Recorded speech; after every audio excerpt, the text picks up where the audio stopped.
We're here to talk first about economic development. And I thought first we kind of talk about economic development. It's not just giving an incentive to a business, not open a business. That's all part of it. But I wrote down the top 10 things that we get questions about prior.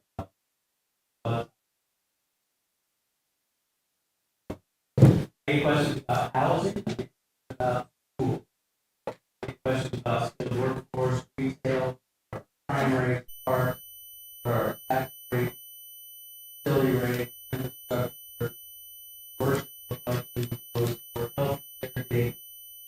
When we get these, our group and myself have to be well educated on these in the know to look at know what's up. Don't they move on. Statistics, data, talk. That knowledge, along with, we have a lot of meetings, a lot of different groups. They also have to be up to speed on a lot of things. We have meetings with housing developers, finance companies, facilities, manufacturing, retail, restaurants, bankers, government officials, media. We have to always be on. We take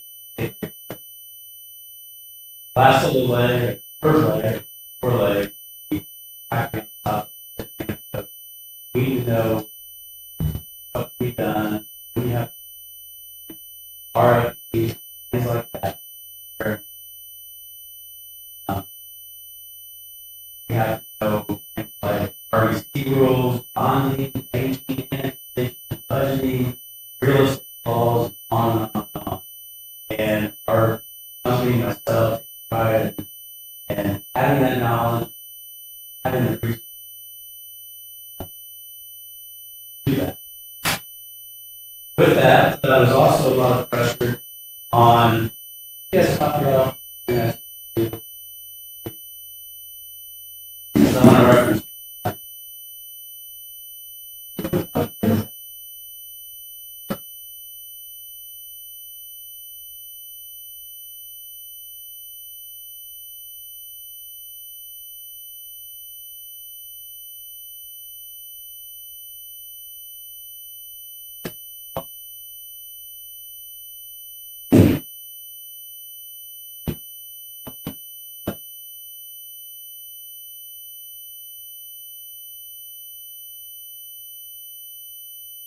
We love what we do at Clio.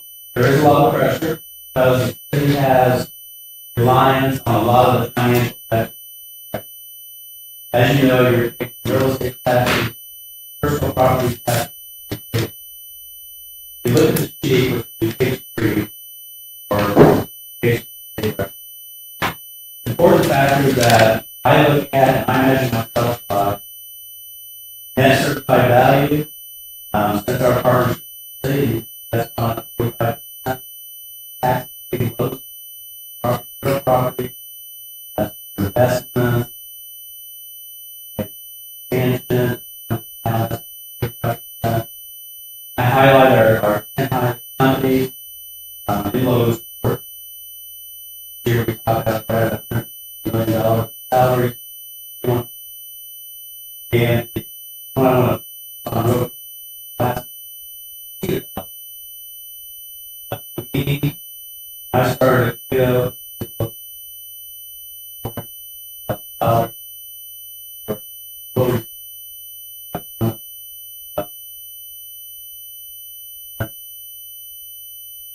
that is economic development. Everybody gets paid through payroll system. 0.25 of 1% of your pay goes to that formula. So it's a lot of it's not just our shoulders, it's on to increase wages, bring in employment, these days, that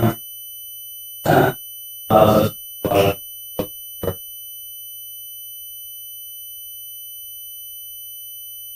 with those numbers, my request is to have is not no new money out, reality of for us to keep up and stay relevant and be ahead of the early economic development for all the resources talked about. I would like to move our 100,000 move the incentive. We get a lot of requests. There's a lot of ways to incentivize. Do my best. Some people for a bunch of money. And some examples of that are bond due down at hotel, mall, new homes. Those are all done creative time. Yeah. So if I'm good at my job, I don't have to be the REC.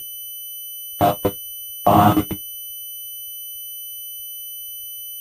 My request is to allocate 150 to us.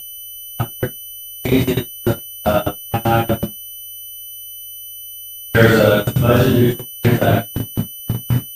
In 2024, there will not be another incentive request, but also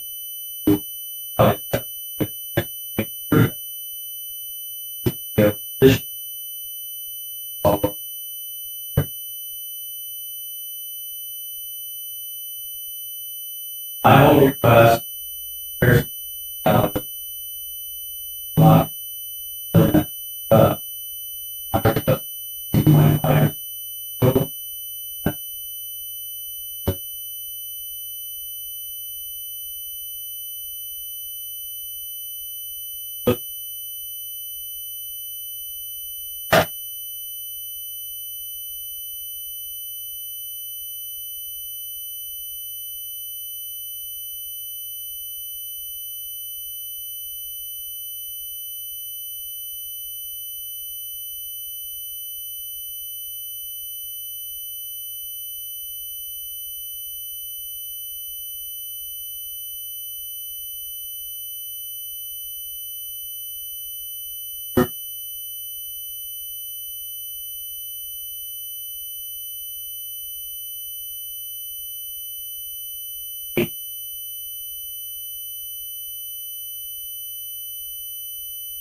I think we could also get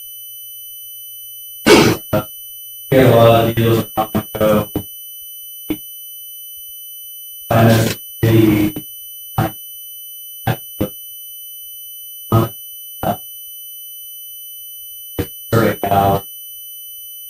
about 40 here. This is big. 45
anytime you want any measurable data or anything else.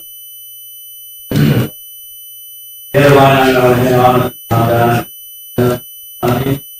on quick highlight on that. I recommend keeping that 25,000 per acre.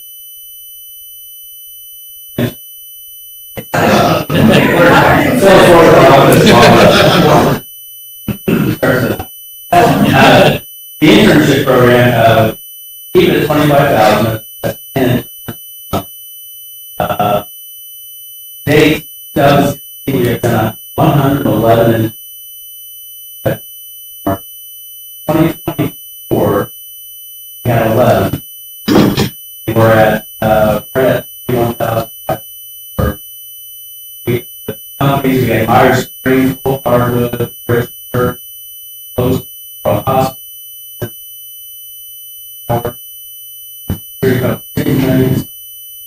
All of the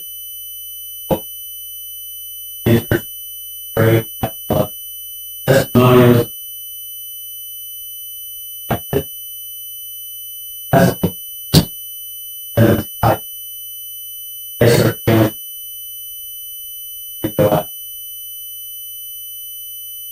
Perfect.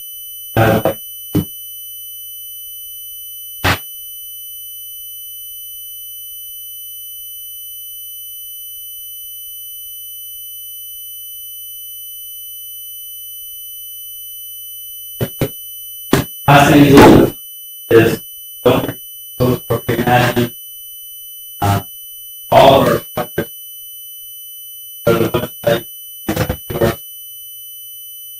give you update all the projects where we're at, our goals.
January 1, 24.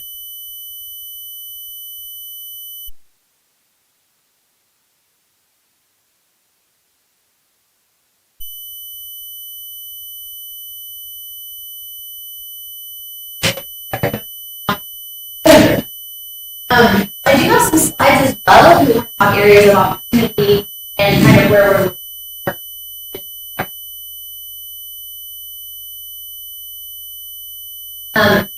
So myself, my here, but is so I profile a little bit. So I'll kind of go over and actually look at but essentially operate at so we are any day are but for 5 dogs.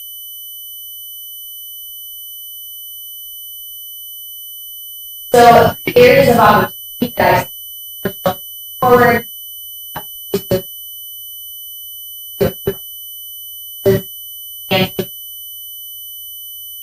and social capacity is the general need really want to improve critical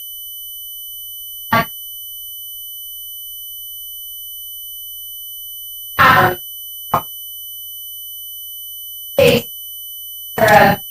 So a lot of what we've been looking at also a lot of what we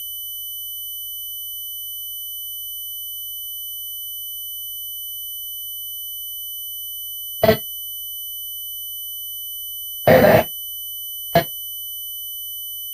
So our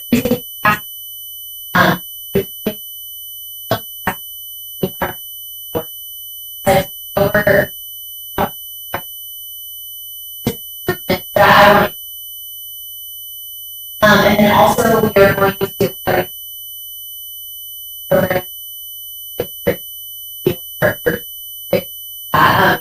so we have going and again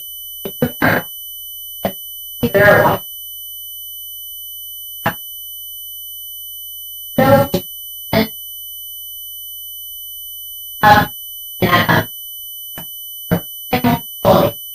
anyway also for this of our different coming is that our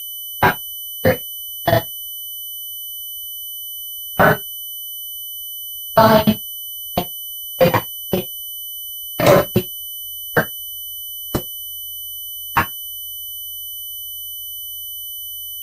also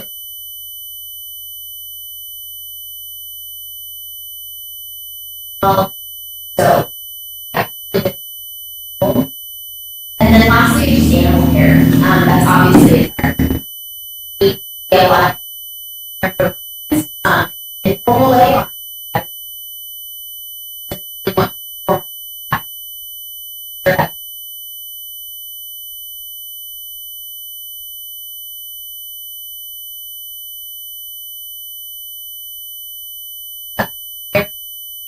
but also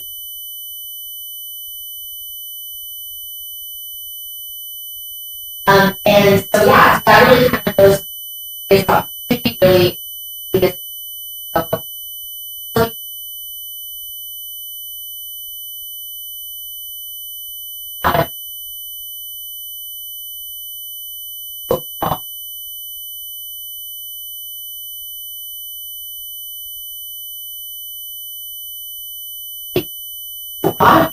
others well but I'm open to questions.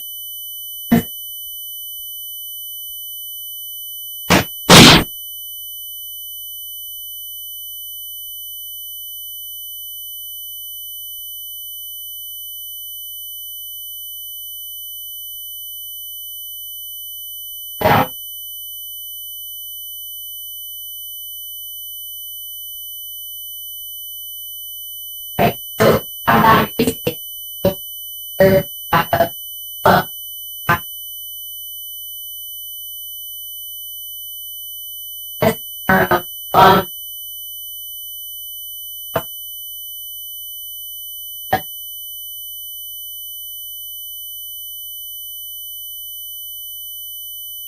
Like the shots that they need before they can be adopted out and all that? Yes, so she's a all but rabies. Rabies has to be administered by a veterinarian. So she can do all of the like deworming, all the vaccinations, distemper, all that up until that adoption point, with the exception of rabies, which then we do typically work with Purdue. We have some discounted vet days with them. They call P for P. So we are able to get a lot of those rabies vaccinations at that time. However, lately we've just been trying to shorten these time windows for animals with us. So we've been setting up vaccination days with Dr. Sciota or Dr. Anderson, just so we can, we're not waiting on Purdue for those days. We're just kind of being a little bit more about home. And So do they come on site for you?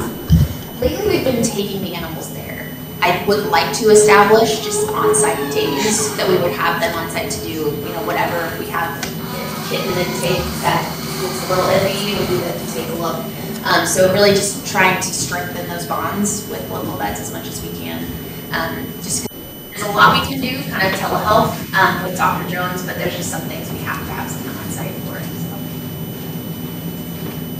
Years ago, they used to have the neuter scooter come to town, like, Yes. can that be done? So I looked into that, which I wasn't sure if it even still existed, but it does.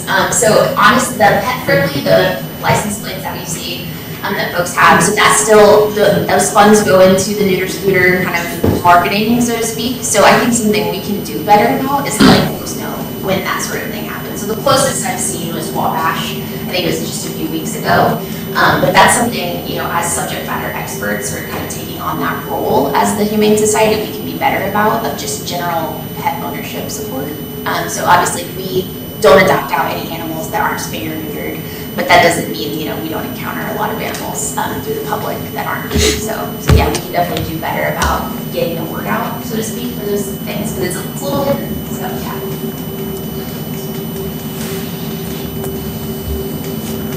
How's your working relationship with Logansport Police Department and Animal Control? Very good. Yes, we've done a lot of and we're still working out the kinks. I'm sure Brian would go into that as well, but very much a positive, amiable working relationship with them. Actually, she's done a lot to, I think, rebuild some bridges, and I think that's one area, two areas. And I'll say there's a lot of things that we do have to work in lockstep with animal control on, whether that's, if somebody is a bite case and we have to kind of sit down and explain to them. So Brian and I have had some just conference calls with individuals, the two of us, kind of a good cop, bad cop, so to speak, sort of situation, but it really, we complement each other well, I think, in that respect.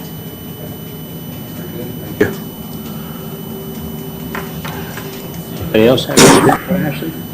Ashley, I'd like to know what your annual budget is. Yes.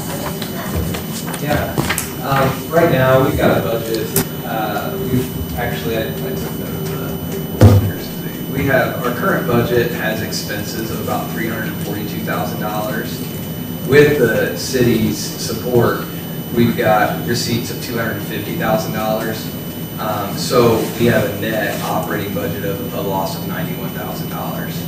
That was our budget for 2024. We're slightly ahead of that right now. We're about $6,000 ahead of that budget, but it's still a negative 85. It'll likely be about negative $85,000 2024 operating budget.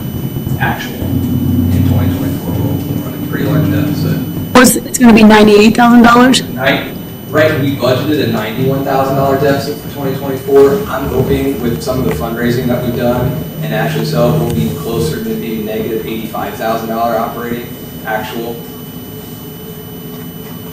And I would just say the support goes a long way. We went from being able to operate at the operating cost that we had, which we tried to skinny up as much as possible from a couple of years, 2 or 3 years max. Because we would have made a negative $230,000 in operating budget without the city support. So we were only going to be able to operate for a handful of years at best. Now we're closer to 8 or 9. And with Ashley, we're looking at operational efficiencies, we're looking at building a relationship with the county. So ideally, we get to a place where we're sustainable, where right now we're not. Right, when do you plan to go do your gig in front of the county? I'd like to know when you're gonna go do that. Yeah, so I've been doing, like I said, kind of did like a one-woman tour with most of the counties. So I met on the 20th of September with their executive committee, which I guess it was everybody, it was commissioners and council. And honestly, I would just overviewed a lot of the slides that and I didn't even make a specific ask because I'm not sure what the temperature is quite yet there. But yeah, I think that we're at least in a positive direction. But we haven't yet. And when are you gonna go back and make a request? So they are actually supposed to get back with me about when they are prepared to kind of have a negotiation for that next step. So I'm just sort of waiting on David Redwick to do so, but yeah, it should be anytime. That's when they're preparing their 2025 budget, just like we are. Yeah. So I'm really interested in knowing when they come up with a number. If one of you would let me know what it is, Yeah. I'd like to know that number, because I'm got a little chart going on, and I'd like to add that to it. It's important for us, just so you know. It's an important number to figure out. Yes. It's going to go a long way. I spoke with Dave the other day. He didn't indicate any number or any funding or anything like that, but we spoke about the shelter, and he seemed positive about the meeting that you guys had. So that, I felt good about that. I didn't put him on the spot or anything, but, one of the things that, John Michael talked about the revenue and all that. The reason I ask about the drugs is because anything they can do on site, it's so much cheaper. And now that they've got their license back, Jessica is my niece, and she kind of works with them. She can order drugs for them now, and they can do those things. And those are all things that the money that we do fund the Humane Society help pay for those things. If they have to euthanize a dog, that's all part of the deal when we gave them the funding, is that we didn't want them to come back and ask us for funds through the year. That took care of all the responsibilities that we had as far as the health of the dogs and prepping them if they wanted to keep them on and adopt them out. So, I just wanted to make sure everyone was aware it's more than just bordering the dogs that we're paying for out there. Yeah, I've also set up our Google business profile, so I can actually track the number of incoming calls that we have to the shelter as well. So right now, we're fielding about 300 public calls a month. And I think we can improve on how we're doing that and making sure that we are of support to the public, that are reaching out, when there's 48 voicemails. And unfortunately, with your name, they think you're the go-to agency. We are, and I think we can just You know. improve how we're receiving it, Yeah. making ourselves a little more proactive in that space, versus just kind of wherever the wind blows us. How many calls are you getting since the county hasn't had a program since January of this year, and this is already October, so that's 10 months Right. with, no county animal service, and I want to know how many calls are you guys fielding, I don't care, a month or a week, like how many people are calling you up and asking, what do I do with this dog, because I'm in the county and they won't come pick it up? How many of those are you I would say fielding? honestly about 50% of our calls, we're getting better at how we are managing that, because I don't particularly believe in we can't help you buy. So we are taking a little bit more time to help folks weed through things, but about 50%. I mean, people are very aware. Right, and when you did your presentation to the commissioners, and did you explain to them how many calls you're getting because they don't have a program Yes, to yeah. be supporting this? And a lot of what I pointed out to them as well is sort of the grassroots efforts that are happening on Facebook that are a lot of return lost and found animals, because that's how I'm trying to get a feel for what this would maybe be an animal control call, things like that. And so really pointing out to them that there's a lot of just citizen work going on in that respect, and that's a big gap, as respectfully as. That was one of the questions I had. Do you have a list of people that foster animals for you on occasion? Because I've seen a lot of them anymore now, the dog's running loose and, well, these people are holding the dog at this address. Is that something you're working with them on, or? We're formalizing that as well, so my goal is to create some sort of county ambassadors, which would be some of those foster, just because it is, I mean, we have a large county, just not 11 folks, but just, pretty, breadth of the county, so getting folks a little bit more established in that sense, and in the city as well, because it doesn't always have to be a situation where it's an animal control call and then brought to us, we can actually sometimes help folks solve that on their own. And then in that respect too, how do we quantify our time for that too? But yes, we definitely have lists of foster homes, and we're gonna be sending out some sort of, to garner more and specific to different types of animals, et cetera.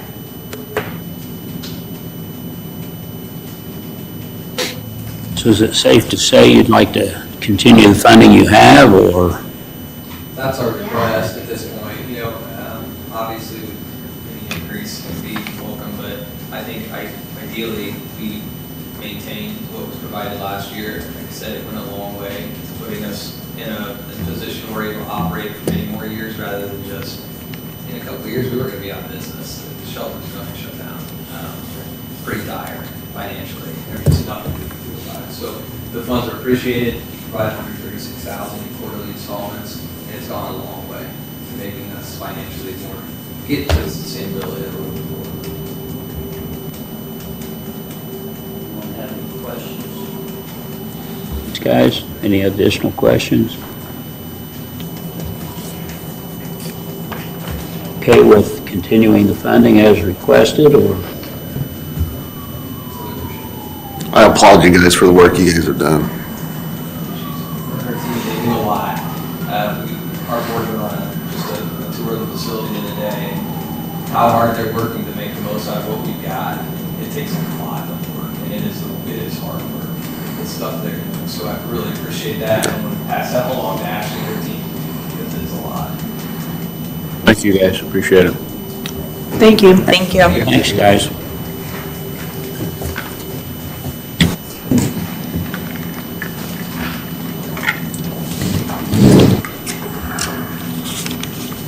Oh, where's my sheet at?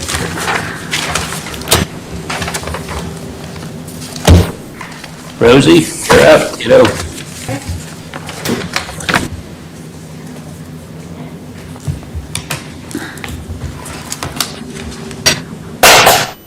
I have some papers for you.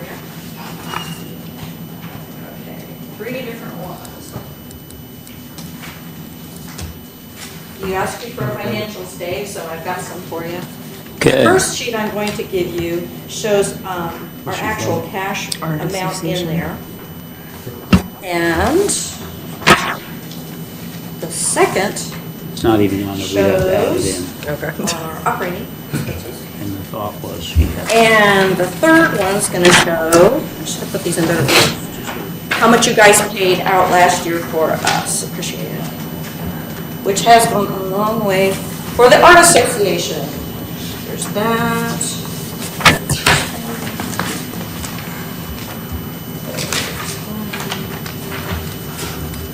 One of these days I'm gonna get my own stats together. There's how much you guys gave us, 2024 so far. We are asking for assistance for. I passed them down, sorry. Oh, yeah, Thank you. you're so smart. Okay, take the top one and pass them down. And here's the second one. Rosie. Dave, where's this line item at? It's not in First two there, sheets, we'd have first to two add it sheets. in. Oh, We've got room to add it in. Yeah. What? It's not in the, currently in there. I thought so it was just the Historical Society that we did before, Dave, and we haven't given any money to the Art Association, is that Pardon? correct? Operating accounts. operating accounts. We only gave money to the Cass County Historical Society previously, we've never given money to the Art Association. We gave them money last year. Oh, so we don't have anything budgeted for this year? Well, I'll discuss it with you in a second, but there's nothing in the budget currently, no. It's an old one, Susie. We Why don't have you get room to this put one? some in. Yes. You guys got that one, okay, I need one of these. And then here is the money that you paid out for 2024, which really, far, to the best of my knowledge. And I've gone through the numbers both times. Yeah, it's Would pretty you guys like a close. copy up there? Sure. Okay. Here's what we got from the city. Thank you. This, you guys will have to share this one, I'm just running out. This is our cash value that we have in the bank as of today. This is from January to today. Okay. And this is our, basically, statement from the bank, our budget. So what we spent today, from January through today. Awesome, thank you. So, yeah. And last year, I believe the request, well, I didn't really have a request, I just asked for assistance for our utility bills, because I was concerned especially with the stormwater and the sewage going up so rapidly. And it increased again this year in February, for what they're charging the Art Association. And we are a small group with a large building, and we have monthly programs for those of you who may not be familiar with us. Our calendar year starts February. We're kind of closed the month of January because of the weather. And then we have a different show hanging at the Art Association every month through December, and we close mid-December. And we receive money through fundraising. We have 2 fabulous yard sales a year. And we have memberships, and we write grants, and we have an apartment in the building, which you're not paying those utilities, that's separate. We pay 2 utility bills. I didn't give you those figures for what we're paying, but I actually wrote down that we still pay a separate gas and a separate electric bill. So, do you have any questions for me? This is what but I was hoping we could get some assistance, whatever you can afford. We have not, I believe it was 10,000 what we were granted last year. We will not go over that. Because when I think of utilities, I didn't include Comcast. In my thinking when I was speaking to you last year, I think about it as a whole, because the renter does not pay the utilities. We pay the utilities for the renter. It cannot be split because when they added on the classroom, it was wired wrong, so we can't charge them. We can charge a renter a certain amount, I suppose. But we have a reasonable rent, and our apartment is highly sought after. I know as soon as we get our current renter leaves, it'll be rented pretty quickly at $520 a month, all utilities. Because we can't physically separate, or it's not really in our budget to do that. But you're not paying for that part. But, I was hoping we could get assistance for 2025, so that's why I'm here today. Any questions? Well, we didn't have you in the budget for next year, Rosie, but what we talked, a couple of us talked about doing was, because you hadn't spent the 10,000 we had allotted you this year, we would appropriate, we would consider another 5,000 for next year. That would be fabulous. But I'd like to be honest with you. I mean, especially when I look over the top here, and I mean, you've got some money, We have but dads, we have some money, but yes. but at the same time, I would think that helping you for 2 years would give you the necessary assistance for you guys to figure out a way for you to stay profitable without the city. We gave you money last year, and within 2 weeks, I had like 4 or 5 other nonprofits reach out and want the same deal. So we have to be really careful with who we give money to. So we try, like Logan's Landing, they kind of work for the city, so we help support that program. I'm not saying there aren't benefits to the Art Association, but we'd certainly like to feel like if we, within 2 years, you guys could come up with some kind of a plan to be able to stand on your own again. Well, we appreciate the assistance you're giving us. However, as the sewage rates increase, I wonder how all the nonprofits are going to deal with it. That's a heck of an increase. And I was told they're going to continue to increase. And until they can come up with a better plan for small nonprofits, Right. it's going to be an issue. And I can't argue with it. The stormwater fees are high. They're high for residential, they're high for It's more than the water bill. retail. I do not live within the city limits personally, but boy, I don't know what is the residential rate, but Yeah. I feel like we still need to look into having a nonprofit rate. So it'd be fair across the board, a better type of rate. And that's something that, I thought they were looking into, but I haven't heard anything since we discussed this a year ago, quite honestly. But I was under the impression they were going to look into that and give us some kind of an answer on that. To the best of my knowledge, nothing's been done. No, I go to the meetings. I haven't heard anything in the discussions at their stormwater meetings. I just don't feel like the rate is a very fair rate that they're charging. And I'm not saying that we maybe couldn't do it, but make a better rate, please. Well, I don't, like I said, I don't, Right, it's just increased so much, and it's kind of awful. What is the rate? What are you paying? It's on the Well, what second you guys page there, are saying, Sue. It's like $133, that's just a portion. I didn't give you a breakdown, yeah, but their stormwater is $133 a month. from February on. Yeah, it was, I think, on that one line there, it shows you what. Yeah, it was 99 and it went to 133. Yeah, and that's going up. And how much, Dave, we talked about this, how much did you say it's going up in? It's just a business rate, yeah. Was it $8 you said? I'd have to look, that was residential I was talking to you about. I don't know what her rate would go up. I'd have to look at I've got the charts at home. Yeah, I haven't seen the chart, so I don't know what So- it is. I was just told. Okay. And I know the residential rates are probably cheaper, but I Well, don't. they are. They are. But it's funny because you don't think about these things. I went to my son's in Wisconsin this weekend, and he got to talking about his utilities and stuff, and he says, "What the heck's this stormwater fee on my bill?" And, he's just got a house up there, and I looked at his rates, and he pays $38.50 a month for a residential house right now up in Janesville, Wisconsin. So it's unfortunately one of these things where the federal government has told us you have to do these things, and they don't give you any money to do it with. And these projects, when they first projected them, were going to cost the city, by the time they were done, somewhere in the neighborhood by around $100 million to get them all completed. There's a project they're working on, and then possibly one more after that. And all that means is it keeps the sewerage from going into the river as overflow on heavy rain days. But there's no good, I don't know what the answer to it is, and it's fallen on the ratepayers.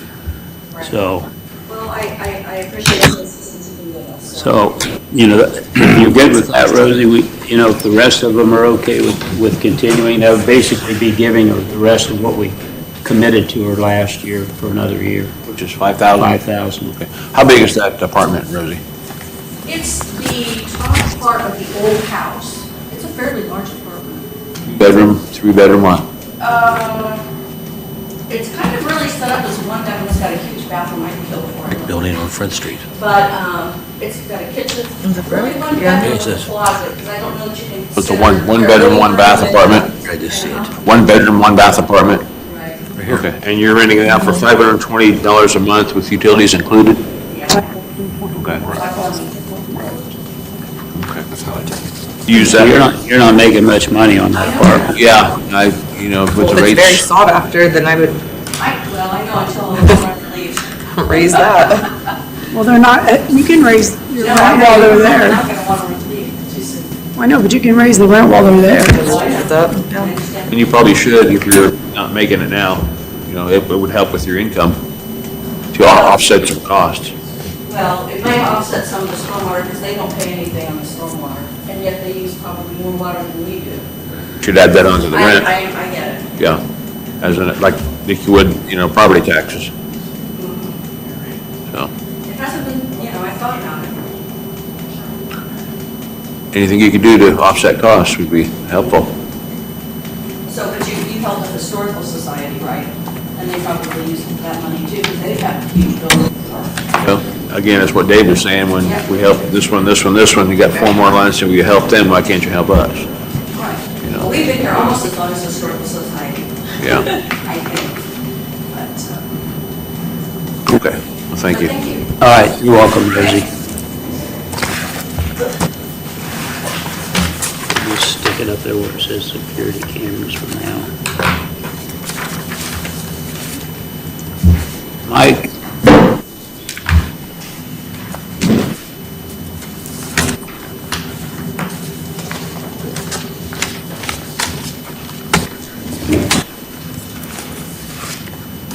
Sorry you had to wait so long. No problem. But you're not last, these poor fellows back here, there's, Thank you for having me. For those who don't know me, my name is Mike Stelhar, and I'm for now the president of the Cass County Council of Aging. Two caveats for that. One, I believe my sentence will be up at the end of the year, so you may have a new person coming next year. Also, our name may be changing.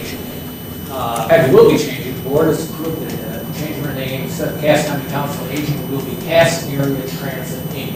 So our attorneys working on the process for that. I think that name will better reflect what our agency is about, just solely focused on the transit activities. When I presented to this group back on May 6th, I basically said, look, we need some financial help to get us through a difficult period, and we do have prospects to turn the situation around. And you gave us $75,000 in addition to the $40,000 that we had previously received during this year, for a total of $115,000. And we really appreciate that support. It bought us time. And then we also got $100,000 in additional support from the county. And between those two additional items, we were able to get through the summer. And I think most of you know the major transaction that we had, a real estate transaction, late in August, where we sold what you would think was the senior center, which is on the corner of 6th and High Street on the south side, and basically swapped offices with the Emergency Medical Services that was on the north side, right across the street. So that process of transfer of offices occurred over Labor Day weekend. We lost only one day of service. The day after Labor Day, we were kind of getting our everything up and running to make sure that we could function. And so that Wednesday, we resumed our transit services. So I want to talk about three things. One is the financial effect of that transfer, and then two, sort of talk a little bit about our current lease arrangement with the county for the area which we operate out of. And then finally, talk a little bit about our management team. So first of all, in terms of the financial effects, we got $500,000, which is great. Okay, so we paid off all our debts, which is really great, but we lost basically our line of credit. And line of credit is very important to us because basically we incur all of these expenses, and then a couple months later, we'll get reimbursed from INDOT.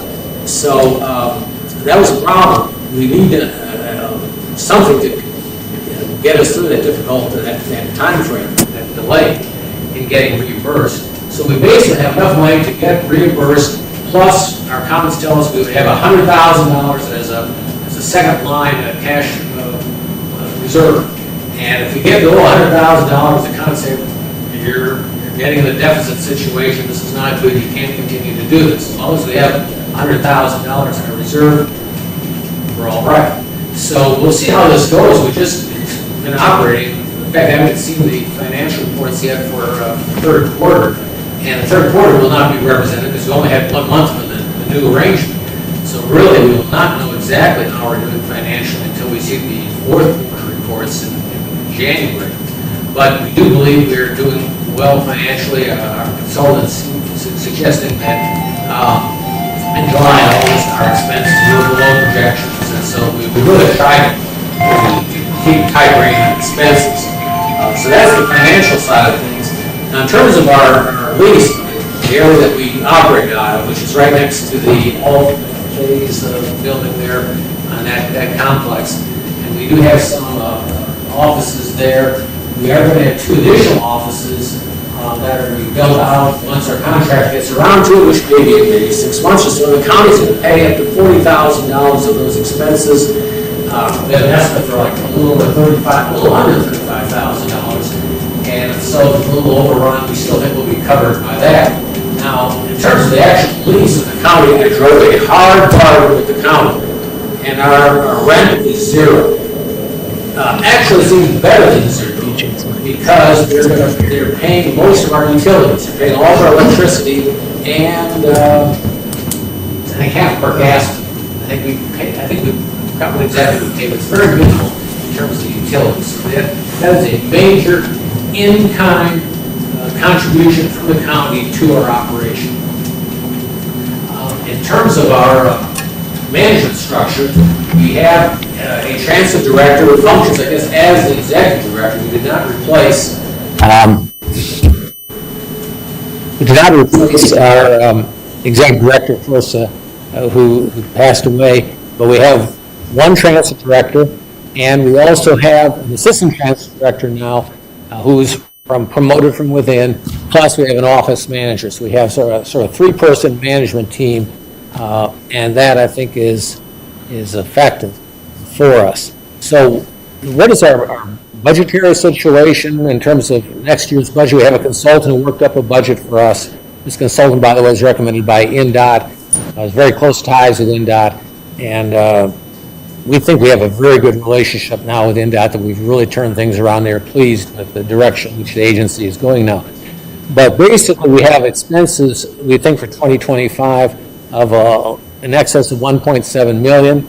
We're going to have revenue, meaning from bus fares, people buying tokens or whatever to ride the buses, of a little over $100,000. I was thinking for a while, why don't we kind of increase our fares? That would be one way to improve our financial situation. And it was pointed out to me that if we increase our fares, we actually pretty much lose a lot of our NDOT and state of Indiana funding. And of course, as you know, this essential service is provided to more marginal residents, senior citizens, the disabled, immigrants, even school children. We really cannot raise our fares. The NDOT really does not want us to do that. So we do get fares of $115,000 is projected. So our net actual cost will be about a little over $1.6 million. So of that $1.6 million, we're going to get reimbursed roughly 50% of that from the federal government, funneling that through NDOT. So that is another $800,000 to cover. There's a complex formula that the state of Indiana uses as a separate calculation for their reimbursement from the state funds, and that comes in roughly 25% of our operating expenses, are roughly $400,000. So that leaves $400,000 to be raised from local sources. And this is what I want to, local share, I guess, is what NDOT calls it. And so how are we going to come up with that $400,000? And basically the plan is, as I see it, based upon what our consultant has recommended, is that we have $100,000, actually $115,000 to be precise. He's put in for the city, but let's just round it off to $100,000. $100,000 from the county, and of course, some of that's going to be in kind. Actually, I'm hoping to get $100,000 in cash from the county plus the in-kind contribution, but that may be a little too optimistic. But that would be $200,000 from the city and the county each. And then $150,000 from Medicaid reimbursement. And this was a major source of our local funding in the past, and it kind of dwindled down over time. And I've made it clear to our transit director, Shane Powell, that we need to have this as a focus for this next year to build up our Medicaid reimbursement. And I have some reason to think that this will be successful, because I've heard reports that, and the way this Medicaid reimbursement works is, let's say you have a Medicaid recipient here in Cass County, and they need to go to a medical appointment in Indianapolis or Fort Wayne or maybe Lafayette. And so there's a broker that works with this individual and lines them up with a service provider and then gets them to where they want to go. And I'm told that some of the service providers are not, in fact, actually picking up these individuals. They're not getting to their appointments. So there's some dissatisfaction with some of the other providers. So I'm hoping that Cass Area Transit can pick up some of this business. So we've budgeted $150,000 more or less as an additional source of local funding. So if we have $100,000 from the city, $100,000 from the county, $150,000 from Medicaid reimbursement, leaves $50,000 left. We've got a couple of private funders, we think, one definitely and one we're hopeful on, which should give us an additional $50,000. That would get us up to the total of $400,000 of local share funding. So basically what we're asking for, I mean, I know when Dave asked how much, and I said $100,000, and yeah, that would be a nice round number. You did give us $115,000 last year. I would point out that our consultants did this very complex study of allocating cost, and what it worked out for the city route, which is very, very specific just for the city. It does a fixed route, operates hourly. We used to have 2 buses operating every 30 minutes, and we're back down now to 1 bus on an hourly basis. The allocated cost for that 1 bus is $100,000 a year. Actually, it was 99,000 plus something, but we're rounding off to $100,000. So if you give us $100,000, that would cover the allocated cost of the city bus. If you could see to give us $115,000, which is what you've given us in 2024, we'd be really grateful for that. But that's basically our financial situation, and I would be glad to answer any questions you might have about either our finances or our service. The one thing I should say also is that apparently our passenger count has gone up recently. The transit director has told me, so I'm anxious to see the actual numbers on that. But last year I think we had over 100,000 passenger rides on our service overall. Questions? Can you disclose who the private sectors are that are, you're asking for money? Yes. Well, the one that we've asked for in the past, United Way, and they've given us money in the past for some such technology that we use, which has been great. This was a very pleasant surprise. They indicated that they were very happy with the service we were providing. They would give us additional money. They're at least thinking about giving us additional money to pay for some of our drivers. This would be tremendous. If we could get additional monies beyond what they had given us in the past, which was $20,600 in the past for technology. They give us additional money for drivers, that would be even better, of course. And then it has been suggested, and this is a little tougher sell, not as optimistic on this one, but apparently there is precedent in Ohio, at least, for a transit service to get funding for transporting Tyson workers to their place of employment. Now, we think the way to do that is, right now, I think they're just buying individual tokens for their employees. So they buy the tokens, and then the employees use the token, and that's their fare, and they get to and from work. We think that they could give us a fixed amount, that we would then just agree to take their employees to and from their place of work. And the budget that our consultant recommended, that we're looking at maybe $25,000 a year from Tyson. Now, what I understand from them, they are not easy to deal with, but we can be hopeful on that. So those are the 2 private sources, Susie, that I'm looking at. We get a total of $50,000 from those 2 entities, or anybody else along those lines. Also, I think we do get something from Peak, a small amount from there, maybe $5,000. I don't know if that should be considered as a private, or maybe that's some sort of, falls in some other category. But overall, I think if we can get $400,000 total, including $50,000 from the private, from the Medicaid reimbursement, and $100,000 each from the city and county, then we pretty much have our local source covered. Do you know how much money Tyson's is paying you for the tokens? Is there a way to track that? Yeah, we do have, and I think that roughly, if I understand it correctly, there are about 35 employees who use the Cass Area Transit buses on a normal day. And I think that's... Only 35? 35, I think, is what I've been told, if I'm remembering correctly. And that number fluctuates, too, but that was, I think, the estimate that I had. So if you multiply that by, I guess, $2, whatever, it'd be $70 a day from Tyson, I think, more or less. Give you some idea of what potentially we could get from them, or what we are getting from them. But it's not, 35 is not nothing, but it's not like a huge number either. I think if you would get, once again, contact Tyson's. I've been out there and seen vans pull up, not your vans, 10, 15 people hop out and then 10, 15 people. A lot of other vans. And- That's right. A lot of other vans are operating there. Ours is just one of many, many vans. I've never seen Cass County Transit. They're always Yeah. different vans. We do have, there are some Cass area transits there, Kate, but it's not a big number relative to their total workforce. That's absolutely right. You say the county is giving you 100,000? Well, we got 100,000 for 2024. I want to get our financial picture clarified here as we make this change. They're already giving us this in-kind contribution. And so with the free rent and paying utilities or whatever, we have to see exactly what that is worth in an in-kind basis, because they're going to ask for that. And then I'm going to, in 2025, ask for a special appropriation, just like I did in 2024.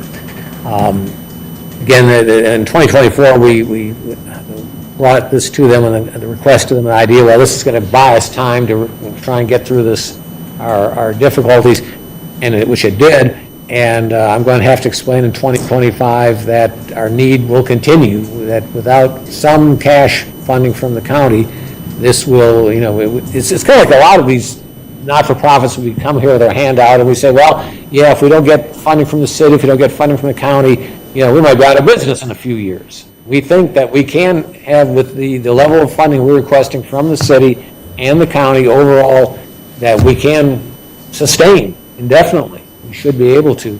But I will have to go before the county again once we have a better handle on what is the value of their in-kind contribution, what is our overall situation. And right now, I'm really not going to know exactly how we're doing until I see one full quarter of us operating under our new system, where our expenses, I think, are going to go down substantially because of the reduced building in which we operate.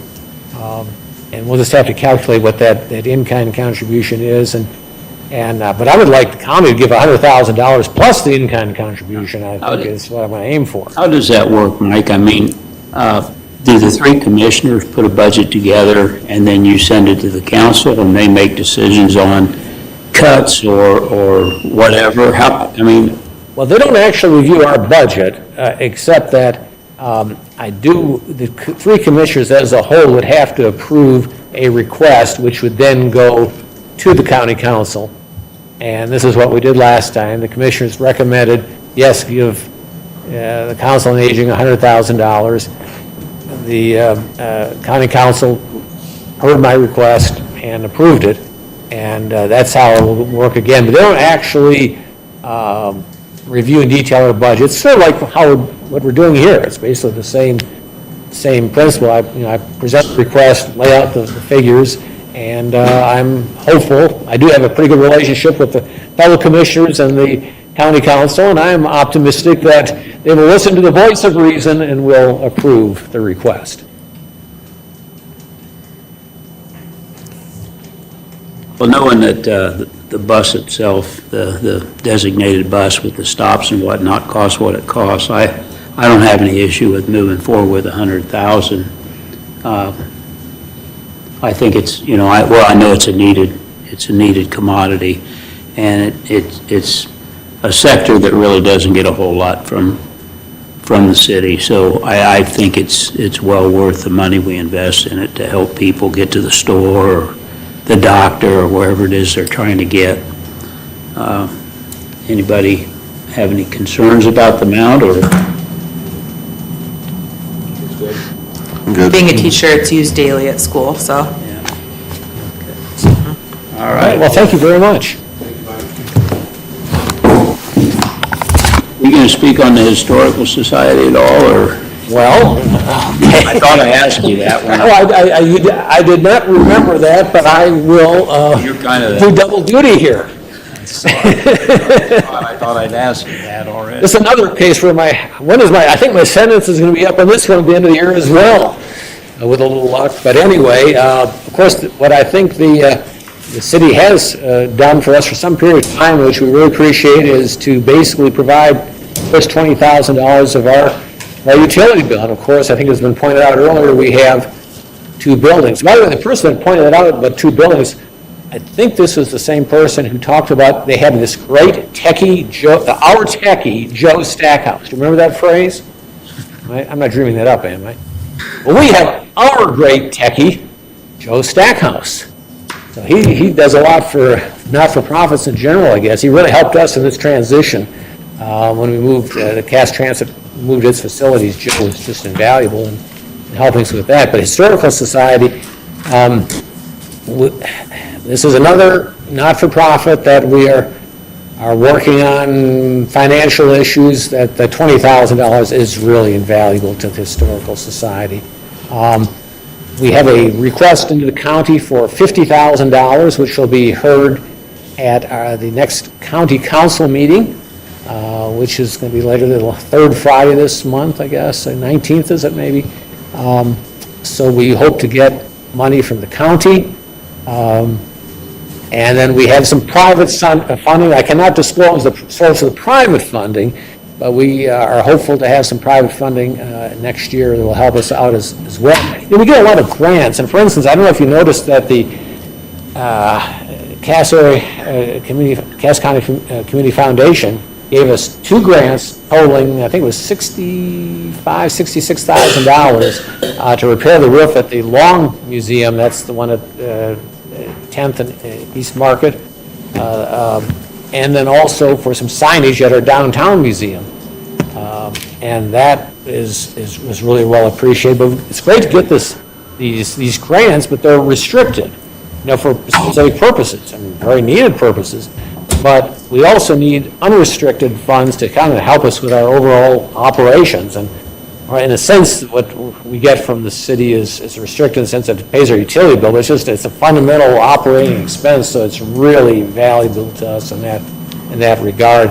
I'm hoping that if we could get the $20,000 again from the city, plus if we could get the $50,000 or something approaching that from the county, plus our private funding, that next year we would have the operating side covered and we can begin to actually expand our downtown museum.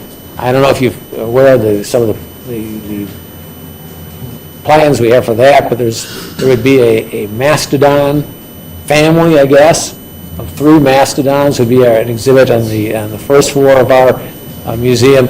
At the second floor, we have some very good plans for a cityscape of maybe Cass County as it appeared around 1900, 1920, something like that, with a grocery store, a dress shop, we think like a county courthouse building, maybe the city hall or whatever, different types of doctor's office, different types of scenes that you would see in the Cass County of that period, and I think that would be a very good thing for the Historical Museum. Now, the other thing, I have to brag about this for a second, if you can indulge me one more minute here in this. We're having a new exhibit at the Long Museum, Longhouse on 10th and Market. It's on the second floor, and we're having a new exhibit called Settlers and Immigrants.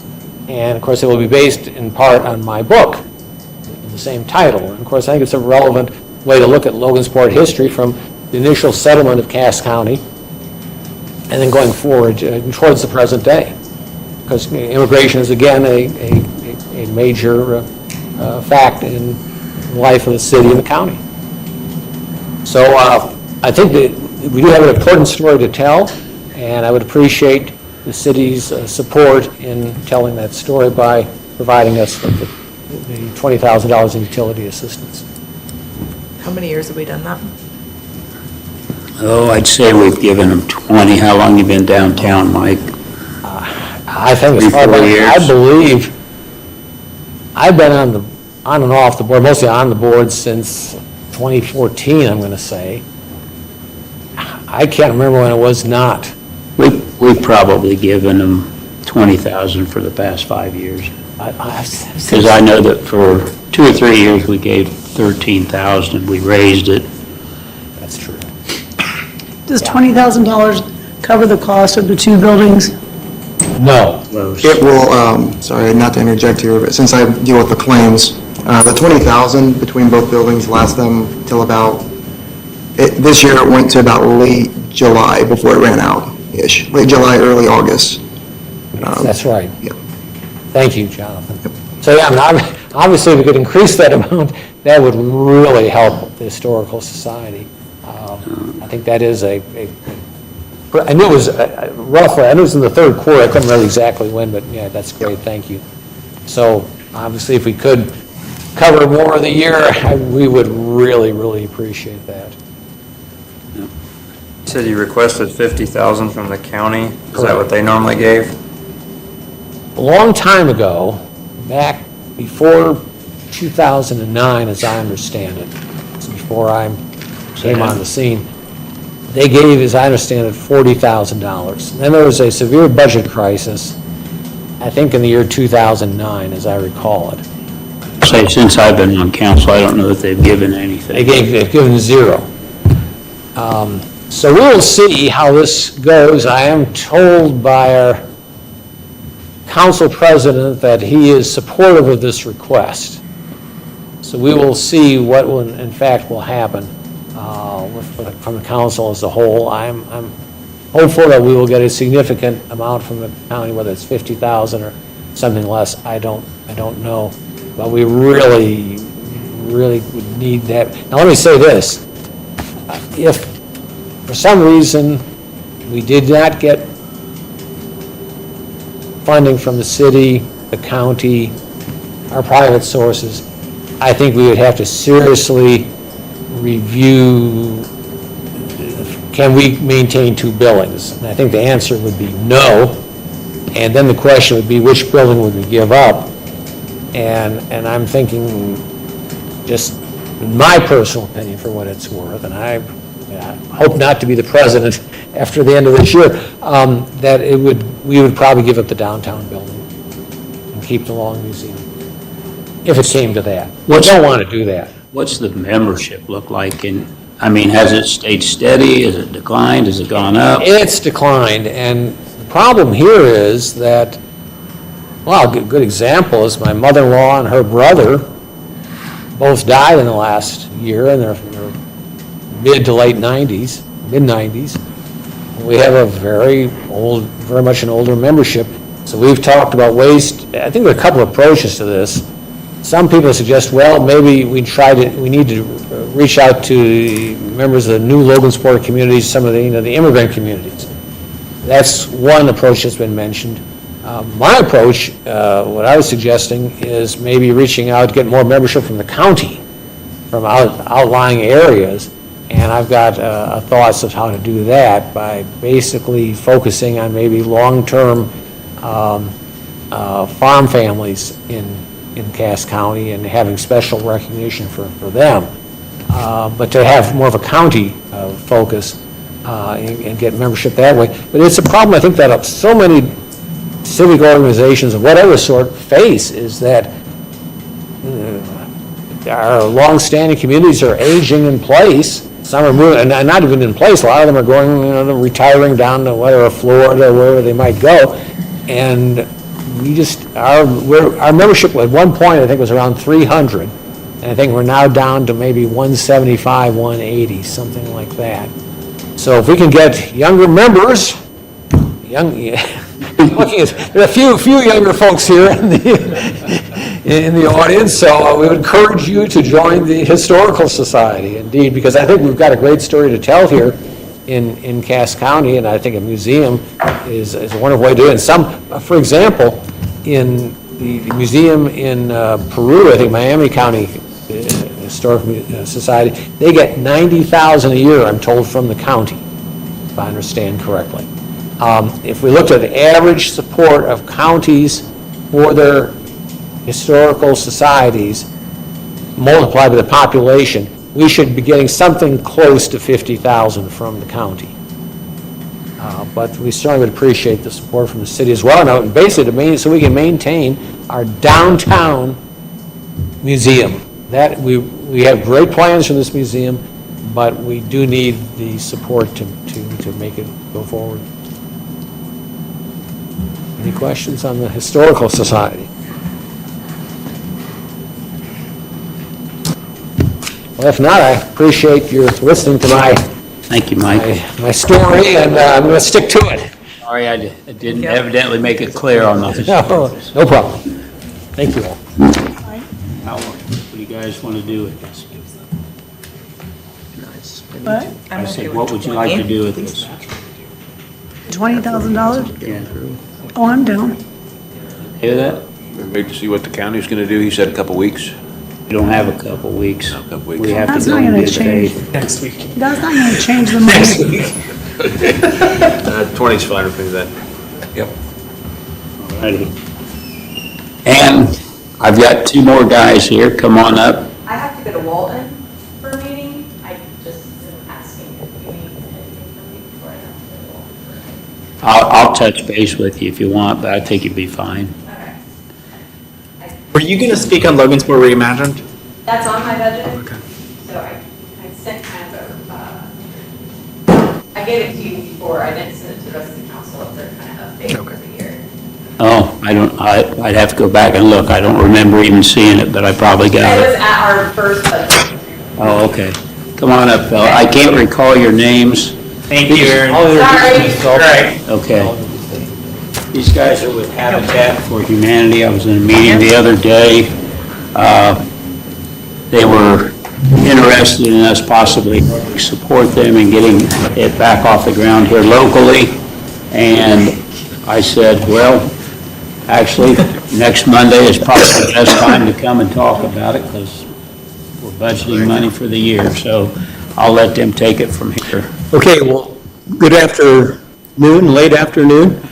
My name's Doug Taylor, and I'm the Executive Director of Habitat for Humanity of Cass County, Logansport, and Scott Jewell is our Board President.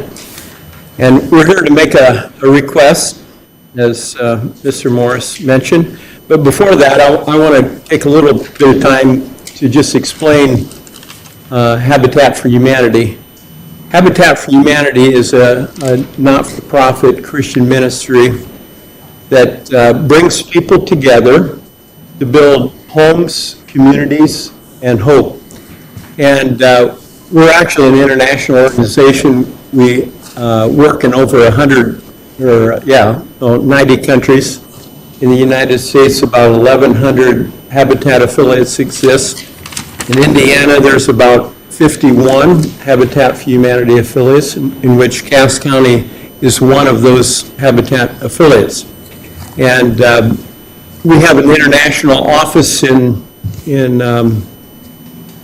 Atlanta, Georgia, but each affiliate is autonomous. We have our own local board of directors. We raise our own money. We recruit our own volunteers. But we're loosely connected to the international office in that we have to follow certain guidelines.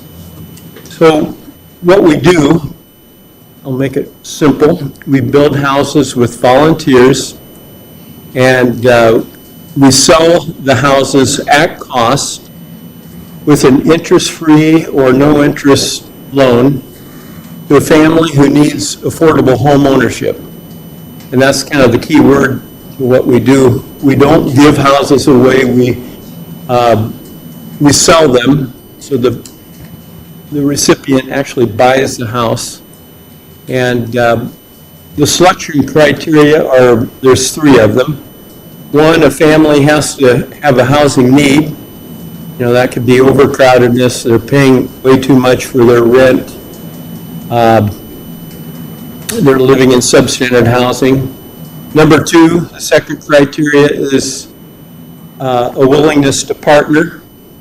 And what that means, it actually has several meanings. One is that a family, before they can purchase the house, they have to put in 250 hours of sweat equity, working on their own home, going to classes in home ownership training, financial management courses, and they do get hours for that. And the third criteria is ability to pay. We're just like a bank.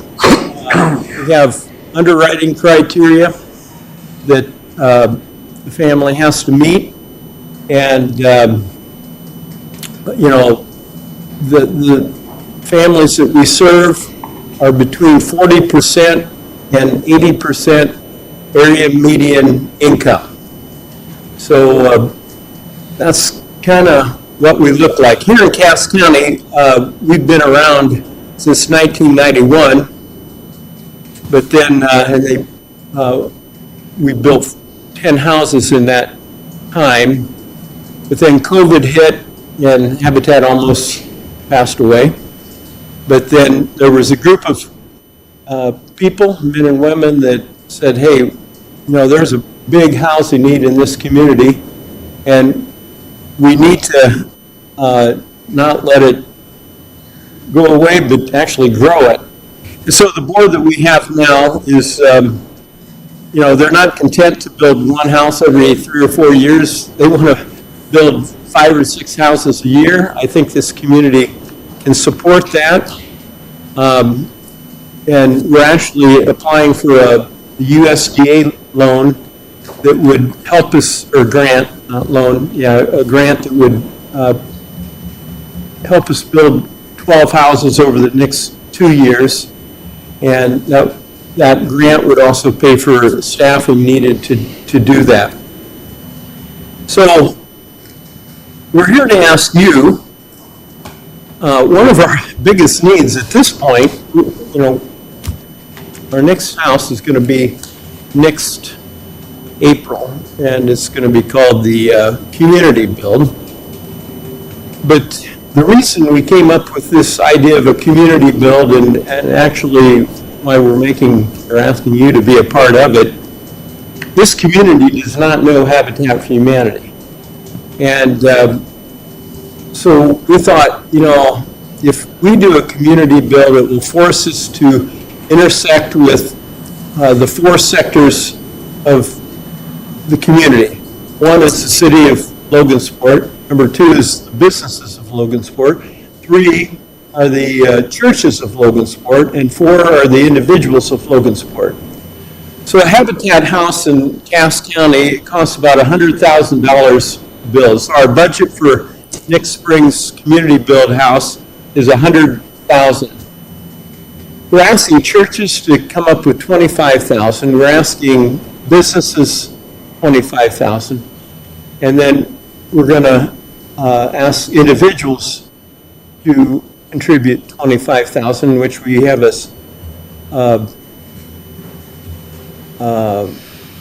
tax credit program that will help us with individuals. What we're asking the city of Logansport is if you guys could be the lead sponsor, and we can name it whatever you want it, but we'd like to call it, or suggest the name is the Logansport Habitat for Humanity, or City of Logansport Habitat for Humanity Community Build. And the reason we're asking you, we think that would give us credibility, and it would also make a statement that, hey, housing is a real need in this community. I'm trying to get a picture of what that need looks like. Everybody I talk to, there's a big need here. Well, what is it? What are those statistics? And I did get a hold of some housing data that was produced in 2017. I'm trying to find other data, so if you have some or more recent data. But back then, 42%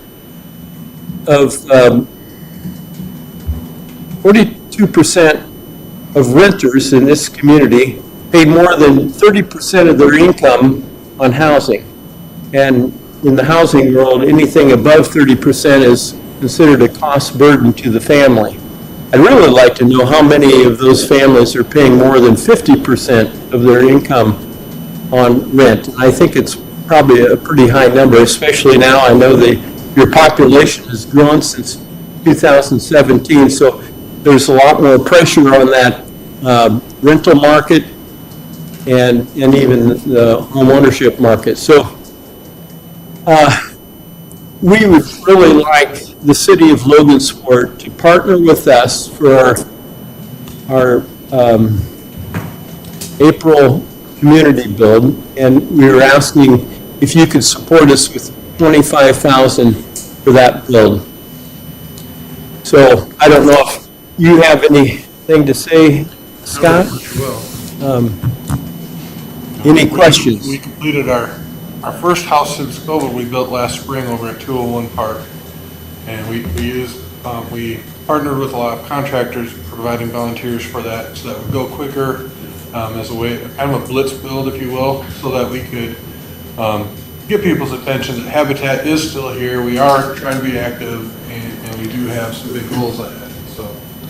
But right now, our biggest battle is getting the word out to this community that we exist, the need, and because, you know, unfortunately, it is a high capital operation. It takes a lot of money to build a house, and but I was the director at Lafayette Habitat for 37 years. We built about 340 houses in those years, and you know, I was telling these guys, you know, Lafayette, I was there in the beginning at Lafayette, and, you know, no one knew about us. It was hard to raise money. We actually held garage sales to raise money, and, but, you know, it took us about 6 years before we were building 10 to 15 houses a year. And so it is possible. That's a larger community. It has more potential, but I think there's good potential here as well. But we need to get the community behind us, and we feel that this build is very important to do that. And we're doing this at the same time that we're writing this grant. So that's the status of where we're at. One, I would say, you talked about the housing data. I believe we had a follow-up to that 2017 housing study done. I believe we had one done probably about 1.5 years or 2 years ago. Well, you know, I haven't, there was an amendment sent to me with that, so maybe that amendment is the follow-up. I believe when we purchased Chase and Davis, we had another one done for that reason. I don't know, one of the projects we did, I know we had to update it because it was beyond the 5-year period. So I'm pretty sure we have some better information on that part of it. Anybody have any questions for these guys, or thoughts about being? And we'll make the mayor work if. I think it's a good idea to partner with them for a house. Not to imply that you're not working already. I think that if he were to give a commitment of 100 sweat equity hours to this project, I might be interested in funding it. Hey, there's a challenge. There we go. I'm not hearing anything back there. What do you got? Anybody have some thoughts or questions?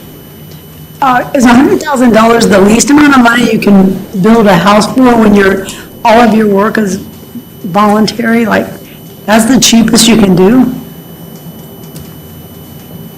Yeah, I mean, housing, or building The struggle has materials. been You know, that's the supplies. land, all the materials, the permits and fees. It's ridiculous.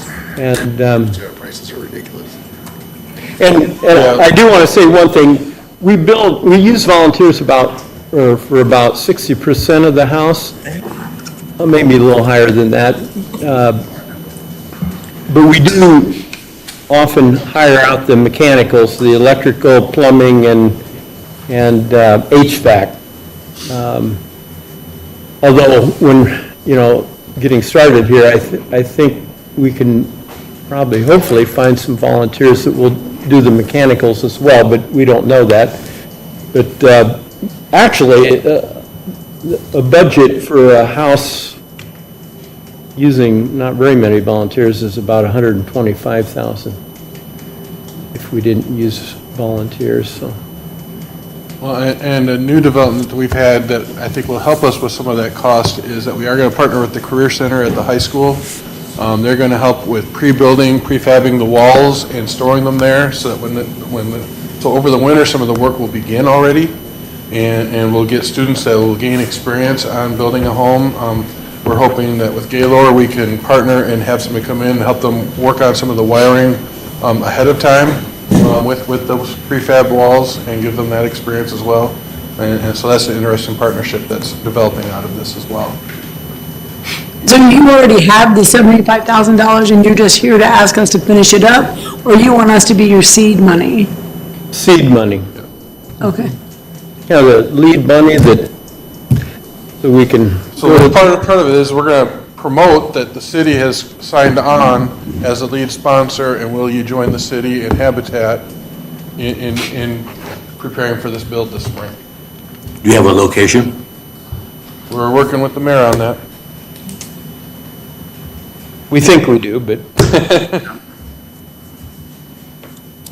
And, now, we're just asking for the financial support, but if there's some creative ways in which you guys can partner with us, so we can help us get the word out, please bring them to us. That would be great as well. Seemed like you had some pretty good people to help you get the word out with your first project. I mean, I was amazed how quickly you put that up. Yeah. But, I do want to speak to our tax credit, because you can tell your friends, and you guys can use this as well. We have we have available to us, the state of Indiana gave Habitat affiliates a tax credit program in which it's a 50% state tax credit. So let's say you have a tax liability of $200. If you donate $400 to Habitat for Humanity of Logansport, you don't have to pay your $200 of state tax. And you can also use it as a deduction for your federal as well. But it's a credit, not a deduction for your state tax liability. So if anybody would like to help us or use that, please let us know. Are these one-story or two-story houses? How many bedrooms? This will probably be a one-story, a typical house, I mean, we suit the need of the family, but most of our houses are 3-bedroom, bath and a half, one-car garage. We do have some pictures of the last build up here as well. I'll look through them quick for you, just to give you an idea. I think it was a 3-bedroom. Yeah. Probably 70% of our homeowners are single moms with 2 or 3 children.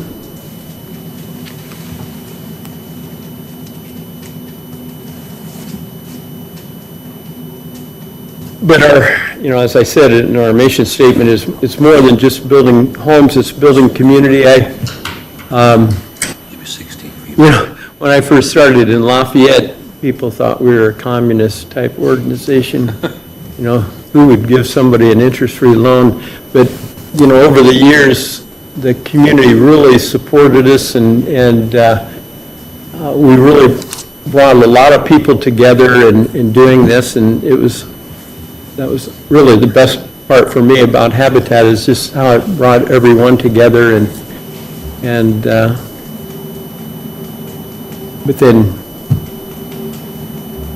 to serve a family that is paying way too much for their rent.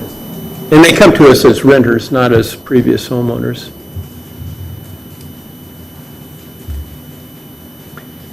Okay, I think that's all I have. If you don't have any questions. what do you guys think? You want to put something in the budget? I think it'd be a good thing to get it started. Tony, you want to be the lead sponsor here, or?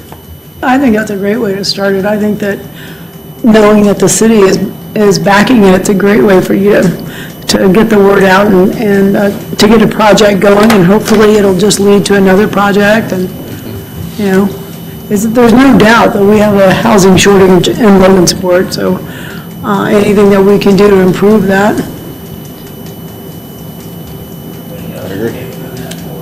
Well, go ahead. No, you go ahead. You got something else? Well, I was just going to say,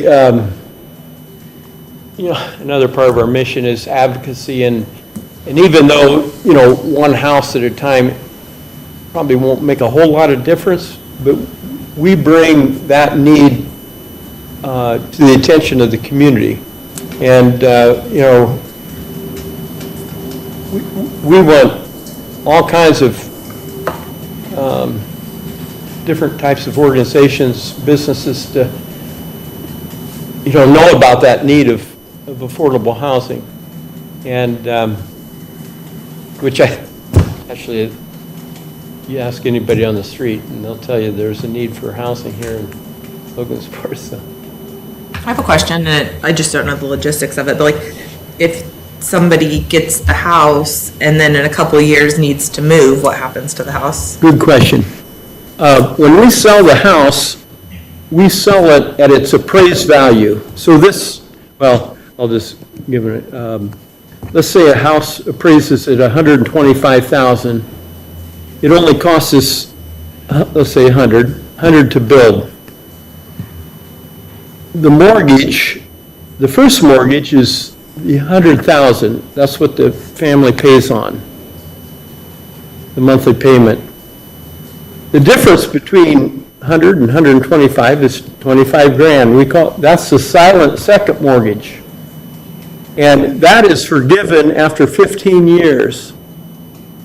But let's say the family, after 2 weeks, wanted to sell their house that we just built for them. They have every right to do that, but they have to pay off both mortgages. So that second mortgage protects the donor and the volunteers from, a family just taking advantage. An incentive to keep, for the family Kindness. to continue in that home. Okay. And usually, the front end ratio for our families, using my experience in Lafayette, is we try to keep it between 20 and 25% of their monthly income, the monthly mortgage payment. A lot of times, they come from 50% down to, 22%. Or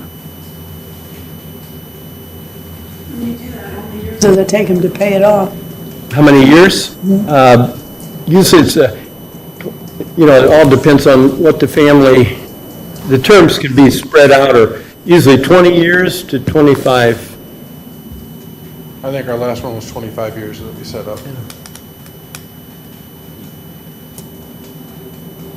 Not uncommon for a mortgage by any means. Always a stick build? How long? Always a stick build?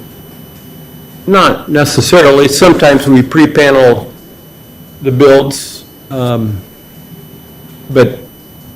they're stick built. And, we have to follow city code or the local building codes, and we don't cut corners, and we build a good house.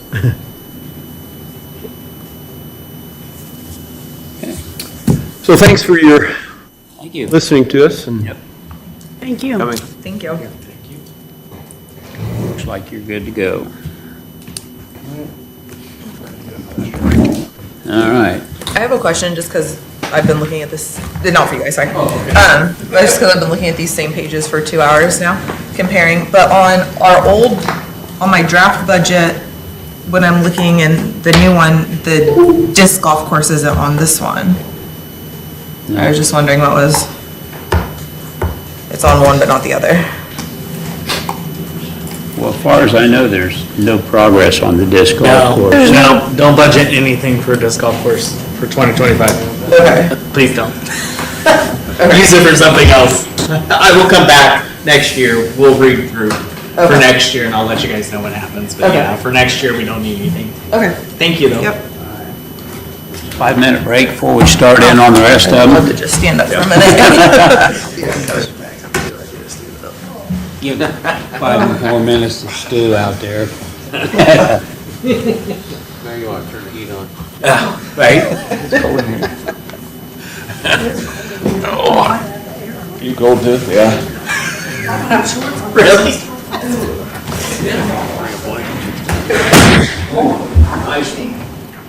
My chair. You think my small, I've got one that's a little more updated. Okay. Probably what you got. yeah, I appreciate it. 25,000 by 4 or 5 containers, at 40 It's foot, not 10 foot tall.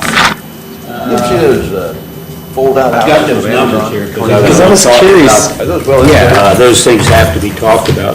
They have to have the first reading on them next week. Right, exactly. And I was just curious. I'd like to I see one of those set up think they pay somewhere. around 30-something of it. It's probably not quite Is that half, a but shipping container, then they open up walls? let's see, Oh, yeah, it is in the resolution, isn't it? 31 Okay. out of 70. It'll be or 71. Yeah, before. 73 is what I'm at right Your now. idea, BJ? I'm gonna basically. I know you did, but- All these here, they're gonna eat the increases. Okay, society. And we're gonna have a Cemetery meeting planning. with Greg pretty quick about. It's time to help out a little bit. Thank you. You know, I don't know where Thank you. Jacob's at on all that, but. Well, I'm sure he's probably in the same boat. I just, let me see here, I thought I had a couple extra ones here. Oh, here we go. Who drew a container home and one of them container homes? Yeah, no, that's one. Oh, and then they were Yeah. talking about the zoning, that's what he's asking if it was stick built. Like, Hey, 8%, you gotta give them credit. Yes, that's right. Gotta give them credit. All right.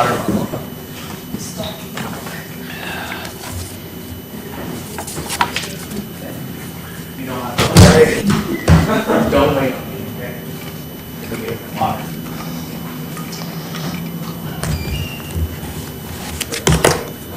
BJ, he drew a container home on he wanted to be contact with you and do container home. Yeah, I knew where he was going with that. That's what I thought too. I wasn't wondering. I was like, nope, they don't do container homes, BJ, but nice try. Just buy it and pull it out, well done. Let's see, I don't think I had an actual order for the rest of them. Oh, I did. I did have an order. See, these guys wouldn't have stood out here, but when I sent this to Mindy, all she did was put budget. Oh, and you had, did you have times next to them originally? No, because Oh. I knew there would be no reason to put times by them, but I gave them an order, so they go, well, I don't need to be the first one to show up, but then she just put budget. And she said, is that okay? And I thought, well, it's out there now. Stuff. Yeah.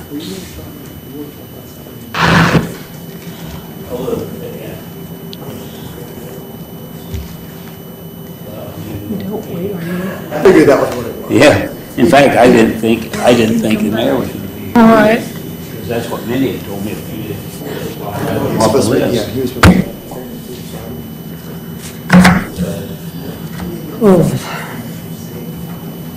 We had 2 meetings last week. You know, I I asked him if there was anything expected, he wanted me to say. yeah. Like, I'm all meetinged out. Right.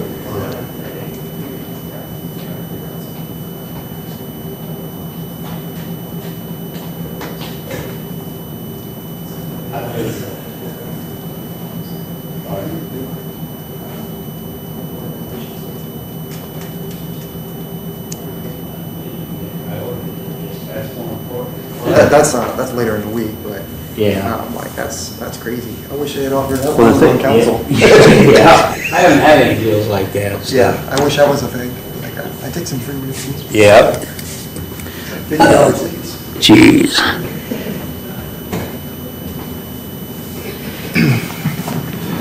You been back over there, Cam? I went by today, there were a couple guys up there working.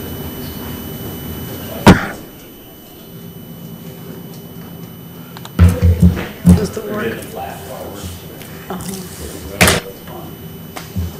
So I saw them, they were working last week. Last.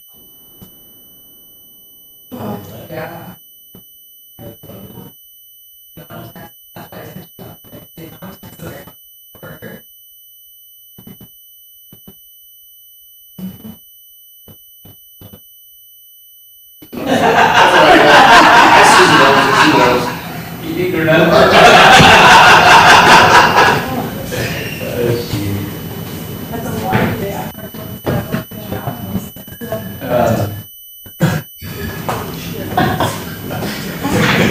I did get to congratulate your husband today. I told him, I said, hell, I can't even hit a ball that far. You get close to a flat. Good one.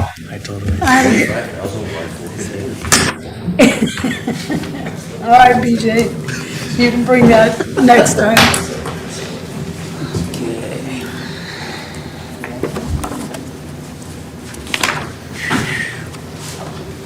Get Scott back in. Bob, you're up first tonight. You ain't got a jacket. Which page is here? Cemetery. The one that's the cemetery, I don't know. He's the one that says cemetery. You don't think that here does it? She's with me all the time.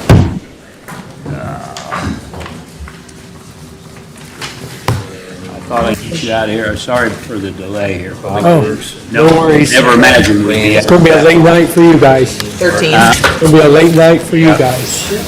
I wanted to verify, we're going through everybody's budget one last time before the ink dries for good.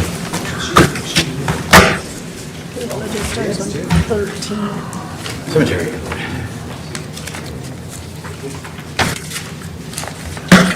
All right. 13, 14, let's see, 13 and 14, okay. You guys ready? For the cemetery? Page 13. And 14. Bob, if you just run down through it line by line, I want to make sure what I've got and we've got is what we Okay. agreed on in the past. Okay, like office supplies, 1,200. Yep. Operating supplies, 1,500. Okay, I'm sorry. Rating supplies, I got. Garage motor, Garage 1,500. motors, okay, Fuel, 22,000. okay, Oil, 2,200. all right, Tires and tubes, 2,600. good, Household, 1,200. Line trimmer supplies, 3,000. General repair, 5,000. Uniforms and operational apparel, $3,500. Grass seed and lawn maintenance, $2,400. Gravel and stone, $2,500. Lumber and maintenance, $2,500. Miscellaneous, $1,000. Postage, $275. Telephone, $2,700. Printing, $1,500. Utilities, $11,500. Building and equipment, $9,000. Reimbursements, $500. Tree and stump service, $9,000. Contractual services, $1,700. Grounds improvements, $6,000. War Memorial Stage, $75,000. Grounds. Hey, Bob, hang on just a second. On that one, the War Memorial Stage, I don't know if I told you, but we were talking about pulling that out and possibly using the bond funding on that. Oh, no. I mean, it's still there, it's just going to be moved out of the general fund. Okay. Zero there, but it's still in the budget. Okay. All right. Groundskeeping equipment, $53,000. Water lines, $1,000. Blacktop, $25,000. All right. And then what we've done up at the top for council to consider later on, we plugged in, well, your overtime was $12,000 you had in there, and we plugged in $1,000 across the board for your employees and yourself. So you went to $59,667. These are the proposed.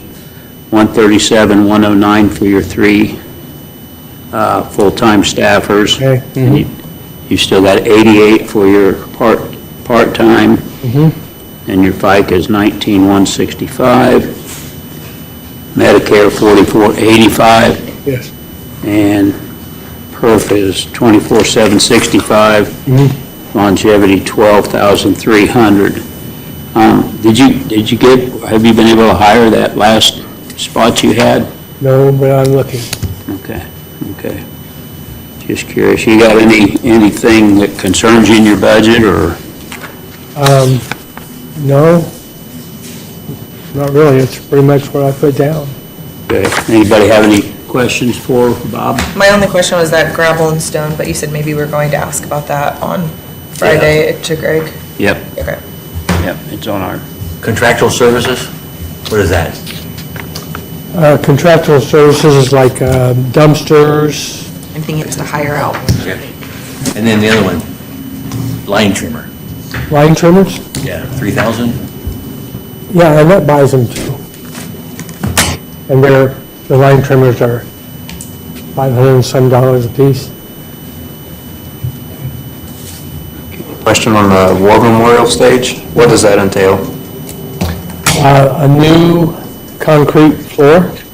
It's going to have to be raised up a little bit so the speaker can be higher than the crowd.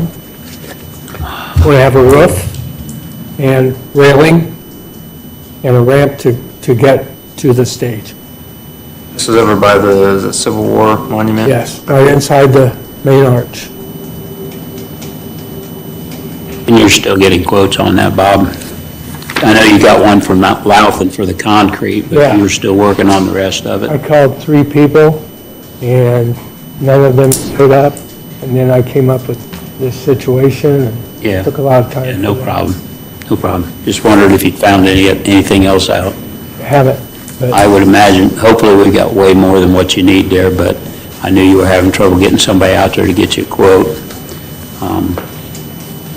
yeah, and on that, if there would be, and we talked to Mr. Brown at CIP, and he seemed to think that it would take 70,000 to get it done, if you remember. And I thought another 5,000 for increase, maybe. Right, right. But if there's any money left, the sidewalks need some work and so forth, and maybe I could use it for that also.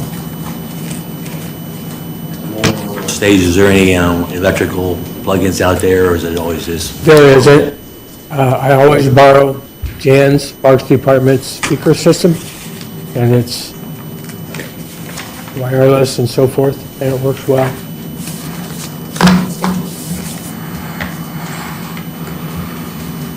Else have any questions for Bob?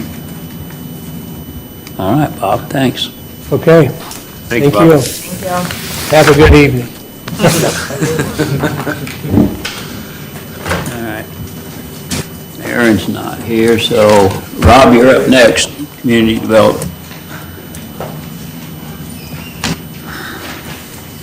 Which one's his? Community development, so page 10?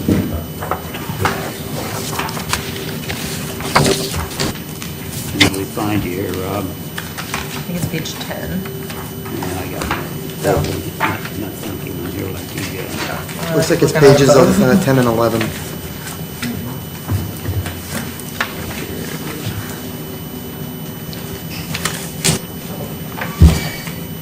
All right, Rob, you want to run through yours, make sure everything's the way you want it? Yeah, most of the personal services all pretty much stayed about the same.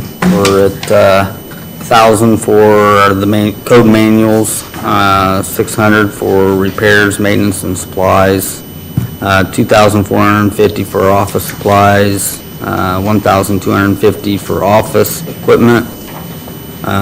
Fuel and oil would be 5,000.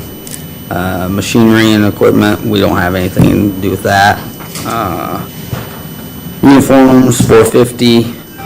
General supplies, 150. Get down to the copier postage meter, 2,500. Annual software fee, 25,000. Contractual services, 5,000. Postage, 3,000. Telephones, 2,900. Printing, 800. Vehicles, repairs and maintenance, 3,000. Office equipment, repair, 200. Reimbursements, 500. Dues, 300. Miscellaneous, 200. And our seminars is 800. Okay. I think I gave you your budget with what we had put in for your salaries for now? For what? For your salaries? Yeah. Had you down at 59,219. Office assistant levy, 39,000. Rental inspector, 39,000. FICA, 9420. Medicare, 2204. Perf, 17,017, and longevity, 3,000. Any concerns with your budget, or? So did you put in there for the part-time, for a part-time? No, Libby told me that with this software and stuff, she said you guys weren't gonna need it, so I took it out. Are you getting a new software? We are probably going to, yes. Yeah. Ours is. So I just, she said she didn't feel like she'd need it, so. If you. It was originally in there, it probably, is it still on yours? Yeah, it's still on mine. Yeah.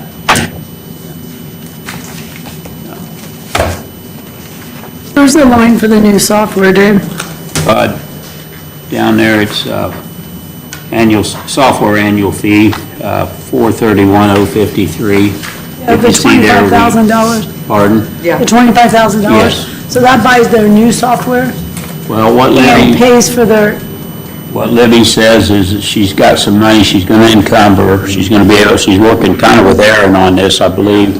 They're gonna go to the same systems, and she'll have enough money to encumber some this year, and with this 25,000, have enough for the agreement and everything that she needs to get it up and running. For the year.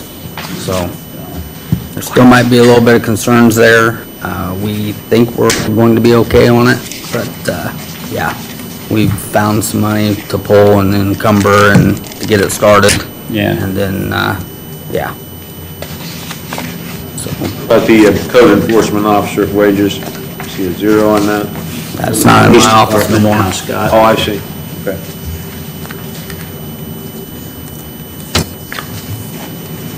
Else, Rob? I don't think so. Good. Parks and golf.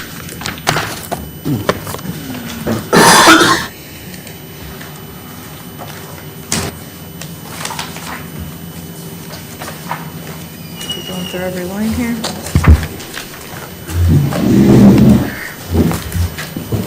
Good evening.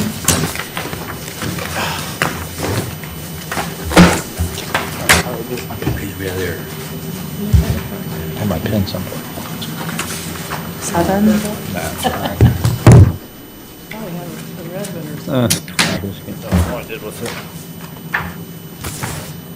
Jan, I know we talked about a lot of this stuff, but let me give you,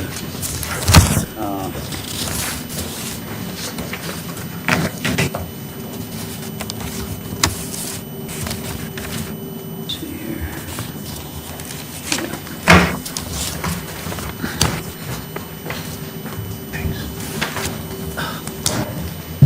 A little bit different than what you had, because we fixed some of the things that we talked about. Okay. You can look at it and look at your vote if you want.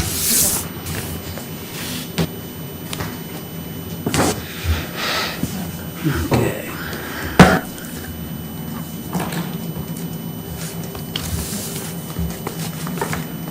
Change some of these numbers?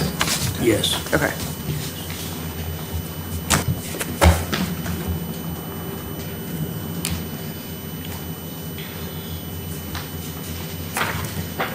If you want to follow, I'll kind of go through the start for you, Jan, and explain to you what you got there.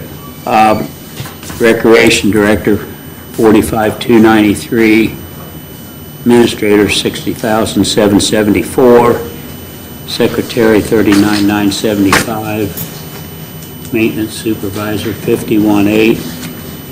Full-time hourly is for the 5 that you currently had. Put that at 208. And the reason I changed that, last year you reduced it for longevity purposes, but I didn't know if you were going to give any incremental, I don't know, some of your people I don't think are at top. So I put them at the top to raise that number up to where it's at. Like if you look at the salary ordinance, Are you following me? Yeah, I guess for 5 people, with each of them to get $1,000 for the year, right? $1,000 raise, right? That's what they're supposed to get? Yeah, and some of them, I don't think were at top pay, were they? They are now, yeah. They are now. So you're gonna have to change it's- the ordinance to reflect the, Well, the salary ordinance, when I was looking at the salary ordinance, these guys were probably the lowest paid workers in the city. I'll agree with that. So I raised them up $1 an hour, and that's where this 208 came from. Okay, all right. So instead of the salary ordinance saying their maximum pay was $19, they'll make $20 an hour. Is that, so are we not including a new, Though right below that, you should, I'm not sure where it shows up on your schedule, but you should have one new employee starting out at 36. Dave, that's on the page before, it's on page 6 of 30. But it says 2 and it should say 1. It should say 1, yeah. Oh, it still says 2 on there? This says 2, but it says 36. Oh, yeah. So that should say. So that's on the page before, Jan. where are you looking at? Oh, yeah. Page it's 6. On page 6. At the very bottom. It was the very first line, and it's on It's the the very, page before. it's on the page before. So that. Page 6? Last line of page 6. Sorry about that. Oh, okay. So that's 36,000. One new employee. For one new employee. They got 5 guys getting 41 Okay. cents. Out of the 208. And that's a maintenance employee? Yeah, field for somebody outside, yep. Yep. Okay. Then your temporary help, 54.5. FICA went to 36,340. Medicare went to 8,506. Per 59,540.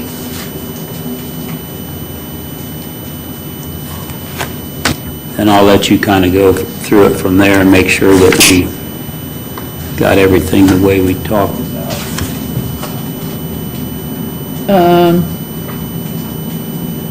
Building repair supply, I'm just gonna go ahead and go down to supplies, everything else is fine.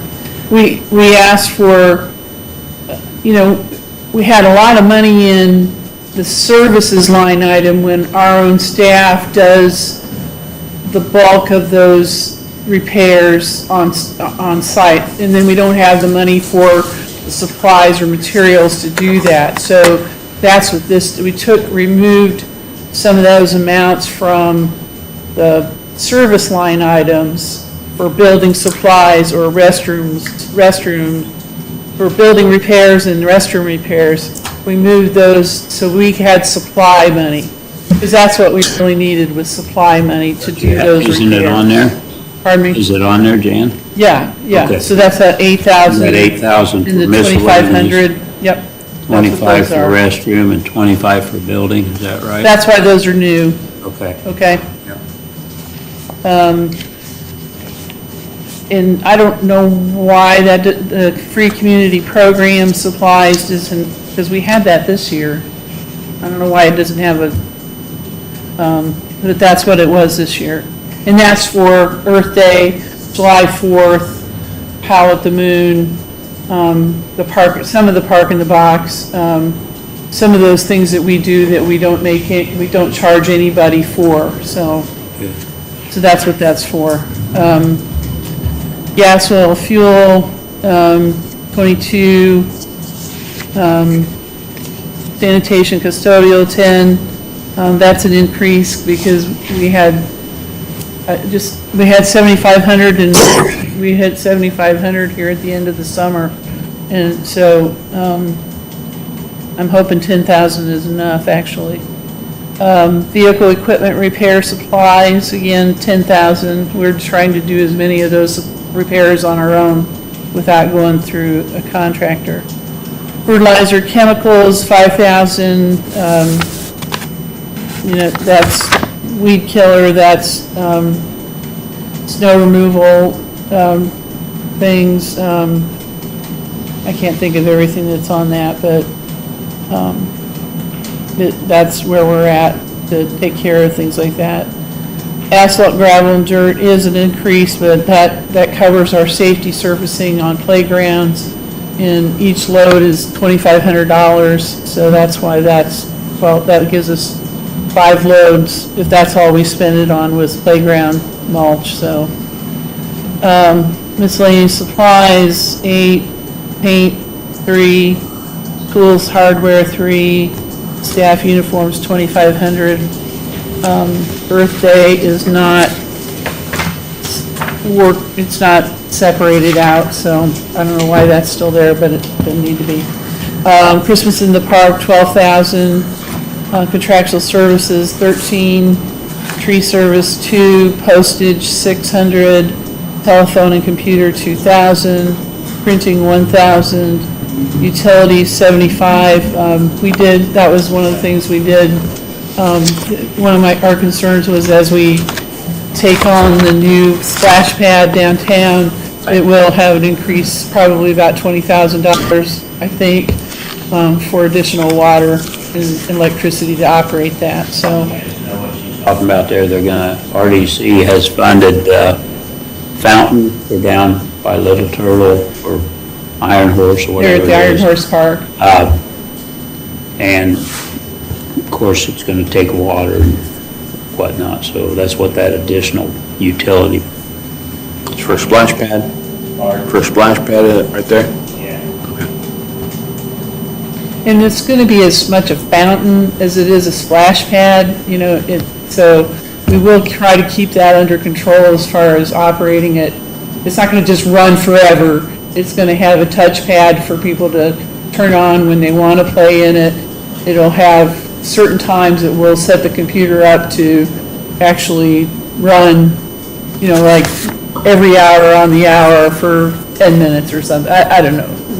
But it won't be running constantly. Specific time, like a Yep. timer, push it and the time that goes out. Yep. So, yep. Let's see where I'm at. Utilities, okay. Building and structures, 10,000. See, that was 15,000, and that's one of the places where we moved money to the supply line item, so. Restrooms, that was another one that was another supply line item that we moved money to. Equipment repair, non-vehicles, vehicle equipment repair, those are the ones that have to go to the dealership or whoever is able to fix things that we aren't able to. Trail maintenance. Yeah, I took that out, and I'm gonna consolidate that with, you wanted to do the Houston parking lots. Okay. Tony, what was it you wanted to do there, Tony? You wanted to do you had said you wanted contractual services for the parking lot downtown here? Yeah, that was. For sealing and, Aaron put that in there for seal put in the parking lot. but I just thought if we were gonna get a sealer, we could do Jan's and yours, and so I've got some money farther back in the budget for all that stuff to Okay. be done at one time, hopefully. Equipment rental, $1,000, musical performance, 800, new subscriptions, 15, seminars and training, 3,000, reimbursements, 500, July 4th fireworks and light show, $20,000, park programs, 1,500, board members, 1,200. Is there a chance that we could do that? We set that, they're only getting $25 per meeting. Is there a chance we could double that for them? To go to 2,400? Yeah, I think, didn't we talk about that? We did talk about it. And I thought I changed it. Yeah, I thought you changed it to be We were $50. gonna put it at 2,400, and Yeah. Aaron's actually written an ordinance for, the BZA, Okay. so we just, Well, and we'll write a resolution and all that to do that as well, if you approve it. No point if you're not gonna approve it. 2,400 there then. Okay, that'd be great, thank you. Wheelhouses and playground shade structure at 18,000. Penman roof is 35, and we did get a quote on that, and that was right there at that amount. The Mondo pad, 2,000, and I don't know that we actually have to have this in the budget, because IT takes care of this in the IT budget. I stuck it in there just because I wasn't sure either, and I'd rather have it in there than find out we got. I agree. Okay. Scramble to find the money. Okay, all right. Snow removal equipment, 20,000. I did get a quote on that, it was at 18,000. Did you want to reduce that? Well, Dave, you saw the same thing I We saw. already reduced it, didn't we? So the snow removal thing is $18,000, so do you want to reduce that to 18 as opposed to 20? Up long enough to buy it at 18. Well, I don't know how long the quote's good for. Let's just leave it where it's at. It's, Okay, It might be an I'd rather- increase. all right, okay. Used van, 50,000 for program, water tank trailer at 5,000, park signage at 5,000, heavy machinery trailer at 12,000. The one-ton dump truck, that's one of those you must have moved out to, okay. Heavy equipment attachment, 15. ADA drinking fountains at Spencer Park, 10,000. Burkhart's misspelled, Yeah. 9. Burkhart, that's for design work. And by the way, he's really excited about doing a Batman thing there, so we gotta do it. So, park ADA assessment at 70,000, replace water lines at Spencer. That was a reduction down to 50,000. I think I moved that one out too, though, Jan. Yeah, but you have it in here for 100,000, Dave. Still in there at 100? Yeah. Yeah, that was gonna be a 0. Okay. That'll be moved Is that out. gonna come out of the bond money? Yeah. Okay. 0. Yeah, it's 50, so it's. Okay. Soccer goals at Houston, it's not at Bishop, just Houston. But 10,000. Spencer Park paving in upgrade parking lot is 0. Upgrade parking park lighting at Spencer, 20,000. Playground equipment at Spencer for 0, and that must be moved out too. Okay. It is, how much was that? It was 100,000. Yeah, that's like $100,000, but that's gonna come out of the bond also. And then that's it for the park. Then on to pool. I have one question about parks. The used van for 50,000. That just seems like a lot for a used vehicle, right? Yeah, and if we can get it cheaper, we will. Okay. And this will be so we can move equipment around and to different parks or as we need to. How often would she use that van? Oh, she'll use it every day once she's got it. We had program going on in different parks almost every day this last summer. And the Park in a Box has a lot of equipment. It'd be nice to have it all in one place that's mobile. The craft program was pretty popular. We are hoping to do something more consistently there at Fairview Park right now on a daily basis. But that'll take, we don't have a place to keep stuff. We're going to try to work with the elementary school to see if they can give us a corner or a closet or something there. I don't know what we'll. I was only asking because, you gave us those numbers for the different programs, and I mean, other than like one program, most of them didn't. Well, it's going to take some time to get these things rolling and but I think consistency, whatever it is we do, is going to make a huge difference. And, But that money was this year, wasn't it? Yeah. This year? It was previously. This is for 2025. Any other questions or concerns, Jan? not about Parks General. Okay.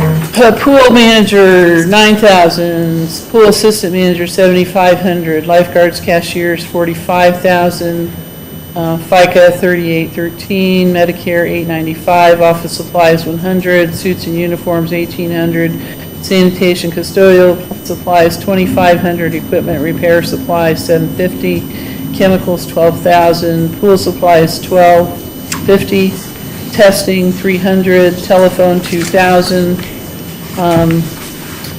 printing, printing is 500, utilities, 23,000, building and structures, 5, equipment repair, 3475, program refunds, 500, seminars, training, 600, contractual services, 500, pool startup fee, 2,000, lifeguard training reimbursements, 1,500, reimbursements, 250, machinery and equipment, 6,000.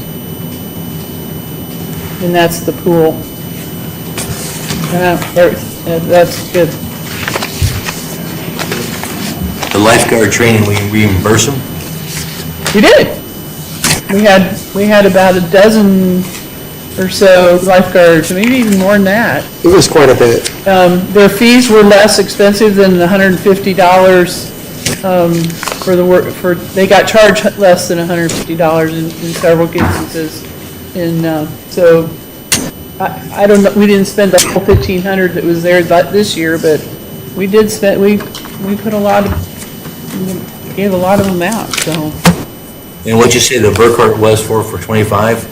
The Burkhart is to help start designing whatever it is we're gonna put into the Burkhart Park. And one of the things I was saying is that the Batman guy, Mark Raycop, we talked about a big Batman statue, and he's already trying to find a statue and everything. So for something to be really, I don't know if that's what we want, but I think that's a good start. Yeah. Might as well do it, something really big and something bold that'll make it a cool place, because you can't do very much more with that than some kind of a statue or a water feature or something, so. And the other thing, the park ADA assessment, 70,000, what's that? That's for going through every one of our facilities, parks, and showing what's accessible, what kind of work we have to do on things, parking lots, bathrooms, walkways, probably even a little bit of programming, what's accessible and what's not. So that was one of in our master plan, that was a glaring issue, that we hadn't done anything like that it's been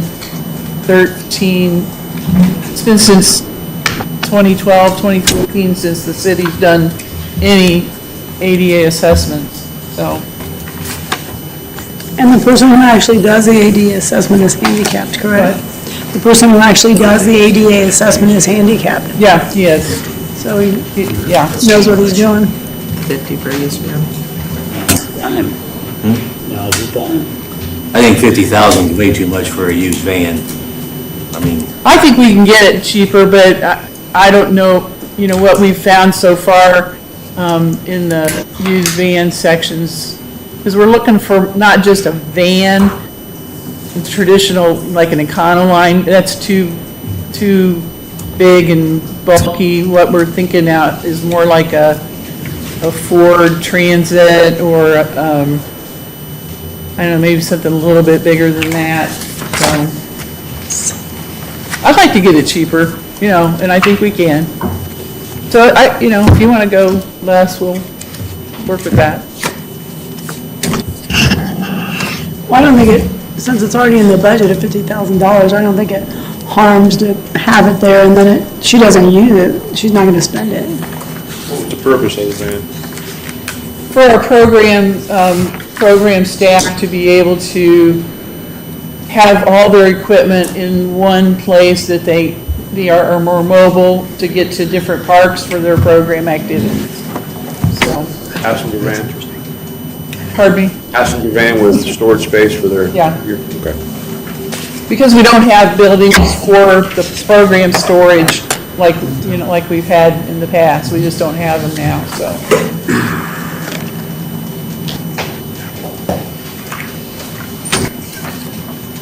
It's just got non-reverting in it too.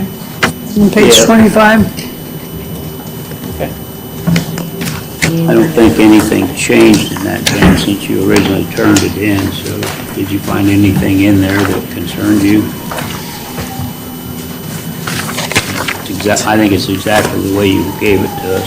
Yeah, I don't think there's anything in there that's, I went through that, unless you've changed something. No? I haven't changed anything.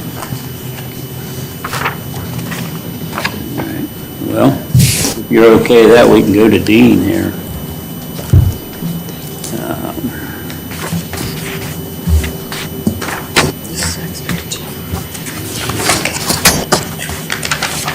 Do you want me to start it, Dave, or? Yeah, whenever Okay, you're all ready. right. Well, it starts off with clubhouse manager, which it has super or something there in front of it, it should just say clubhouse manager. At 47, golf course manager at 58,382, assistant golf course superintendent, 49,5. Full-time hourly, should just say 1. It says 2 there, that's at 40,920. Part-time maintenance, 23, seasonal maintenance, 20, and seasonal clubhouse, 38,5. I believe, are these all the same numbers that they were last year? Do we raise them at all? I don't think we did. Yeah, my concern is that, I mean, our part-time and seasonal staff is paid less in the cemetery and, the parks, and I need to get that up a little bit because I couldn't get a college kid hired this year for maintenance because.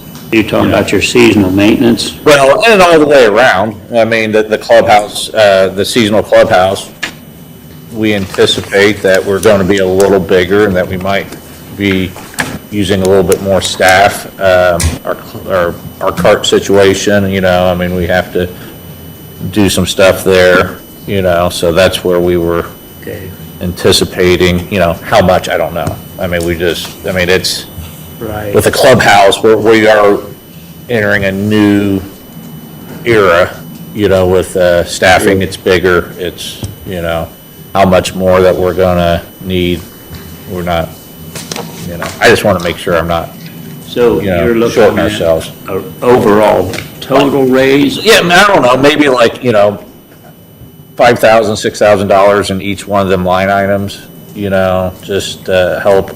I mean, instead of starting someone out at $11 an hour, I can do $13 or something like that, you know? Okay, because, And- well, here's I guess my question's twofold. When I look at the salary ordinance, you got seasonal clubhouse 10 to 15, seasonal maintenance 10 to 15. So are those numbers okay? You just want to raise the total? I think they need to go up too, because, I mean, I got a couple, you know, people that's been with me at, you know, a long time that's making 15. You know, if I start someone at, you know, 13 or 14, and the other people are at 15, I mean, that's tough, you know? I mean, everybody knows where wages have went the last few years, and it is, you know, not long ago, I could throw $8.50 an hour out I was there. gonna say, it used to be 10 was the max. Yeah, I mean, it went up drastically, and, you know, we haven't really kept up with that. And we felt the pinch this year, like I said. I mean, we ended up getting some high school kids and stuff, but we really, I mean, they don't get out of school until, you know, June, so it's hard to, you know, have maintenance staff out there, so that's why we, you know, had a couple college kids on, you know, potential this year, and they ended up going, you know, other places, you know, for, you know, wages we couldn't match, but, you know, maybe if we were closer, you know, maybe they could. So what do you think your max on your part-time help should be?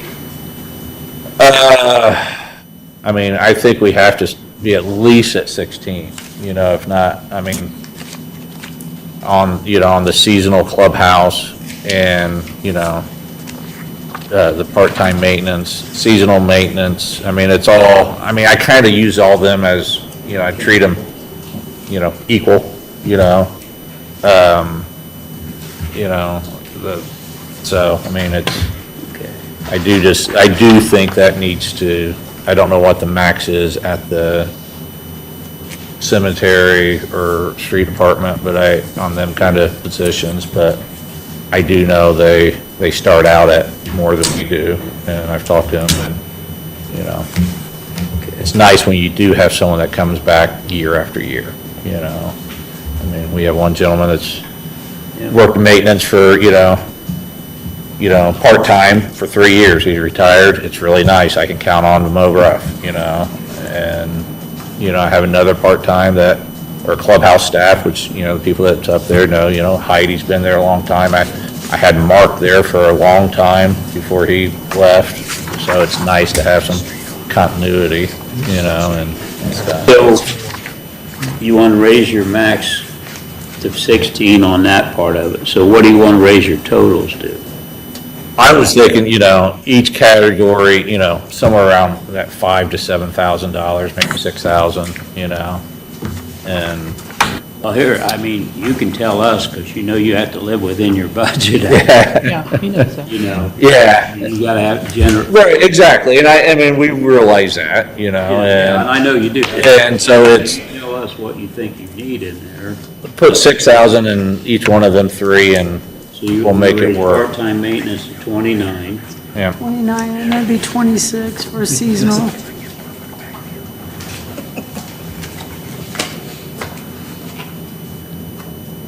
Seasonal would go to 44. That'd be 44.5. Yeah. And we're really, I mean, like our seasonal maintenance, not to drag anything on, but we're kind of changing things different, how we even do our seasonal maintenance, because, you know, used to I hire a kid and they'd want to work 35 hours a week. Now they don't want to work that, you know? I mean, they got too much stuff going on in the summertime. If they play any sport, they're, you know, Yeah. we lose them a couple days a week, And so. I mean, for you guys that are new on the council, the non-reverting golf, what it does, it basically is supposed to pay for itself. So, and Dean, generally, he watches everything, he gears it, his whole concept out there to what he knows he's gonna bring in to be able to make ends meet each year. And that's why I was teasing him when we read the budget off the first year, the first hearing, you know, every year Baker Tilly always said, well, you gotta watch your golf, because the budget's always higher than the revenue, but Dean always knows how to manage his money so that the revenue he's generating pays for what he's getting, And he's spending, And basically. we built up a little bit of a nest egg, or I think we have a couple $100,000 in our account, over between last year and this year so far. So, I mean, which is going to be helpful, you know, because we are going into, like I already said, an unknown year with the new clubhouse and. Already had a really successful year this year, and I expect you to have an even better year next year, so. Yeah, I do too. You know, the couple weeks that we were doing our cart paths, our numbers dropped, you know, I don't know what construction will do with us, you know. Maybe people just want to come just to see the construction, the clubhouse going up, you know, but parking's different, or there's going to be some things that issues we're going to have to deal with. We're excited. Do you use more people for seasonal clubhouse than seasonal maintenance? More people for seasonal, yes. Okay. Yeah, they longer hours. I mean, the clubhouse is open 15 hours a day. Okay.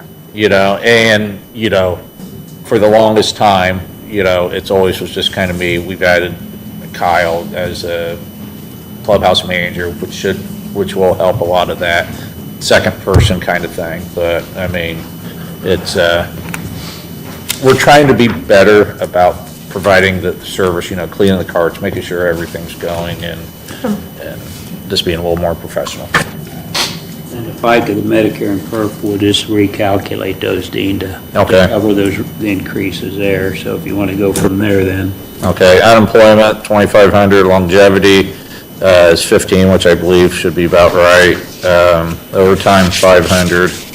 Office supplies and tickets, 1,500. Fuel and oil, 15,000. Beer, wine, supplies, 27, snack bar consumables, 27, and pro shop supplies, 40. We increased them because we have been going through more of them. The busier we get, the more we sell of them products there, and that just means we make more money. You want to be able to fill up the new, What's that? you want to be able to fill up the new clubhouse. Exactly, too, yeah. So, I mean, we are going to be going through some You more already got stuff. my wife's request, so. No girls' shirts up here. We'll work on that. All right. Yeah, clubhouse supplies of $4,000, vehicle equipment repair of $16,000. Let's see, irrigation supplies, $5,000, fertilizer and chemicals, $60,000. That went up, $10,000, but the price of that stuff, usually we've been pretty good at what we've done. We kind of went over budget there a little bit this year, so we increased that. $3,500 for grass seed. Miscellaneous supplies, maintenance, $2,500. Sand and peat, $7,000. Course accessories, $3,500. Hardware supplies, $2,500. Junior golf lessons, $2,500. Telephone, TV, internet, $5,000. Tournament promotions, $2,000. Printing, $500. Utilities, $60,000. Irrigation maintenance, $5,000. Vehicle equipment repair and maintenance, $12,000. Building clubhouse, $5,000. Ice maker rental, $1,200. Equipment rental, $500. Contractual services for junior PGA coach, just a little quick, that's new, that line item is new. I've always been the junior league coach. We have a way that we're going to try to cover that line item with expenses, being passed on to the consumer and the kids. So I think, we'll be all right there. But that's something where we're going to hopefully hire someone to do that position, or to help me do it, I should say, because it's a lot of weekends. Dues and memberships, $1,000. Credit card fees, $15,000. We increased that, but we've just been going through more of that. Seminars and training, or just seminars, $2,800. Contractual services, $26,000. Tree service, $5,000. Reimbursements, $2,000. The driving range of, well, I'll just go ahead and finish this off. We just got a few more lines here. Driving range of $50,000. Replace a roof on the chemical storage building of $7,000. I'll go back through and hit these here. Irrigation upgrade of $50,000. Dump trailer of $5,000. Front end loader of $20,000. Mower and equipment loan of $45,000, and golf cart loan of $16,600. Me and Dave talked about taking out the chemical storage roof building, doing the roof there, maybe making it, I think it could go another year, maybe we can make it out of a United Way project or something like that. So we could cut that out. Where am I at here? The dump trailer is getting from the street department. We noticed that when we borrowed their dump trailer, the Parks Department, it has been a godsend. It's just so much easier than us throwing up on this old dump truck that we have, which we will, put to auction. Less maintenance, than a diesel truck to do. And then we combined some of the equipment loan to go down to $45,000. We originally had 70 in there, or $90,000 for the two pieces of equipment. We knocked that down to 45. I even, with the front end loader, we probably could even, that would be a skid steer or a tractor with a bucket on it. We probably could even, if we increase the mower and equipment loan item, we probably could cut the front end loader line item. You know, see what I'm saying? If we increase a mower and equipment loan to 50, we can go ahead and cut the front end loader out. Cut it out altogether? Yeah, cut the front end loader out, we'll just put it in with the mower equipment loan. Raise the 45 to 50, 50. eliminate the 20. Yeah, So we're taking out 20,000, 7,000, and changing 45 to 50? correct. Okay. Yeah, 45 to 50, cutting the front end loader and cutting the chemical barn. The driving range, you know, as you all know, we're with the RDC, help with the RDC, getting the acreage next to the clubhouse. Going to definitely be more than a $50,000 project to get that up and going to a driving range. But, you know, it's a start, you know, that 50,000 there. We'll just have to see what we, you know, can do for that and everything. Irrigation upgrade, it's been on the CIP forever. I'm not sure how we go about it or even touch that. If you can, leave the 50 in there for the irrigation upgrade.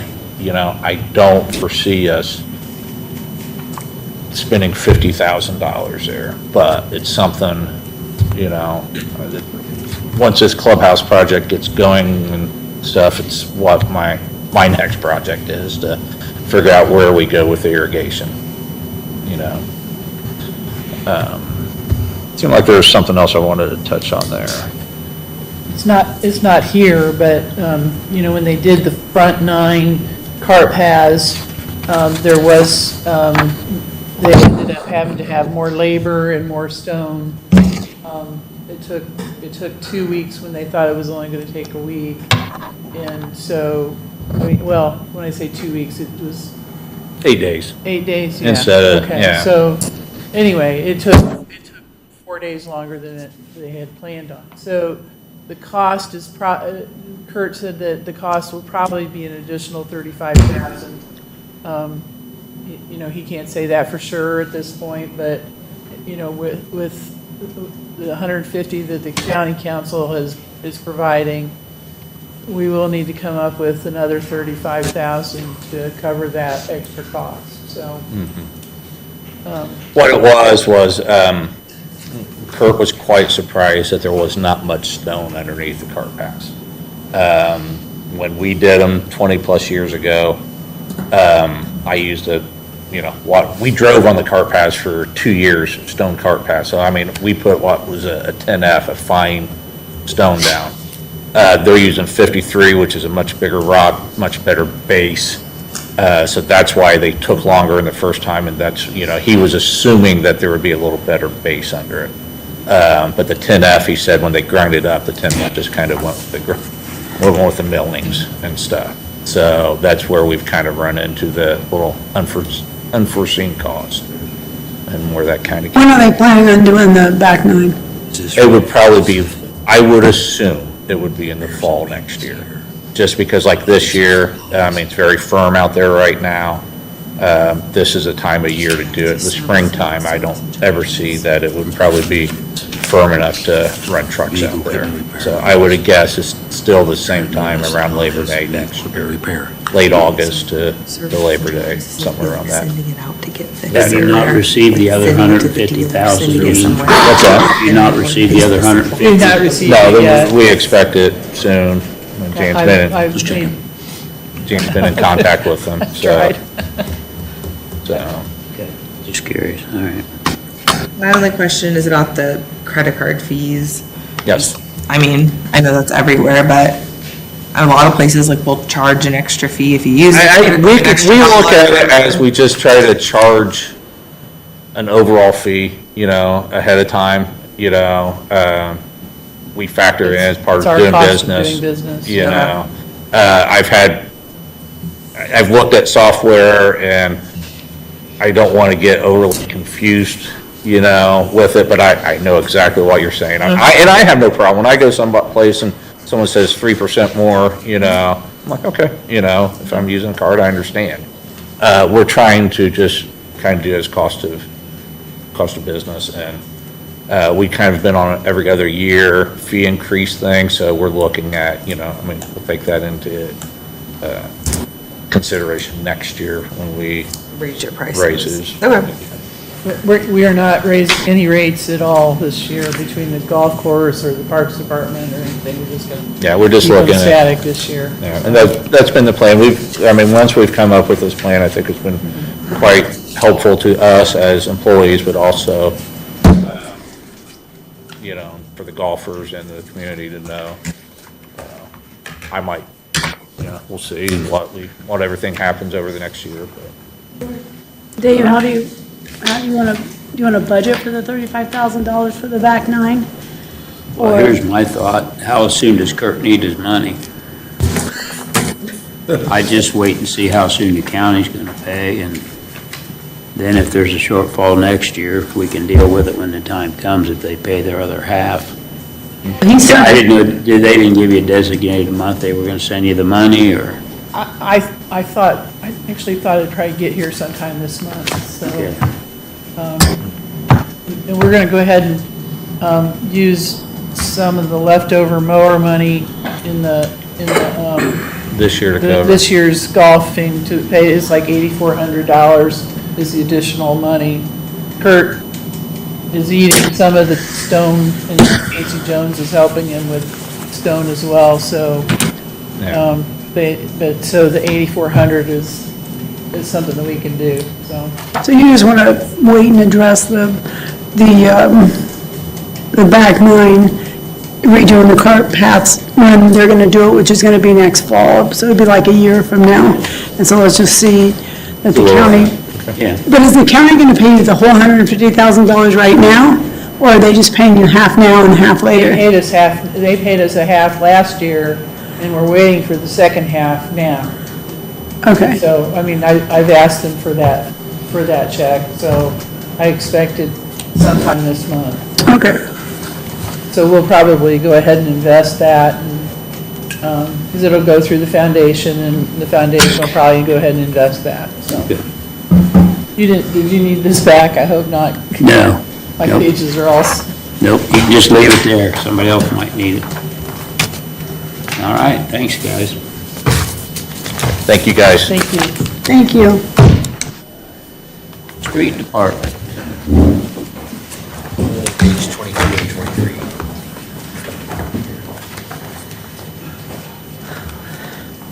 And 21. And you're gonna let him just sit back there like that, huh?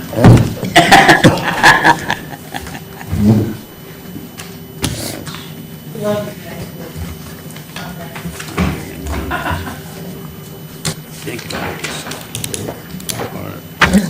All right. You got yours there, Tony? Yeah, I have a copy. Okay. Don't know that there's been any real changes made to it, but let's go through it to make sure we got everything in order. Up at the top, I'll tell you, basically, right now, there's $1,000 in there for all your employees.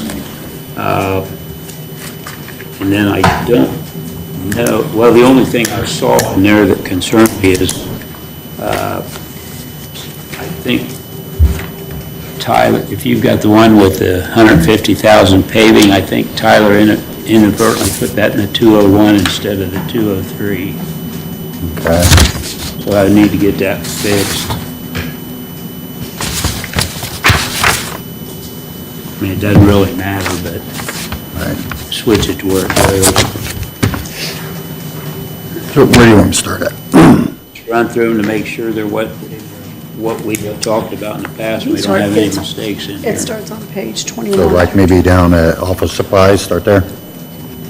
We got 500 there, 2,300 in general supplies. Office supplies. Yeah, we can start with office supplies. Are good? Okay. 500 for cleaning and household. Garage and motor is 65. You'll notice that's down 10 grand, but we did move that to general repair and maintenance because international trucks are becoming so computerized. International doesn't want to sell any of their computer stuff to help you fix stuff. You have to take it there to get it fixed. And that's been happening way more often than we would like. So we just moved that 10 from there to there so we could cover that. 100,000 in fuel, 5,000 in oil and lube, 7,800 in tires, 9,000 in stone, 17,000 in sand, 45,000 in salt, 22,000 in bituminous, 4,000 for chemicals and tools, 18,000 in traffic, 4,000 for mosquito control. That's 400.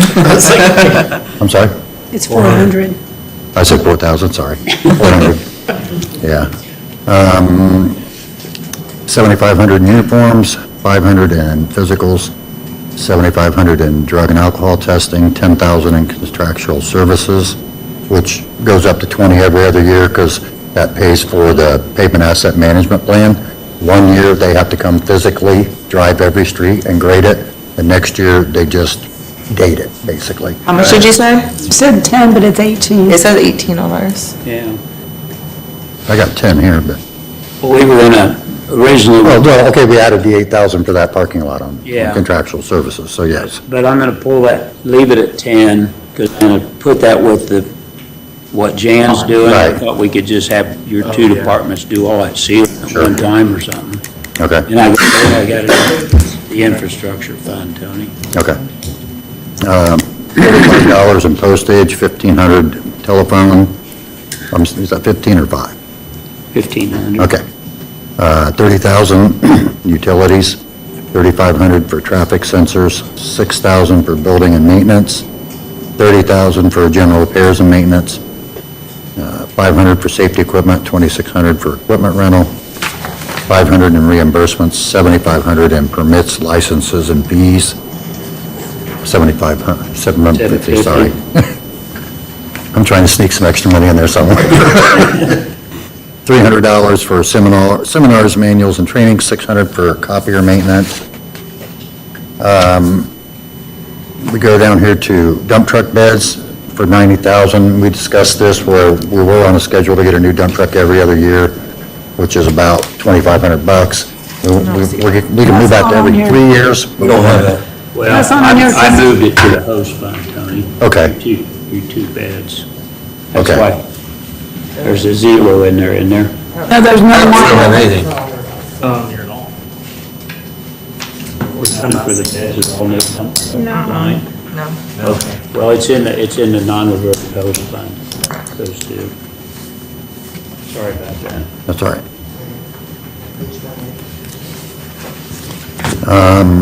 7,500 for a trailer, 15,000 ADA, 20,000 in curbs and gutters, 50,000 in sidewalks, and then there's the 150 for paving. What'd you say about What did you say ADA? for the ADA? It's 18.5. I got 15 down here, but I think we dropped it a little. Dave, Yeah. he says he has You 15,000. got 15 for ADA? That's what I have written here, yeah. 18.5, so we can change that to 15. That's what it was last year, but, Yeah, okay, we'll switch that to 15. And like I said, I think he put the paving in the wrong fund. You got anything you want to add, or any concerns, or? well, I will say, again, like we just lost another guy. His last day was a week ago Friday to a higher paying job. Our top pay is what the state highway starts at. When we were working at the golf course with some county guys, there was a part-time county guy making 40 cents an hour more than our top pay. It's getting really difficult to get. County driver? Uh-huh. Because I've got all their salaries at home, and they're all below. Unless he lied to Brian. He told Brian he was making 2280 something, and our top pay is 2240. Well, but they also don't get longevity.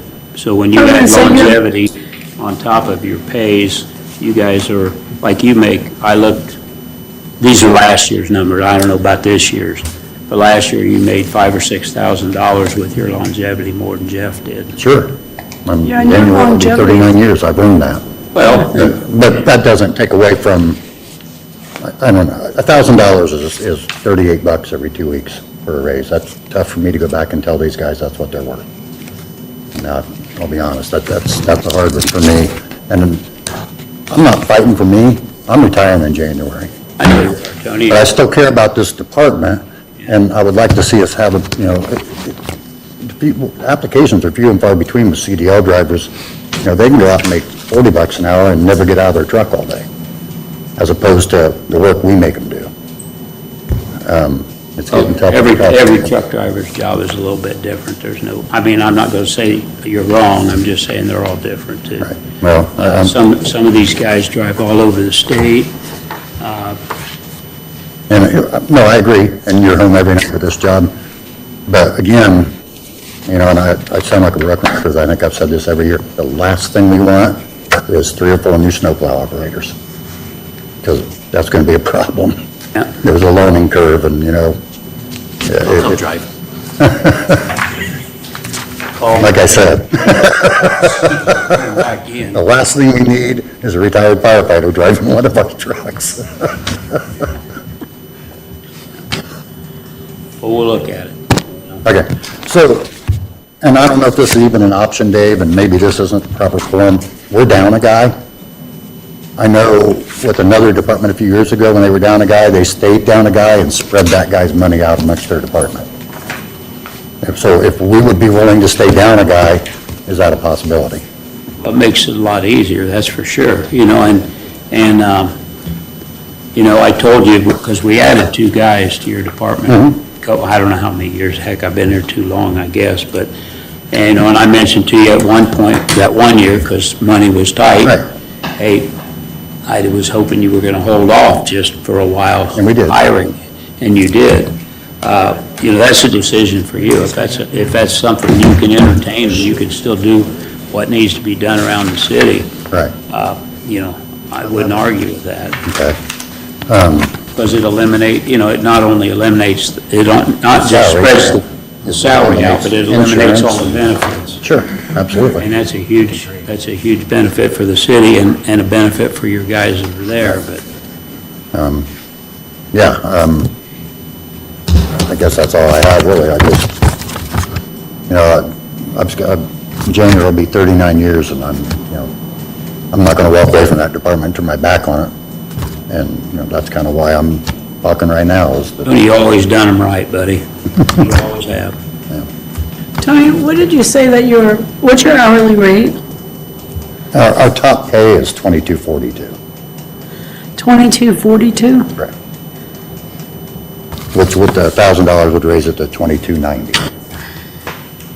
Yeah, I did the math on that myself. And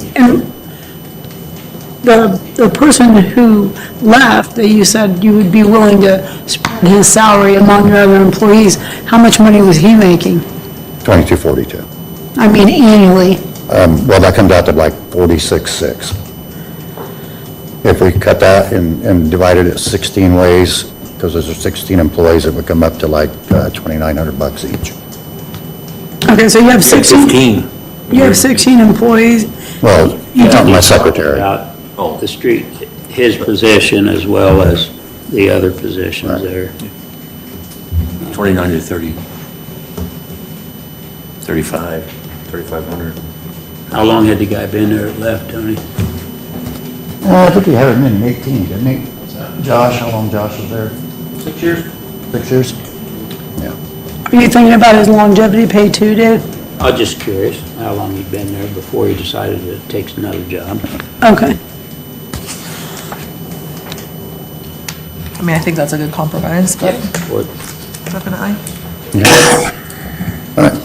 work up some numbers, Tony, and I'll bring them down and show you guys. Appreciate it. Thank you, Tony. Everything you do. Thank you, Tony. And fire.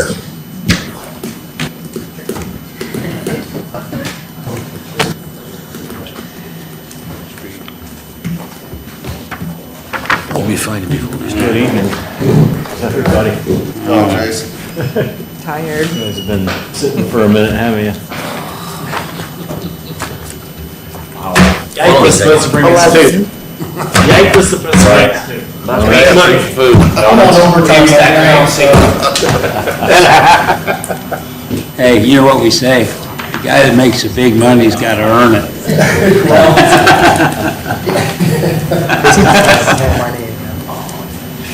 right. I want to tell my wife, we want to blame. Now, I think, How do you want to start this, Dave? well, I want to have you run them through, it should be in the one. You have the one I gave you. Page 11? Page 11. I don't know which one I got. Yes. Or does it start on a different page, Haley? Did you see something different? Well, this is all salaries, so no, it's probably a different one. Oh, okay. Hey, this is this starts on page 11. Oh, yeah, that is. No, Yeah, and the stuff I pay is 0. 11's all like the salaries, if he's Do just you gonna have go your through the regular sheets budget, that it's we not the worked right on? page. Yes. Okay, I'll read off what I had proposed to him and we talked about last Those are the week. numbers that are in here Okay. now, right? Yeah, Okay. all right, Okay, so what is page 11, you are starting with the salaries then? yeah. Okay. Yeah, this is general fund here. This is the proposal. Chief would make $76,250. The assistant chief would make $71,077. Mechanic, $68,577. Assistant mechanic, $66,236. Captains, $66,538. Arson investigator, same amount, $66,538. Inspector, $66,538. The firefighters, $65,000. Probation firemen, $60,000. EMS, $65,769. And lieutenant, $66,759. And Lieutenants again? Sorry. What did you say for the lieutenants? 66,759. yeah, $66,759. The only one I didn't catch was assistant chief, 71. Assistant chief, Yeah. 71,077. Now, I won't go into all the FICA and all that right now, and I'll just tell you, Rick, Jason, you've got a lot. You know, I'm a creature of habit. Yeah, I hear you. Jason, if you've got that sheet with all the things that you gave back, Yes. that we did in the budget, I want you guys to hear, this is. I've got what one they- for I didn't bring one for you, Oh, okay. Mayor, because I didn't know you'd be here, but I got one for. Did you hear that? Did anybody else hear that? Okay. Well, hey, Just wanna make sure. I probably wasn't. You probably did. He did, he I said thought that you and Tyler both would be Danny going. told me you were going to Fort Wayne. I know, well, you know what I think it That's why you was? weren't on the agenda. He had asked me a couple months ago. He said, "Are you gonna leave on that Yeah. Monday night?" And I said, "Only if I get invited to something that evening." Well, I didn't get invited to anything, so there you go. Okay. So, David and I had talked quite a bit, and one of the things he told me was to try and find money in the budget. So, what you have in front of you is the money that I've found in the budget that we could cut out to put toward wages. That's 4,000 step-up pay, taking the clothing allowance from, it's 800 and some odd dollars. 824 is what it is currently. Right, state minimum is $200. It's state law, it has to be 200, so that's where the 22,892 comes from. Cutting the overtime budget by $10,000. The arson budget's only $500, and right now, he hasn't used a dime of it. I was the arson investigator for a lot of years, and I hardly ever used any money out of that budget. You never caught me. The EMS AED supplies, we had boosted that up a little bit for 25 because we had planned on buying a new AED for the department. It was gonna go in the chief's vehicle, but we'll move that around so the newer one's on a frontline engine. I'm gonna be able to buy that this year with some of the savings we've made this year, so. Inspector's kind of just like the arson budget, it's only 500. I don't think he's used a dime out of that. The tactical water rescue, we're gonna cut that to, we had wanted to go to 5,000 with it, we'll cut that in half. We were able to secure some grants through EMA, it's helped us out with some grants for some funding for our technical rescue team, so that's helped out quite a bit. There's another EMS line item. I'm not really sure why there's 2 EMS line items in our budget, but there is. Got 1750. In the capital improvement, there was 75,000 in there for a chief's vehicle. That Durango's got 93,000 miles on it. It runs just fine. We can definitely get by for another year without a new chief's vehicle. I don't see a need for that. And then longevity is 105,000. So that's a total of $225,142 cut out of the budget. Well, longevity is a cut because of the. So you're gonna go measure. Now, right? Well, we're talking about, what Dave just read, the finance committee has talked about, is that, and that's cutting out longevity. Oh, So, I don't know, Dave, do you want to go into what we talked about today, or? I'll just let you, have you got copies for them? Because I didn't bring any copies of it. He called me today, I went back down there, he gave me another proposal that they would like to, I told him, I said, well, I'm gonna leave in the budget what we had agreed on last week after we met, and he's got a different proposal, and I'll explain it to you. Yeah. So, and Dave, I figured out where that extra firefighter that I found, it was on one of these that I had.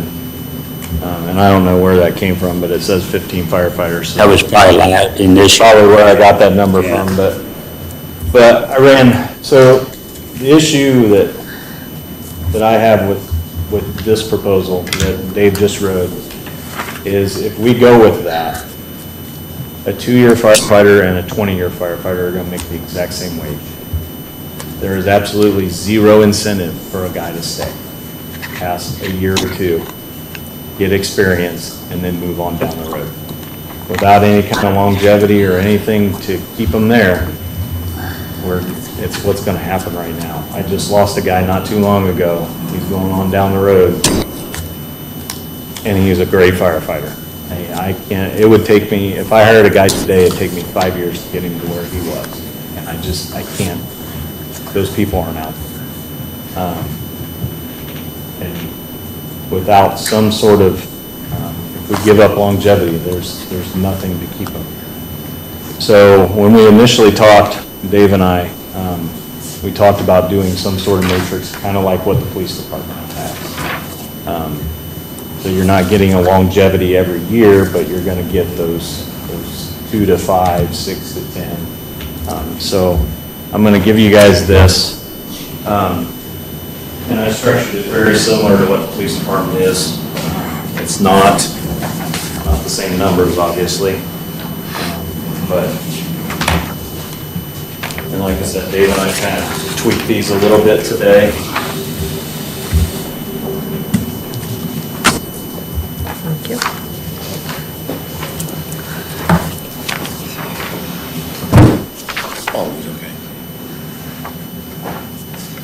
And when I first ran the numbers, I had added an extra firefighter in there. And like I said, I think that's where I got it from, was the original thing I got back at the end of August. And when I did that, I ended up coming out like $10,000 to the good, versus this other, but with that other firefighter, it actually ends up being about, it ended up being like 30,400. His proposal's actually about, I think it was 30 or 40,000 more than what we had brought to them last week in cost, as the current cost. And because of the way he restructured it, after probationary, instead of them jumping to 65, they went to 62.5. And then the next step, they went to 64.7. We actually revised these because there was one little glitch in it that, I said, well, you're going to have people with different ranks making the same amount of money. So why, it doesn't make any sense to have people with different ranks. If this guy was boss, he shouldn't be making the same amount of money. So anyways, so that's as you can see, it graduates down to 69.5 being the top pay. And then they get their rank added on. If they have a rank, wherever they fall, matrix up above, they get that amount. And that also, that'll also eliminate one of the problems that I see with our rank structure is between a firefighter and a lieutenant, it's $760 or something as a bump to move up another rank and all that or more responsibility. It's $700 a year. So by doing these stipends, it gives the guys a little more incentive to want to move up the ranks and to better themselves. That'll help that out tremendously too. So basically, I'll tell you guys, what I told Jason. You got two proposals. The one we brought to him that said it was either this one or the $2,000 raise, or, so he took this one last week, the one we brought to him, and he's revised it to this, and I said, I'll bring it to the council, and the council can decide which one they want to go with.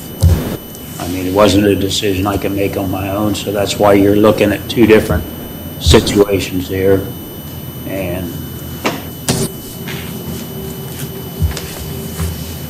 we have to make it.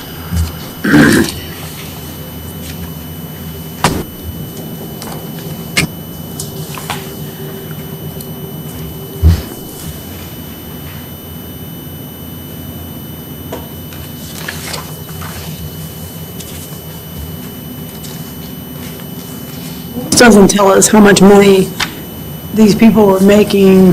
I don't know how much money these people were making before we made this is the third. I can tell you what they were all making this year, okay? Yeah, that's what I want to know. Currently, the chief makes $66,133, but now remember, all these are also dependent on longevity. And does this number does not include? There is no longevity in what either one of us, either proposal you're looking at today, longevity's gone, just like it is with the police. Is it in the 66,133?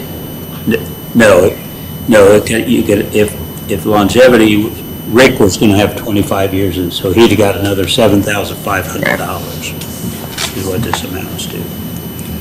And it's that way depending on how many years a guy has, because you can max out at 25 years with longevity and you get $7,500. The assistant chief was making, I told you I could tell you and I can't. 71,077. No. Nope. That's Well, Dave's that's proposal. Dave's proposal. Okay. Here. That's why you Give me a can't tell. sec. Got it. I don't have that. I left all that stuff at home for whatever reason. Oh, here, I've got the, You just need to tell somebody to text you when he's up, so you can just head this way. oh, here. Assistant chief was $60,960. Yeah, I got the salary ordinance here. I forgot There about was it. 60,000. $60,960. The assistant mechanic, I'm sorry, these numbers are really Assistant small. mechanic. $58,460. How much? That was the mechanic, I'm sorry. Yeah. Assistant mechanic was $56,199. Where are those Well, numbers? that's at the bottom, with his proposal, that one doesn't really matter, because that was at the bottom with the +2. They don't have just assistant mechanic on this page, it's the +2,000, it's different. They do. I know. But this said, so Dave's proposal for the assistant chief was, okay, so his- 76,250 was what we had proposed the other day. this says 71,077. 71,077. How about the assistant or the chief? Assistant. Oh, the assistant was, yes, 71,077. And now you're gonna pay them 60,960? Oh, you wanna pay That's what they them? were paid. No, Okay. that's Previous. 24. Oh, I thought you were asking what they were paid this year. Yeah, that's what I thought you were asking for, Susan. Oh, I'm okay. sorry. I thought it was, you were asking what they're currently being paid. Yeah. You want me to go through what our proposal was for each level? Is that what No, you're I think asking? she wanted what they're currently being paid, right? Yeah. I mean, I can't tell how much of a raise you're getting. I mean, $80,000 a year. That's exactly what the police chief makes. Yeah.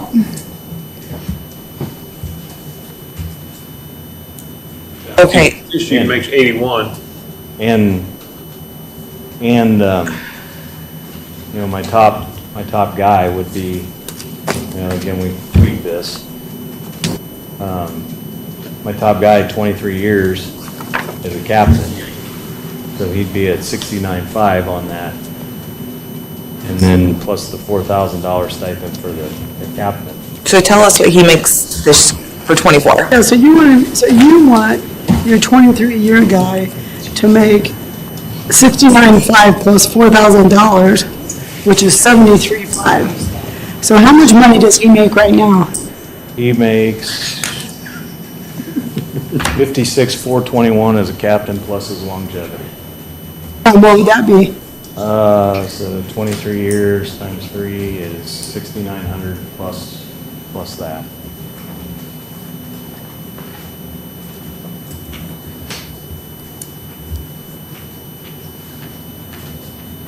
Still a $10,000 raise. Right. 16,932. That's- Yeah. $10,000 raise in a year?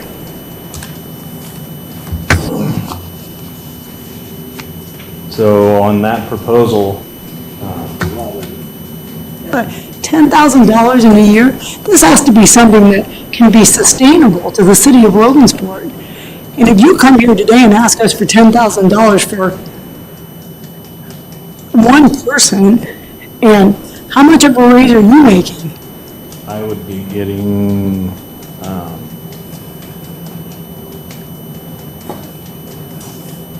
about $10,000. You know, $10,000 is way a long way from $1,000, which is where we started. But if you look at the proposal you had here, the captain at 66,538 from 56,421. It's still $8,000. Okay, so can there be a happy medium between the two? Like, I guess I like Dave's proposal, but I understand what you're saying about the lowest paying to the highest paying. I do get that. So how can that be a compromise somehow in between the two? So, so what this matrix does is as you get more time, you're getting more money.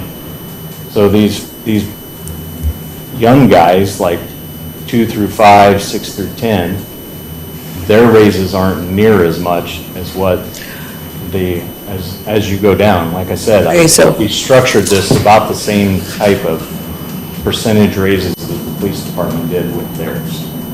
So go to this, like year 4 guy. How much is he making in 2020, this parking? Yeah, the guy that's at 62. In 2024? Yes. Yeah.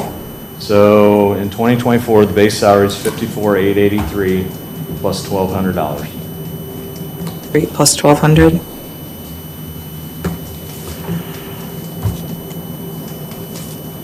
$55,083. $56,083. Yeah, it's $56,083. So that's a $6,000 raise. I mean, I worked for 40 years and I've never in my life earned a raise of $10,000 in 1 year. That's just not rational. So, this proposal here that Dave had, a probationary firefighter, and again, this doesn't take longevity into account because that's going away. A probationary firefighter from what they have in 24 to this proposal right here is an increase of $6,847. A firefighter is an increase of 10,117. Lieutenants are 10,116.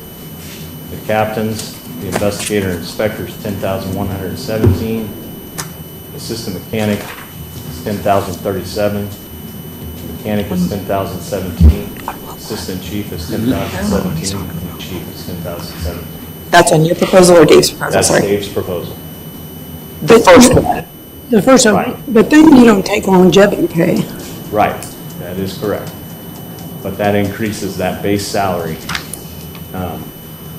And if you look at percentages, the firefighter gets a 18% raise, whereas the chief would only be a 15% raise. So, And the second option is what, Ed? The one I gave you first. One right here. That's the one he came up with. And the one I gave you to start with is what should be on your sheet in front of you, in the budget you got. I believe I put I think me and Robin got all those numbers in the system. If you get a $10,000 raise this year, when are you going to come back and ask for another raise next year? I don't know about next year. But in 2 years? So 71, 60, I don't know, I'm just talking to myself. But I can tell you currently, the way the salary ordinance reads currently, a probationary police officer makes $900 a year more than my assistant chiefs do. A probationary police officer makes more than my house captain does. So I don't have It takes this. a police officer 6 years to make more than I do as a fire chief. That's how the sort of salary ordinance currently is. What about the new probationary firemen? Do they make 60,000 starting off? Now, right now in '24, Yes. it's 53, 153 is what probationary firemen. I guess. 53, 153? Yes, sir. We have a street commissioner, 39-year man making 60,774. Well, and Tony just sat here and said that the street department, I mean, their top salaries, they don't touch this, Right. Oh, not even close to it. not even close. So in the state of Indiana, there's 134 career fire departments in the 1977 PERF fund. Currently, we're at 107, How many are there? 134, and we're ranked 107 out of those salaries for fire departments.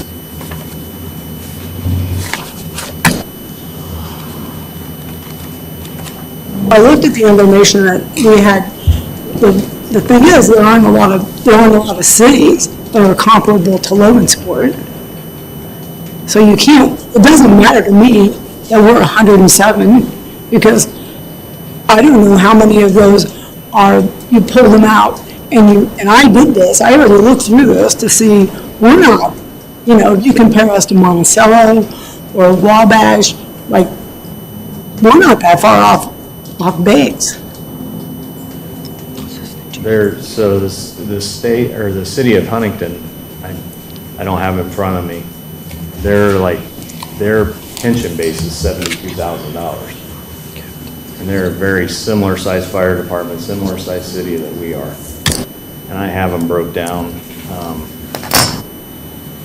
I know for a fact the kid that left last week, Blake Gaylor, he lives in Burlington, and he drove here to work every day.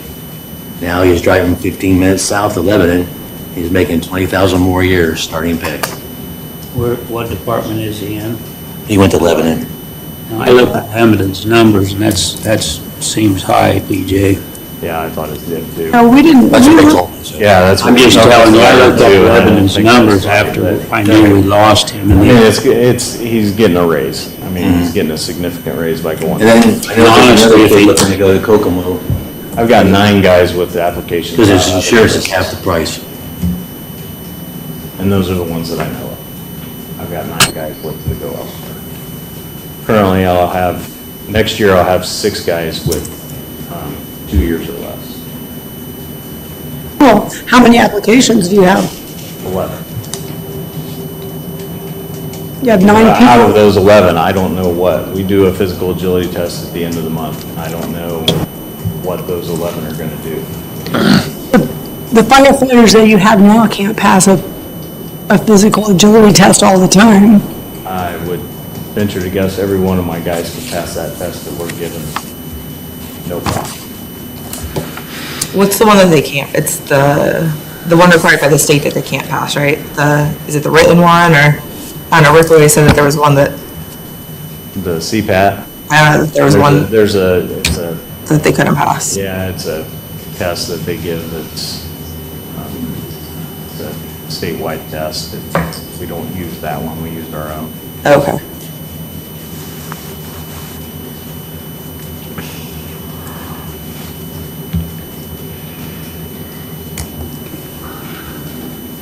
What are the raises that we're offering the other Shovel City departments? Have to be decided tonight. Dave? No, but it,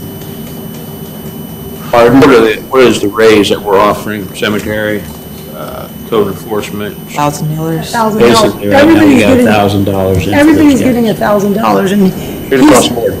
straight across the board. Okay.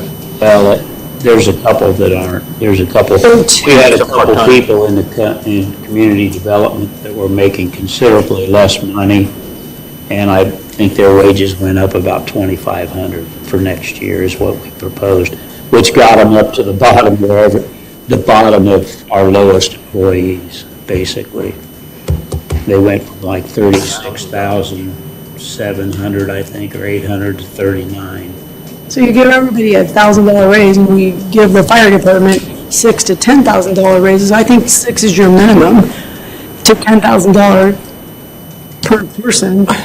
I guess I would like to see more information, like kind of like this, but that also has like maybe split up by each individual firefighter and like what they're currently making plus their longevity, then what the raise would be. I could absolutely do that. Okay.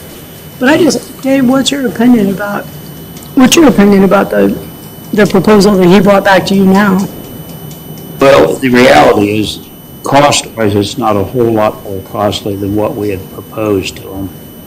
But if people want, I've got more, I don't know why, but I didn't bring all that information. I brought some of it, but I don't have all of it in front of me either, so it's kind of hard to tell you the details of the exact differences in what he's looking at and I'm looking at and what we talked about the other day. I'd say this,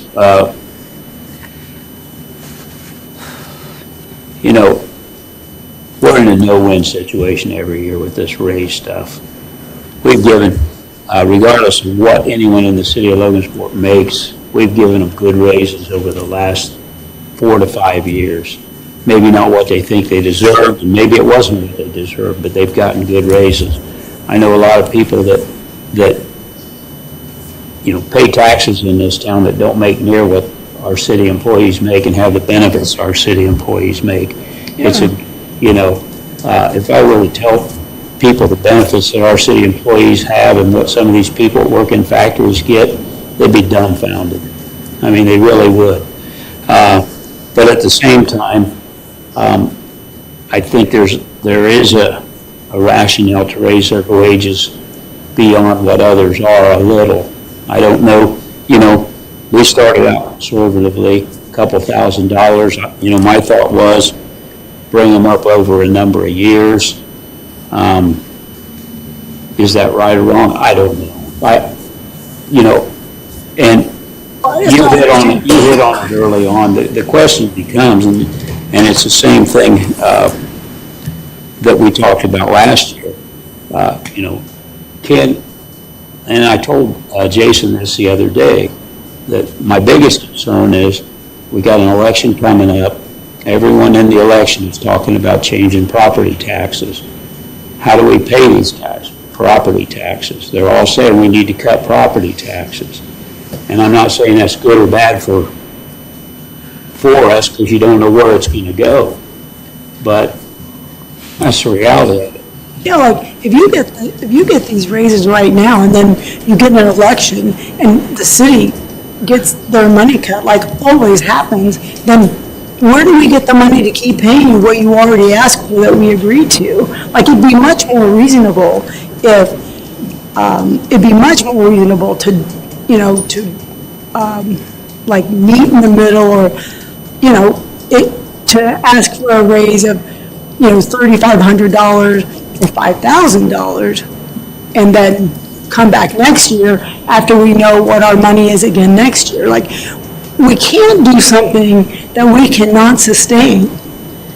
And, Understand that. you know, we just can't do that. And I'm telling you, I choke when you tell me that, I mean, if you make $80,000 next year in 2025, how much money do you want to be making in 2030? I'm hoping to be retired. Yeah, well, I could retire too if I made $80,000. So, Here's, what, you got any thoughts on this? I mean, I brought this to you guys because these aren't decisions that I make on my own. These are decisions that's why we're here to discuss it. Do you have any thoughts, or? Well, I know we've got to figure out a way to try to maintain per staff, but we've got to also do it fiscally responsibly. I mean, you know, I would like to get them up there where they need to be, but what's the best way to get there? yeah, maybe it doesn't have to happen in 1 year. Like, I'm not saying that we don't want to get there, but, I mean, I don't know how you guys feel. I just don't think we can do this year and then see what happens to our tax budget next year, and then we're choking. Like, we're already looking at borrowing $1.8 million so that we can do, you know, capital improvements for all of the departments because we don't have the money in our budget to do it. Right. And you cannot use that money to pay salaries. That's not an option. I think the 10,000, excuse me, but the 10,000 raise per year is uncalled for. When you're offering the other city employees $1,000 across the board, what did Tony say that comes out to, about 50 cents on the hour? I think it's $1,000? I think it's 48 cents. 48 cents on the hour. I don't know what he said, but that's probably in the ballpark. Yeah. I'm getting gripes from the other Silver City employees, so why do these guys get the lion's share and we get the table scraps? Oh, you're talking, I mean, I've never been a city employee. Different jobs, I understand that. Right. I and understand What we're trying to do with bringing this up is to become more competitive with the other public safety in our city. I mean, like I just said. Or lose employees to them. Fire.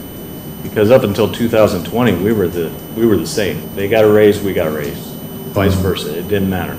Public safety was public safety, and there was parity between the two departments.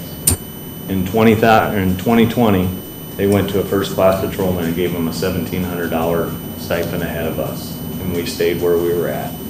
And then in 2024, with the raise they got, again, like I said, a probationary patrolman's $900 more than my assistant chief is. I mean, that's all we're trying to do is become more competitive with public safety in our own city. Say what you said again about the probationary patrolman. Probationary patrolman's base salary is $60,000. Mm-hmm. The assistant chief is $60,900. Oh, okay, I got you, all right. I would More agree than with a house captain makes. I would agree with you, Suzie, when you say bring them up gradually, 10,000 raise a year is kind of slap in the face to everybody else. That's a lot of money, and she's right. What do you want next year? Same thing? And what do we tell you next year? Well, we don't even know that we can sustain this. If you do this for 2025, you don't know that you can sustain this in 2026. So that's what we can't do to be fiscally responsible. We can't say yes to this and then see what happens in 2026. I mean, we could just be, We got high debt service too, that we're paying on. Without longevity, No, I that's just- without, this is current, this is what Dave I don't know. proposed, that's without longevity. there just has to be a better solution than this. There has to be a better solution than coming in and asking for the lowest raise that you want to give is $6,000 and the highest raise you want to give is $10,000 per person. There just has to be a middle of the road that we can physically do and then see what happens in 2026. That's just my personal opinion. I'm not talking for anybody except myself. Yeah, so what I would like to see, like I said, like maybe each name, what they're currently making, plus their longevity, plus what you propose, and then maybe even like an extra column with Dave's proposal next to it, so we can see it all laid out, both options together. Longevity right now, chief, is at 300?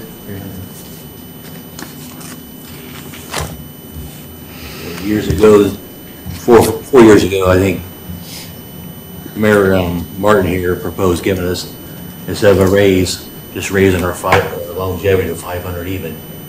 That gave everyone a raise, but not the same raise. Based on their years of service? Say what? Based on their years of service. Yeah.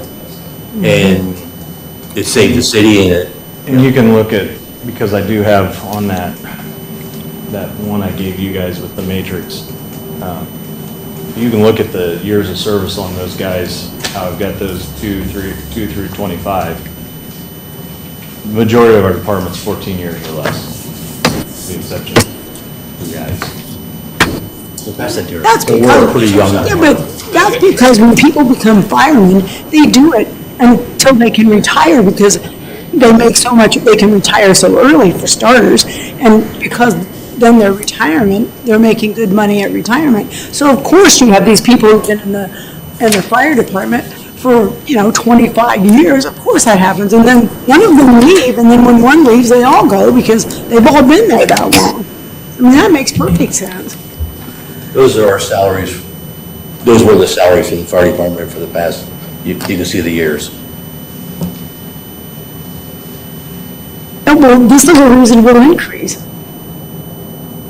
That's what I'm saying. This is like, How far back you go, BJ? you go from, What year did it start? it starts in 2017, but I'm just saying, look, it's a reasonable increase, like it's, Well, $3,000. they only got that because the police got whatever they got. It doesn't affect me whatsoever. I don't get none of that. I'm not on the same pension board they are, this and that, so it does not affect me whatsoever. Dave, how long do we have to figure this out? What's our deadline? We gotta have final numbers by the end of the week, because we gotta have the budget, we gotta vote on the final budget Monday. Next Monday? Next Monday, everything has, that's why I was having everybody go through every line, because next Monday, everything has to be finalized. And honestly, we need to know by probably Thursday at the latest, because you gotta have it in Gateway, you gotta have it to present, you gotta have the summary of budget numbers, because that's what you don't vote on departments, you vote on funds, general fund, the totals have to all be intact in order for us to pass the budget for the year. It doesn't come down to each individual department's numbers, it comes down to the fund numbers. So,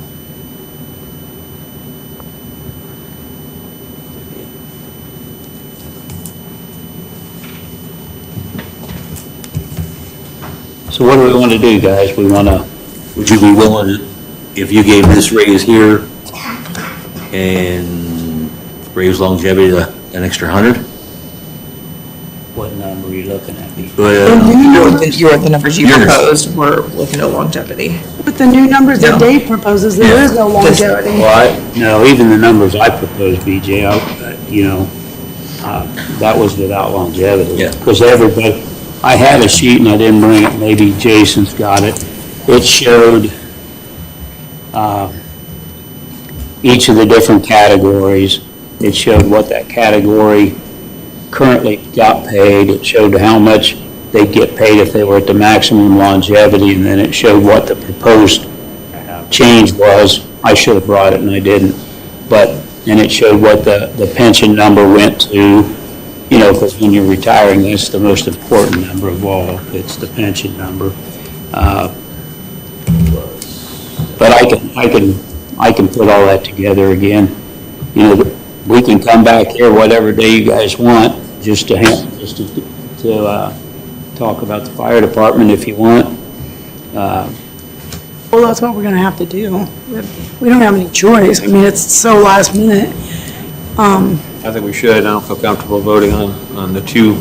Pardon? I don't feel comfortable voting on the two scenarios that we see. No, I want to see it all laid out. Yeah, I don't want to decide on this either, but I think that,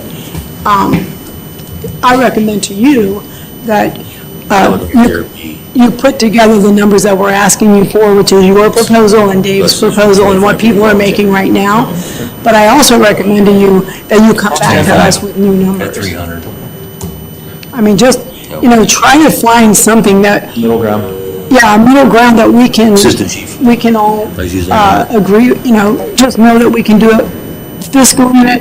I mean, you just know that we can't do this. I mean, you know that we just can't do this. So if you give us the numbers of Dave's proposal, your proposal, and then I suggest that you give us a new proposal.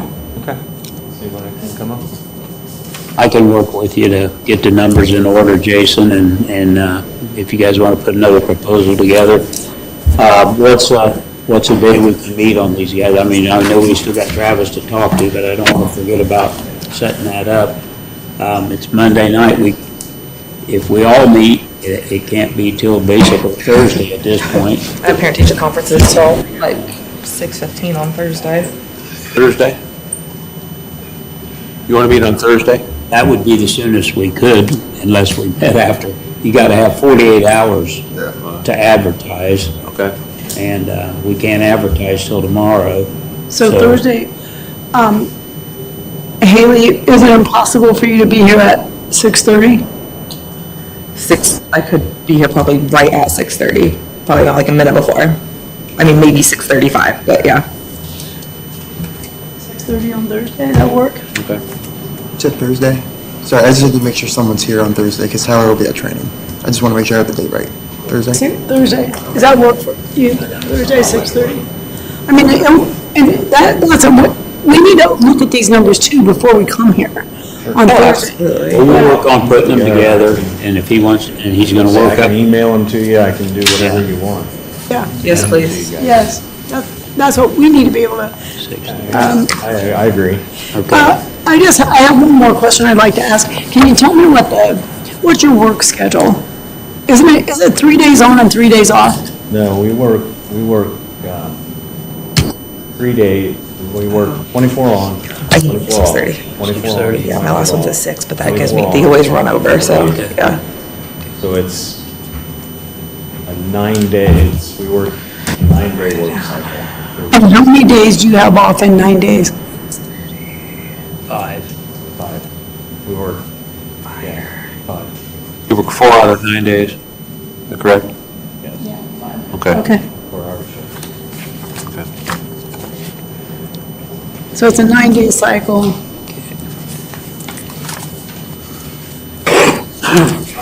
5 off. The only thing I gotta say is, you know how I feel. Yeah. Usually the best way to, like on a Monday, Wednesday, Friday week is the easiest way to explain it. So guys will work Monday, Wednesday, and Friday. And then whatever that middle day is of those 3, that's your next day back. So Monday, Wednesday, Friday, their next day back would be Wednesday, Friday, Sunday. Yeah. And then Friday, whatever that Sunday, middle day is your first day back of the next rotation. So you just said to him, you know how I feel about this? I don't know how you feel about this.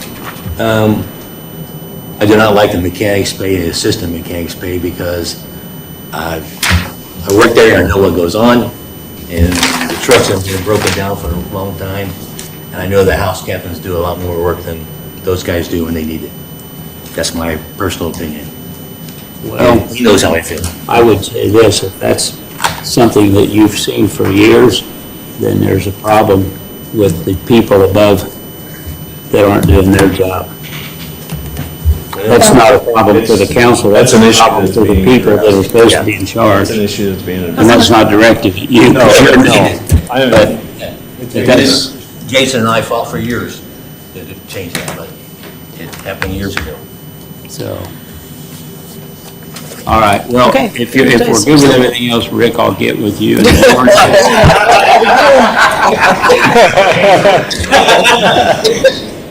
I'll get this before, I wanna tell you, what year do I leave? What year do I leave? I'll get it before I leave, that's all I promise. I honestly thought you just did that to be funny. No. I did not. I did that because I'm an airhead. Sorry. So just so I'm clear, Thursdays at 6:30? 6:30. Thursday at 6:30. And we had numbers before, Before you will get them. We'll work on something tomorrow, and he can work on whatever proposal he wants to put together outside of what we've already done, and look at them all. Come on up, Travis. Thank you. I appreciate it. Guys, I You tired of waiting? appreciate you listening. Thank you. Never liked following the fire department. Hey. We don't I like told following the Rick police that a department. long time ago. I'm still saying, next, when the fire department gets up, somebody send you a text to head this way. I would have went home, I would have probably fell asleep and not got to my phone, so better that I stayed. Well, I guessed wrong. I guessed 3 hours tonight, and it's gonna be at least 4, so. My guess was 9 o'clock, so. Well, I knew it was gonna be a long night when it was 2 hours, when 4 o'clock hit, when we was all up here standing. It was 6 before we got in, so. Yeah. I knew it was gonna take a little while.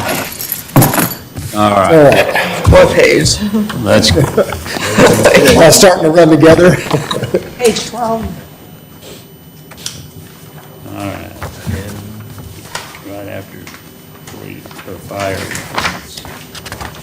Dave, I think I grabbed the right one that you had brought down a few weeks ago and we had went through. It's just, I have it just as police, the one that you printed out for me. I'm pretty sure this is the right one. Okay, So- well, I probably got a couple adjustments, because I talked to the mayor and Jacob on the new employees, and we decided we're gonna go ahead and plug in a new employee to help Randy out. So that'll be part of your, Good. Is that gonna start in January then? yeah, Full-time or part-time? full-time, So we're gonna have 2 of them now. yeah. Yeah, and you and I had a sidebar about Randy and what he's going Yeah, through now. with everything that's happening. Yeah, he said he was gonna fill in council, and I know when that guy, when he takes a week's vacation, he gets so backlogged on it, so I know he's really gonna appreciate it, so thank you. He said he couldn't be here tonight, for obvious Well, we reasons. know. Does everybody know Rick's, or Randy's situation? I don't want to make it real public, but his wife's been having some real health issues. I mean, there's serious health And issues. she just had life-saving surgery Randy's what? a few weeks ago, and I believe, Yeah. he told me today there was, I think, 5 surgeries in 4 weeks, or 6 surgeries in 4 weeks. She's something like had that. a, So she's got a she, real rough time. he is, so, I'll let him know that good news. I'm Okay. sure he'll be excited about that. With that, real quick, before we get into this, is that hiring gonna be done like we usually do our civilian employees through HR, or is that gonna be something that you want me to do since they work under my department? I would Through HR. I would assume you'd work with Randy and HR on it, and Yep. since he's under you now, I so. just wanted to make sure, I'll get with, yeah, obviously, once this is all done towards the end of the year, I'll get with HR Okay. and, Randy's job, the code field assistant. I'm sorry. What is his? Yes. Code field assistant is Randy's new job title. What? No. Code enforcement is his job. It's gonna be his new employee. That's gonna be, What? He's code enforcement. He's code enforcement, and what's that pay, do you know? 36. 36. Starting? Yeah. 30 Yep. even, Mhm. plus benefits? Yeah. Okay, Right here, okay. just want to make sure. Awesome, thank you.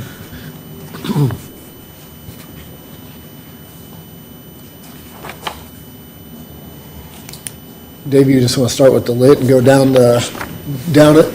Yeah, just start at the top there if you want. My first one is clothing allowance, is that where you're at? You're on general fund, right? I'm on, what page is it? Page 12. I don't know what page you guys have, mine is just strictly. General lit. It's just salary, so that's. Should say on. Clothing allowance starts on 13. Clothing allowance is what he said, that starts on 13. So he's on 13, but ours starts on 12. Okay, he's on 15. He's on 15. Oh, he's on 15? The lit fund. Oh, I had clothing allowance on 13. Oh, I see it, hold on, that's right.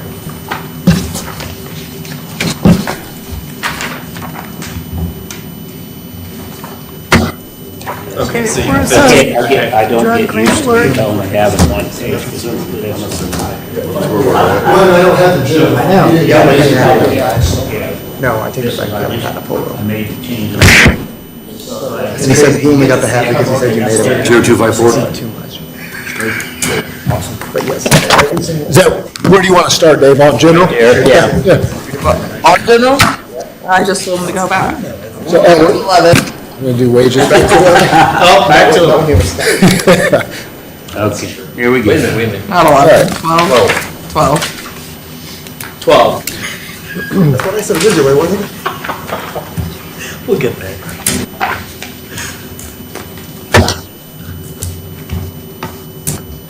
Shoot.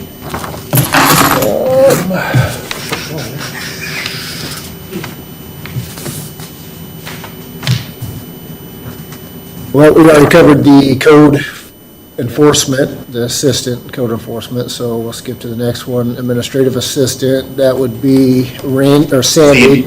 40, what are we at, 40, I don't know what she currently makes, so I'm assuming that's what the Everything $1,000 raise. 1,000 on Okay, here, Travis. yep.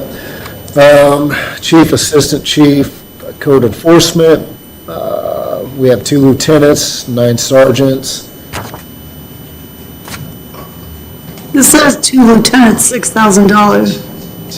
Yeah, what is that? That's in addition to the original. So we have the matrix, so the sergeant is your corporal, sergeant, lieutenants and your detectives, are all stipend-based pay. So I have 9 of them, they get a $3,000 stipend on their pay. So as a corporal, a sergeant, a lieutenant, or a detective, corporal and detectives make $1,000 stipend, sergeants make $3,000, and the lieutenants make, No, I'm sorry, Corporals make 1,000, that's why you have Yes. 4 corporals for. Sergeants make 2,000 and lieutenants make 3, sorry.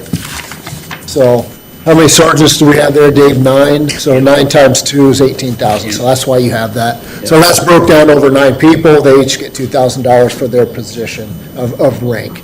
So if they ever get rid of their position or resign, or they get their rank removed, they would lose $2,000, they could go back just to their matrix. Lieutenants, 2 lieutenants, 9 sergeants, 4 corporals, 17 officers, probationary. What's the base salary for your patrolman? Starting salary is 60,000, and then the next 2 to 5 year officer makes 64,500. So we did it last year as a matrix, and I can give it all to you if you want to hear it real quick. Susan, do you want to hear it? No, I wanted to just get an idea for what, See the rest of it. after listening to all that other stuff, I just want to get an idea of what your. Probationary officer, your year 1, they're up to 1 year, they make 60,000, that's their starting pay, and then they bump up to 64,500. Okay. But it's gonna be 61 this year? Yeah. Okay. So, yeah, so in that matrix, right, Dave, is what I'm assuming, so. Yep. So how it's broke down here, it says 17 patrolmen, 17 patrol officers. That's 34, Travis. Correct, yes, 34, where do you get 34, Dave? Because all your guys are patrolmen. Everybody's a patrolman except for For you and. Sean. And Sean, and then you've got 3 probationary. Correct. Okay, I get it. This says 4 probationary. Yeah. We won't have any probationary officers. Until next year. Samantha will be done with probation in November, and we will have 3. Tyler will be a probationary officer till April, and then we'll hire 2 more, probably November of this year. And that I looks can't get about them- like what I've got. I've got it prorated for about 2.5. So how many patrolmen? It'll be a little bit less than that, because in April it'll change. You said it was, 36. how many patrolmen do we have? Hold on. What's the question? What's the patrolman number? It said 17, that's not right. It's And you said it was There's 45. 34 34. patrolmen. Okay, 34, got you. There's 3 probationary for next year. chief and assistant. So you should have out there for patrolmen, 2,454,290. And then for probationary, 147,418. Yep. Administrative assistant, Travis, 40, going to 4630. yes, sir. Sandy is 4630. I just made them the same. They were a little bit off. Yeah. I just made them the same. I was gonna say, I appreciate it, because they're both working really hard. I asked you about the crossing guards. Did we cut that number at all? Well, we did last year coming into this year, but we couldn't cut it this year going into next year. We went to the bare minimum this year, if you You remember. think they need 50,000 still? Yeah, because we haven't given them a raise, so whatever we budgeted for is what we would need. So I try to think how many off the top of my head. Got rid of the two at Chase. I got rid of the two at Chase, and then I think we got rid of one that was at Columbia or something like that. I'll double check that number in the morning, Dave, and let you know, but I think if that's what we budgeted for 2024, that's what it'll be there for 2025. We haven't given them a raise, but I know we cut 2 or 3 positions. So I would say that's probably Michelle the, and taking it over, she told me the same thing she told you, no. I figured as much. I ask her every year. I thought maybe Hillary would throw us a bone, but no. So, crossing guards, where we have animal warden, the detectives, we just covered that. That's a stipend pay as well. Want to go over the VACA, Medicaid, Medicare, and PERF. Geez, our PERF number that have $1 million, Say that one, I'm sorry, Susie. that's a big number. Yeah. So we have those. Number of PERF for public safety is 19.1%. 19.1%. 19.1% of the salaries is their PERF. We got, what, civilian longevity on the next page, that's about it that's about the last thing. What's that? Dave, it says reserve officers clothing. But it says 0. That's But it says 0. No, it's in general. I just want to make sure, because that's for, our reserve officers, we didn't take away their clothing, remember, because they're different. That's like that's for us, if we get a reserve officer, we have to buy them certain. Let me look, though, I thought we put. $750 is, It's lit fund now. I'm trying to look and see where it is. It's in the lit. It should be $750. Yeah. It's in there, it's on. It is. Okay, I just want to make sure. I couldn't remember if we moved it or not, so I just seen it in there. Okay.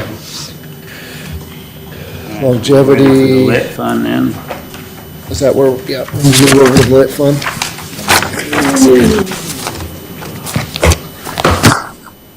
My lit fund starts at clothing allowance, Dave. All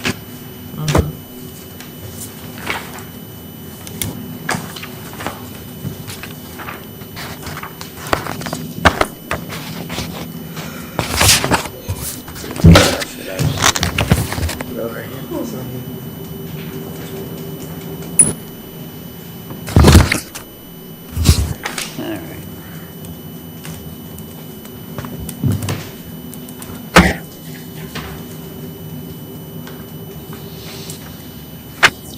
Put your phone down, start talking. No, I was making sure the math was right. I was doing the clothing allowance. I was making sure everybody's on the same page. 7,800, because we only keep 200 out of our clothing. I just want to make sure that was the right number, which it is. Then we have the reserve officer clothing at 750. We got fire mixed into here too. So our overtime is at 65,000. Overtime, I will say this will probably be an issue going in, and we can't predict when things happen or any of that stuff, but we are pretty close to our overtime every quarter. I started pulling it by the quarter to see what we're doing and how we're trying to manage that. This is an example. We had a shooting on Monday, and our guys worked probably 30-plus hours, and there was probably 15 of them that did that.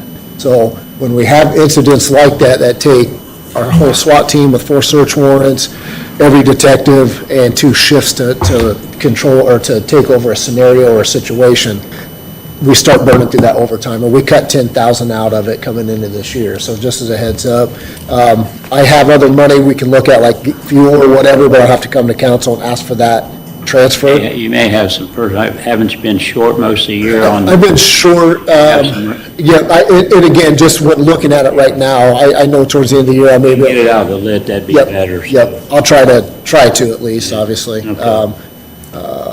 So 65 for that. Perf is in there at 11.7. Did we get the overtime drug grant in there?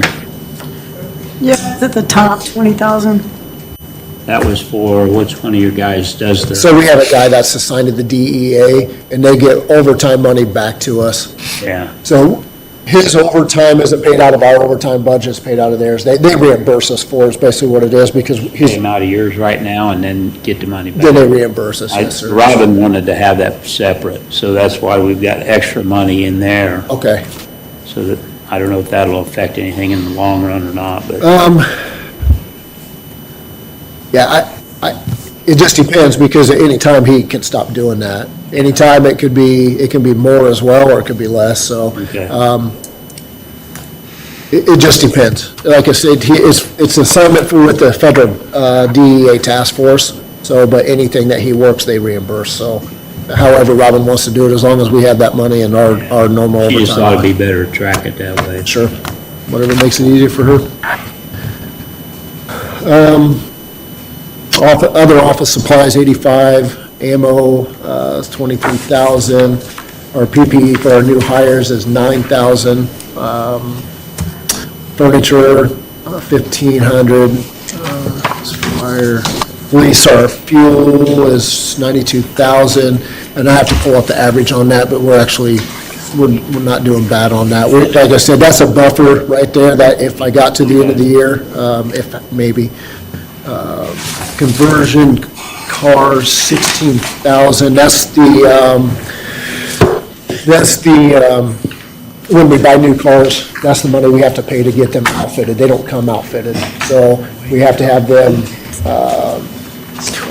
not painted, but they vinyl the cars. They usually come black, and then we vinyl them white, but we have to put radios in them and mount them, and all the lights and everything. So when we buy a police vehicle, they don't come together. We have to put them together. Investigative material, 4,000, nothing in the bike patrol again. K-9, we bumped that up to 55, but we took it out of traffic, so our vest is 9,000. Right. Non-automotive repairs, 2,000, equipment and maintenance is 1,200. Cleaning supplies is 3,500. Weight room, nothing. Your tactical supplies for our SWAT guys is 9,000.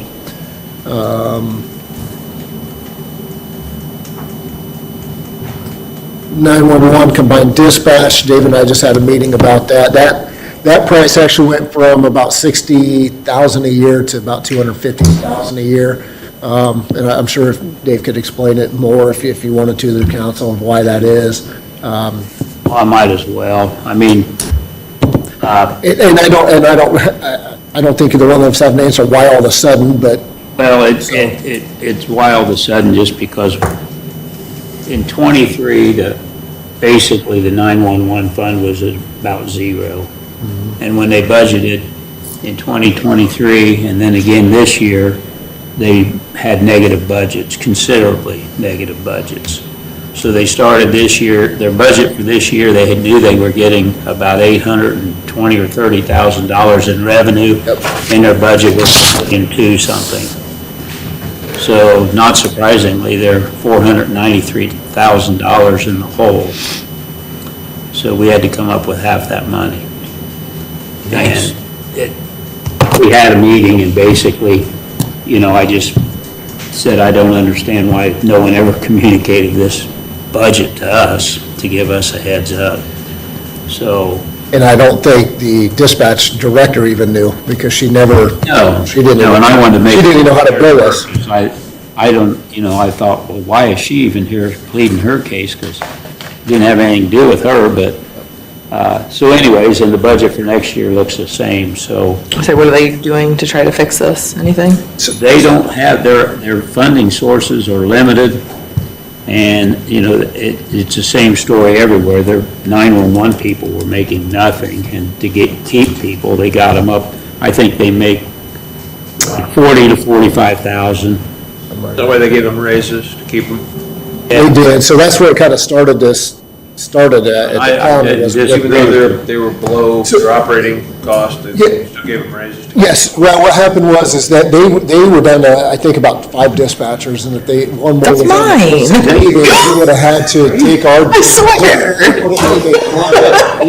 I can't hear you, Chief. So, hey, guys. We would have had to put it with another county, so we would have lost our. We would have lost our dispatch center, because they were down so many dispatchers, they wouldn't have been able to handle the call volume. So we would have had to go, I think, either Fulton County or another county to run our dispatch, which obviously we don't want to do that within our community. They were able to get pay raises, and I want to say there's 12 full-time employees and a handful of part-time employees now, but I believe they're fully staffed. Got a couple people off on A long-term couple people illness. off, and then they have a issue down there, is one person's off work, administrative leave at this point. So luckily, once they got the raises, they got back up to full staff, so we didn't have to dispatch out of another county to dispatch our public safety here within Cass County. So, yep. And again, it was usually right around 60, and obviously Dave just kind of gave an explanation of what it is. So the ordinance, we moved dispatch down there 2009. So it's been a combined dispatch since then. Let's see, fire physical instruction, photography, psychological evaluation, 1,700. Special training, that's our outside training for our officers, 14,500. Contracts with the police stations, 20,000. We're doing some contracts right now, or estimated, and getting quotes right now for that. Rexapol, 13,720. Public safety assistance programs, 8,000. We share that with the fire department. That's for any first responders that may need some assistance with mental health.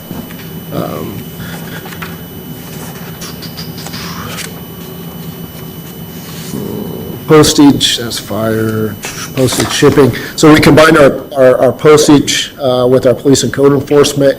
I think Randy and Sandy went through their entire postage budget the first quarter of the year, because Randy has sent out so many letters because of his job and what it has increased. So we increased that, I think, a couple thousand, and then combined it. So Are we going to send out even more with the second person? probably, yeah. And I didn't know the second person was coming on board. Right. But yeah, that number is probably going to be, it's a big number. I know they send out a lot of letters. So here's what happens, is they got to send out so many letters, and then they have sent out certified letters as well. So once the certified letters go out, you double your price as well on that, so. I just didn't know if we should raise it if we're getting a second person, if there would be even more going out. I would probably say yes. What that number is, I don't know, though. I would hope whoever we hire does just as I don't much work remember as what Randy it was does. before. I think we raised it 3,000, 2 or 3. It was either 2 or 3, Dave, I can't remember. But we can raise it a little more just to make sure they got plenty. Yep. What do you think? I'm probably- 7,500 maybe? Yeah, I mean, I think it should just be up some at least, but, You said 7,500? yeah. All right, we'll raise that to 7,500 if you guys are all right with that. Is it at 6,000 right now? Yeah. 6,000, yes, ma'am. And that's combined too, so that's for us as well. So we send out a lot of letters as well. Say Rob's doing more too. Yeah, yep. And I need to get with Kelly too, because, and look at the ordinance, I don't have it obviously in front of me, but there's a question whether we need to send out everything certified mail, or if it's okay to send out just normal letters, and then when we want them to appear either in court or in front of the Board of Works, it has to be a certified letter. So that's where we're trying to figure out right now. So let's say you get a parking ticket and you don't pay that parking ticket. At that point, do I have to send you a certified letter, or can I just send you a letter, just a normal letter at normal postage rates? So I need to clarify that too, because if it's all certified letters, you send out a lot of letters, a lot. And you can stop down and give you that number some other time, but it's a lot between the two, so. Our telephone, 47,700. Printing and advertising, 4,600. Utilities, 36. Equipment maintenance, 1,200. Mowing, landscaping, 29. Automotive repairs, 2,000. Vehicle maintenance, code enforcement, that's both of our vehicle maintenances, so any oil changes, those type of things. I forgot we added code enforcement to it. Building maintenance, 45, radio repairs, 25. Radio maintenance for 16.4.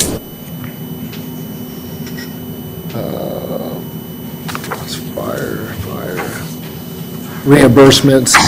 Reimbursements for code enforcement, 500 and 100.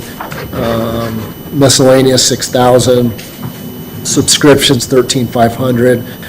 Federal match grant, 3,500, which is for our vest. Food and lodging, 7,500.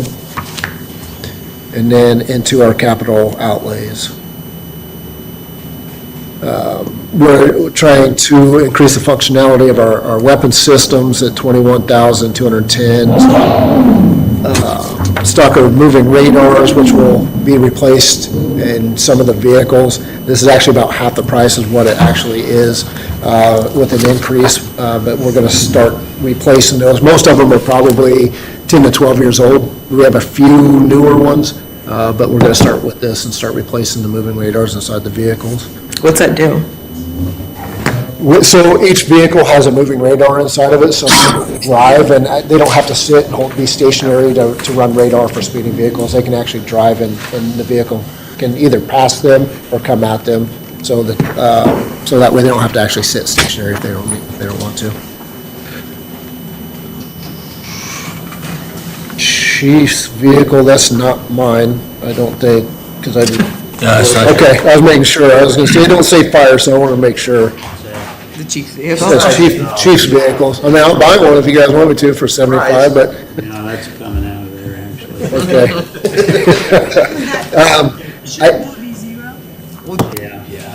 Yeah, zero definitely. Code enforcement, I know Randy had asked for a vehicle. Are we doing anything with that? Yes, we're gonna use bond money. Okay, so that's getting taken. So that's why it's a zero in there. Yep. But, yeah, Are we're we- gonna do that. Are we going to do new, Dave, or just use or whatever we can? Is there a limit to? Well, I prefer to be practical. I don't know that we need to go out and buy a $50,000 or $60,000 truck. If you could find a nice, truck for 25 or 30 grand, that'd be great. Okay. And then the new person gets Randy's old one? Okay, that's why I want to make sure since we're getting, okay. So that we're not going to trade that in, obviously? No. Yep, just want to make sure. AEDs, that'll be 15, I believe that'll be all new AEDs for every officer from last year to this, or 2024 to next year, so everybody will have a new AED that's a year old or newer. Big. Squad cars, we budgeted, Got for that 11, is that what you got? New AED. this says 15, Dave. Oh, you got 15, okay. 11,000. Yeah, 11,000, 15 Yeah. new AEDs, Right, but okay. 11,000 All right, others. perfect. 2 new squad cars, budgeted for, 80. yes, sir. Our detective, our lease vehicles, which we should be getting some money back on that as well, because we just traded one in and got a new one, and they sold ours. So on the enterprise renter cars, when we do those trades, they take that vehicle and they sell it, and then whatever they make off that vehicle, they give back to us. So, like the first year we did this, we didn't make a car payment for 18 months. And then it caught up, then we had to pay it, and then we traded a vehicle in. So once we do that a couple times with Enterprise, like one of the detectives just did that, and they have not given us the return bill for it. So like that 24,000, hopefully next year, or part of the year, we won't spend some of that. So, yep. So sometimes when we do that, we get money back. And then obviously our police station, the loan for the police station. Yep. Pretty good then. That should do it. Any questions, any concerns? No, like I said, well, I won't keep this very long. I know the radios, which again, it just came up, or I would have put that in the CIP. We know our handheld radios are now about to be non-serviceable. We were told 2 years ago that our radios were good. We just sent one of our handheld radios in to get repaired. They said that they no longer make those and no longer make the parts for them. Virgil, from ERS that works on them, we were told that they should be good, so I didn't worry about it. And then 2 weeks ago, we got the news that those radios, if we break them, they're not going to be able to be fixed anymore. The new radios are about $6,000 a piece, so it's about a $200 plus $1,000 fix. The radios work. If they break, I have to buy new ones. I can't replace them. And the old ones work with the new ones though? Yeah, the old ones work with the new. They will, yes. So you don't have to buy them all. I don't have to buy them all at once, no, but if I know, like I said, if I knew this before our budgets and CIP, I would have put it in there because to me, it's a capital improvement, obviously. Put in CIP for next year. I'm sorry? You can just put in your CIP. Absolutely. So I know like the sheriff has bought like two or three at a time, kind of piece them together. What was he so. saying? He had some, like. So he has some. Give to you as replacements in the interim, or? So what he's gonna do is surplus them out, then I'll have to buy them from him, which it could get us by, if I can get through next year with them, and then say do half, and then do half the following year, something like that's typically how I do it, because I think everything on our CIP is matched, so I should be kind of like currently starting over in a 3 to 5 year, with our computers and our body cams and stuff like that. I forecasted out 3 to 5 years. So that'll be another one that we'll add to it. And then I think about like with dispatch, what they're gonna do with that equipment and stuff too. I know the city is gonna have to, at some point, I'm sure they'll come knocking. That meeting last week was nothing but bad news. Yeah, and I don't even think they touched on the bad news, Dave. I think they just skimmed the top of it, so, Can you still give me that for your police officer? no. No, because you yelled at me about my phone while I was trying to do math. I couldn't do it in my head fast enough for you. Yes, come on down and get one. No, I'm good, Dave. I appreciate you, of course, meeting with us and taking the time, so. I got two things before we leave. Hey, it's only gonna take a second. Just, Hold on, Rick.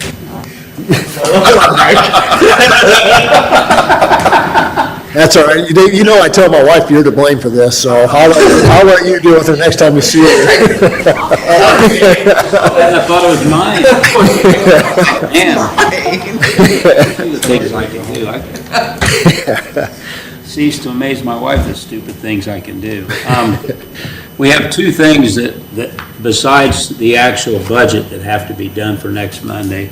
We have to have the salary ordinance ready, just so that I can say we've run this through a finance meeting. All this is, it'll be updated to the new salary schedule for all the different departments. It's just basically an outline of the salaries. It's separate from the budget. And then there's a part here in the back that talks about some money we get from the utility company as part of our pilot. And the other one is an actual one for salaried employees that have been elected. And we have to run that ordinance through also, and it basically just outlines the elected officials' wages and also what the utility company would be reimbursing from the salaried employees. Does anyone not know what pilot means? In lieu of taxes? Scott? Yep. So those two will also go through, but they're basically just repetitions of what we're doing in the actual budget. We're gonna go over this Thursday night then, the salary, but you just. We can, if I've got them ready, yeah. Better. First reading of the budget, 14th of October, and then the second. That's the second reading. That's the We've had second the reading. first reading. Okay, so the 14th, everything will be finalized. Yeah. I'm only asking because I'd like, once it's advertised, or once it's passed, I'd like to advertise for that code enforcement position. So with the holidays coming, knowing Randy's schedule, I just want to make sure that I have a time on there. Get somebody. So, yes, sir. So applications are hard to come by, so I just want to make sure we have enough time. I don't want to wait till January 1st to start advertising. I get it. But we'll be in March by the time I get somebody hired, so. Yeah, the budget will be finalized. Is HR going to do up a job description then, or could we just copy and paste Randy's? If Randy were available at any time to sit down with her and kind of I'll make, You know, I'm sure he's got one, so just kind of mimic his. I'll make it happen. I'll make sure he has time, at least before he starts taking time off with. And there might be things that Randy may want to add to that description. yeah. You know, yeah, so I agree with Dave. Well, I just want to make sure that we get advertising time and then we get a vehicle purchase time, because if I got a guy sitting in my office January 2nd, and then him, Randy, got to drive the same vehicle for, you know what I mean, so. Training for a minute. What's that? They probably need to do They probably do for a while, and I'm gonna get them computers and stuff like that to put in the vehicle, so I just want to make sure, time-wise, I don't want to be March or April, and then we're finally getting stuff done, so I want to jump on it ahead of time, because I know once April hits, Randy gets swamped with grass. Once so. the grass starts growing. Yep, so. Dave, Thanks, Jerry. I still have my portion I talked to you about. That's all I right. don't need to be here. Did you want me to go out there, am I okay? You need me, BJ? Yeah, come on out here, we'll make you official. Susie, sit down. I'm sorry. You gotta leave. Sit back down, sit back down. Hey, you guys are out. John themselves to go. Thanks, Brad. See you, Chief. Oh, Yeah, so, jeez. I got your hopes up, sorry. I'll be quick, I promise. This is weird getting on this side of things. Yeah, it feels weird. Treasurer's office, I didn't have him on the schedule because Tyler wasn't gonna be here. He kinda told me what to say, I don't know everything. Sent him in his place, so here we go. What do you got? So from what I looked over and talking with Tyler, it looks like everything that he had put in there was correct. He had just wanted, and please don't jump at me, but he wanted me to bring up the salaries briefly. Just because of some of the work, I'm sure you guys that have been in the clerk treasurer's office know that every single thing that every department in the city does comes through that office to be approved and make sure that we're in regulation with both the state and federal governments. And that's anything from claims, which is all I deal with every single day, stacks and stacks of it. Record keeping, making sure that all the agendas and minutes are properly maintained and kept and distributed to the citizens as soon as they request them and all that. There's a lot of stuff that goes through that office. And specifically, a couple of the people that have been in there for quite a while that are indispensable in that office that we definitely don't want to lose anytime soon, such as, if any of you have worked with Robin, it's an endless fountain of knowledge that if you talk to her for more than 5 minutes, you're probably lost. It's not because she does not explain it, it's that she knows a ridiculous amount of government regulations that is invaluable to the success of that office, making sure that we're not getting flagged by the State Board of Accounts or other organizations. So with them, and just with like how bad inflation's been, and especially with that position specifically, being behind some of the other people that have similar responsibilities like Mendy and HR. But to kind of make a case for a decent, or I don't want to say decent, sorry, because we are appreciative of what you guys do, but a potentially slightly higher raise. Robin and Tyler sat down very early in the year and went through every single line item and tried to cut or remove anything that we could do without to try to make a better case for it. We got rid of the part-time position, didn't really need that because we're able to cover down enough to, you know. I got rid of that for you, but go ahead. Right, sorry, I wasn't made aware of that, I'm just going based on the information I have. What's he asking for? Sorry, he wanted a 5,000 across the board for, not for him, but for as like a starting conversation, but we're up for, any discussion on that. 5,000 to bring between the whole staff? for everyone except Tyler, so yeah, the HR, What are you talking about? You're talking about $5,000 for every one of them. Is that what you're saying? $5,000 raise for everyone in there? that's the starting point we were bringing up, I guess. Starting point is $1,000. We've already done that. Yeah. I meant like, okay. But that would bring Robin up to, right around, I think, where Mendy is currently at, like 51,000 something, and where HR currently is. And that just kind of helps us fight inflation, keep people that are in there. There's not a lot of people qualified to, like, deal with We grants. just wanted it for Robin and for Lauren? No, those were just the examples I was getting. They would be for everyone outside of Tyler in the office. Everybody in the office. Yeah. And that's just raising the ceiling, because like I've not been there a year, so I'm not getting a pay raise. I'm staying where I'm at. The rest of them that have been in there for 10 plus years, that have way more experience than I do, Carrie's workload, sorry, I can't speak, is ridiculous on a daily basis. I can't even tell you 100% what Ross is doing with all the grants that he has to keep track of. Obviously, Lorian keeps the city running with making sure that everyone gets paid on time and we don't have people boycotting working because they didn't get paid. And the HR speaks for itself. I'm just saying, like, with all the amount of work that they do without complaint, it just seemed like it was worth the discussion.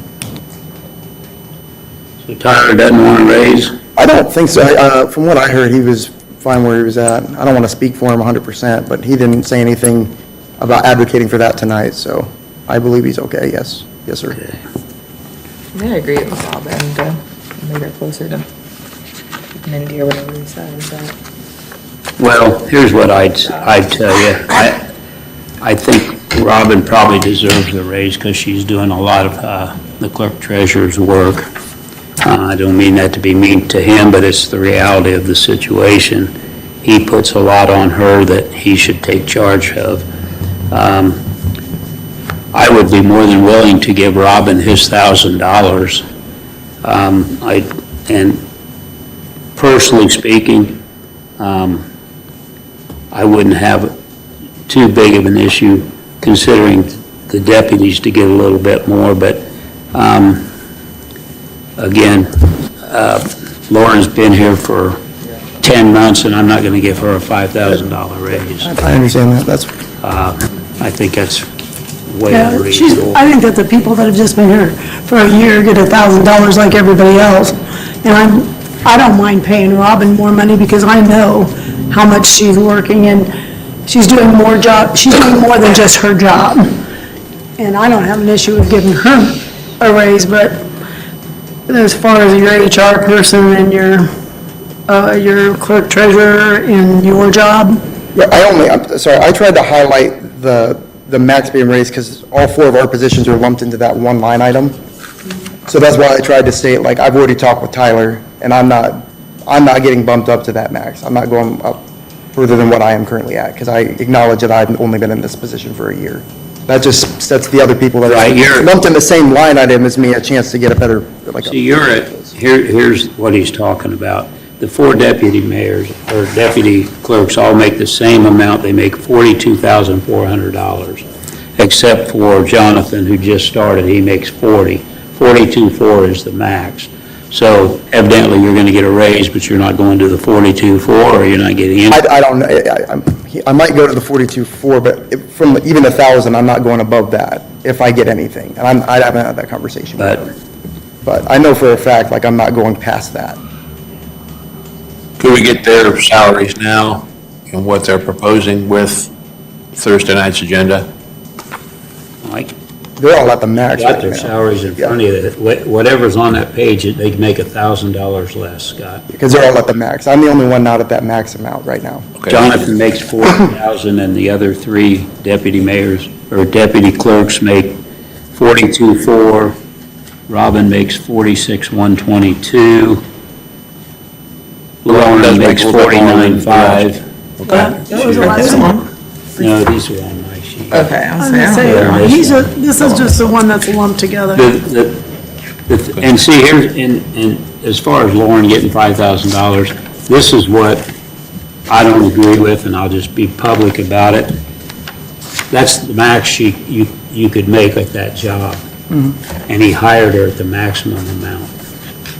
He could have hired her at a less amount like Jonathan was hired, where it'd take her 2 or 3 years to get to the top of the tier, plus each year she'd get a raise like everybody else did. But there was no reason to hire her at the very top of the scale. That's happened Why did you do that? I didn't do that. Tyler made that decision.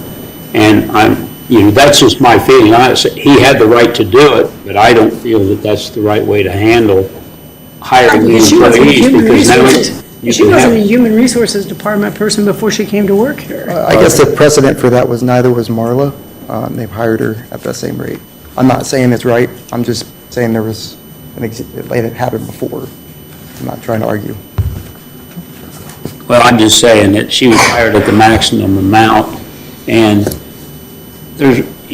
we have a minimum and a maximum for a reason on Yeah. these jobs. So why people get hired at the maximum, and then after a year, they're unhappy because they're not getting raises? You know?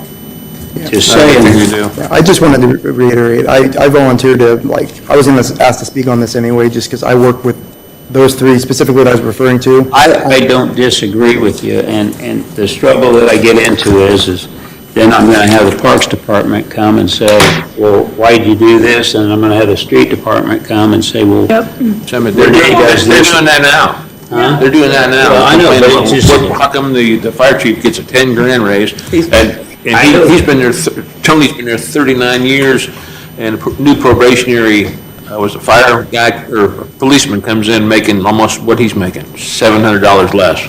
Here's the problems that you have, Scott, and this is why we did the police the way we did the police last year. You were here. Oh, yeah. We had really, I look at, when you compare salaries, you got two ways to look at it. First of all, as soon as the sheriff's department raised their, or the county raised their people up, we lost Adam Morrow, one of our best policemen, because of the big raise they got down there. Now, when you don't have to move and you can go across the street and get a job for 15,000 more, you're gonna go across the street and get a job for 50, especially when he had 20 years in. He locked in a pension here, went across the street, started a new pension plan, and got a huge raise. Young enough to working for another pension. So, there's that kind of a situation, and then there's a situation when you're comparing, like, the secretaries. I don't know why Mindy's wages are as high as they are, but they were that, and it really, she's gotten the same rate, basically the same raises as everyone else since we've been around, but that job was elevated to that level when she came here, and again, it was a job that had a minimum and maximum, and she came in at the maximum, but again, the person before her came in the same way. So why do we keep continuing to shoot ourselves in the foot and not have these people progress through, you know? Yeah. I never had a job where I started out at top pay. I started at the top at one job, and it was 40 feet up. Yeah. So, anyway, what do you guys want to do at the clerk's office? I'm just sharing some thoughts with you, but I agree that Robin probably needs a raise, but also what you're saying, then so does everybody else. I mean, I don't know where the line is. We're not gonna give the fire chief a $10,000 raise. I'm gonna vote no on that, and his assistant right away. And if they wanna be competitive, go somewhere else. yeah. And that's, We hate to lose employees, but like you said, how we can sustain 10 grand a year? And she said, well, how are we gonna pay you in 1030? Because, well, I'm gonna be retired by then with all this money. yeah. Yeah. Yeah. Well, We have to think about next year and the next year too, because they're gonna come in wanting, you know, a bigger raise. And the firemen last year, when we gave them, what was 2,500 across the board, one guy came in and told you that he got hosed. Remember, I got hosed, this raise was the hose. And then there's another gentleman come in and said, he doesn't represent all of us. He said, I appreciate what you guys gave me, you know. All right, but what about the clerk's treasurer's office? Yeah. So what if you go middle of the road and you, Kicked out the state. he's saying he doesn't want his $1,000 raise, and Tyler's saying he doesn't want his, so we'll just leave them where they're at, and that gives us. But you think Tyler was saying he didn't want his $1,000, or he was just saying he didn't want his? I don't know with that. I haven't.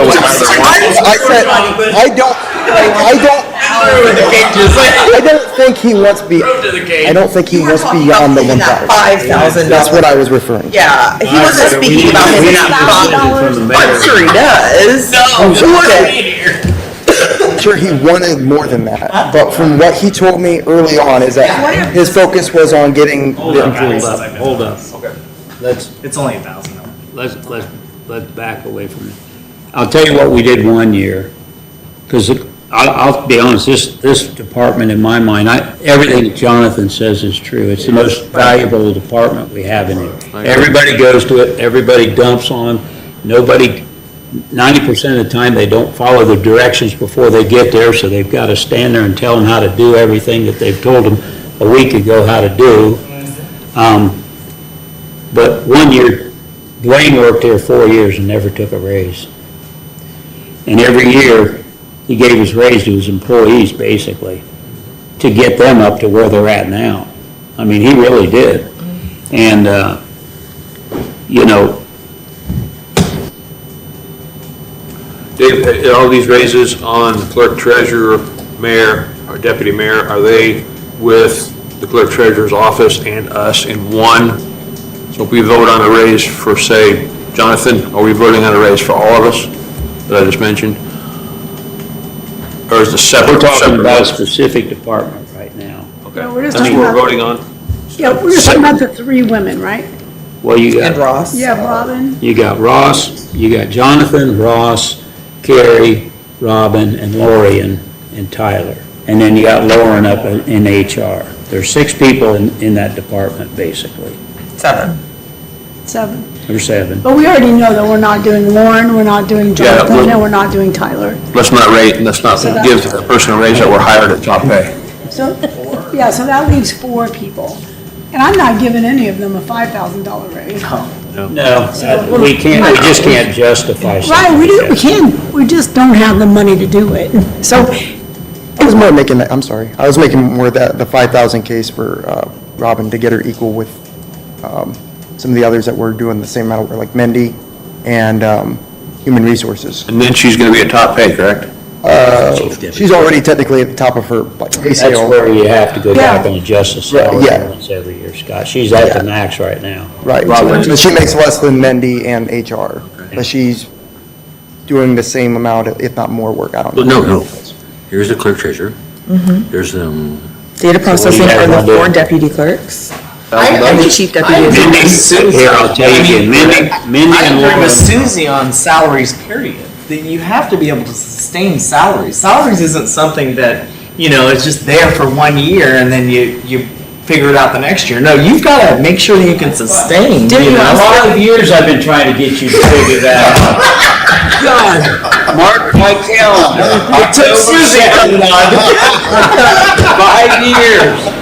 well, I think this is fair. I think it's fair. I'm slow to- too, it's okay. We're already giving them $1,000, and I think it's fair to add $1,500 to those 4 people that are underpaid, so that you're giving them, you would be giving them $2,500 each. So you would give Ross and Robin and the, Lorian and Carrie. yeah, those 4 people, if you give them $2,500 each, that is $1,500 times 4 more, so we're looking at $6,000, increasing the income wages for the clerk's office by $6,000. That's doable to sustain. You know what I mean? And that's, I think that's fair. I think so too. And I think it's a good way to start for 1 year. This is 1 year. I'm okay with it. I just want somebody else to say these things out loud. Okay. Because I'm the guy that they send the emails to. Exactly. Well, you don't need to wonder who the fire department's talking about right now.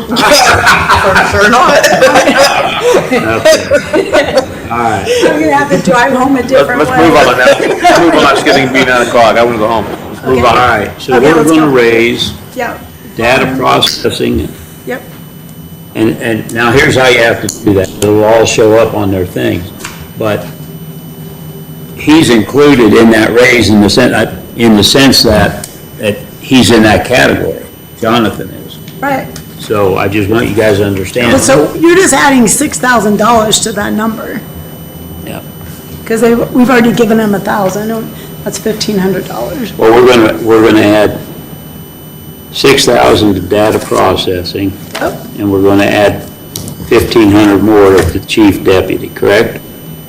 We're adding 7,500 altogether. Who's Because the you have chief deputy? 4 deputies, clerk deputies. You got Jonathan, Lorian, Carrie, and Ross. That category goes up the whatever amount you decide on. See, the only difference between Jonathan, and he's only been here a year, so he doesn't make top pay there yet. So Tyler will determine what his pay is based on the minimum and the maximum. He makes $40,000 this year, the others make $42,400. So do we need to increase it? I thought we'd only have to increase that by 4,500 and then the chief deputy by 1,500. That gives us our $6,000. They're all lumped together. No, the chief deputy's not. The other four are all lumped together is what I'm There's not saying. four, we're only down to three. There are four. Oh, no, there are four, because there's the, Jonathan, Carrie. Lloyd, Carrie, and Russ. okay, Yeah, if you look, there's 4 people in data processing and the chief deputy's separate. okay. So what I'm saying is you gotta just lump it all together and add 6,000 more to that column. You can add 1,500 more to the deputy Okay. clerks, Okay. chief deputies. $7,500? Yeah. Huh? $7,500 total? Yes. Yeah. Okay. So this one is increased. So basically, when you look over here at the side where it says 173,6, Yeah, it's gonna be that number goes to 179,6. Yeah. This one goes to, it'd be And the next six, one would go to 622. 48,622.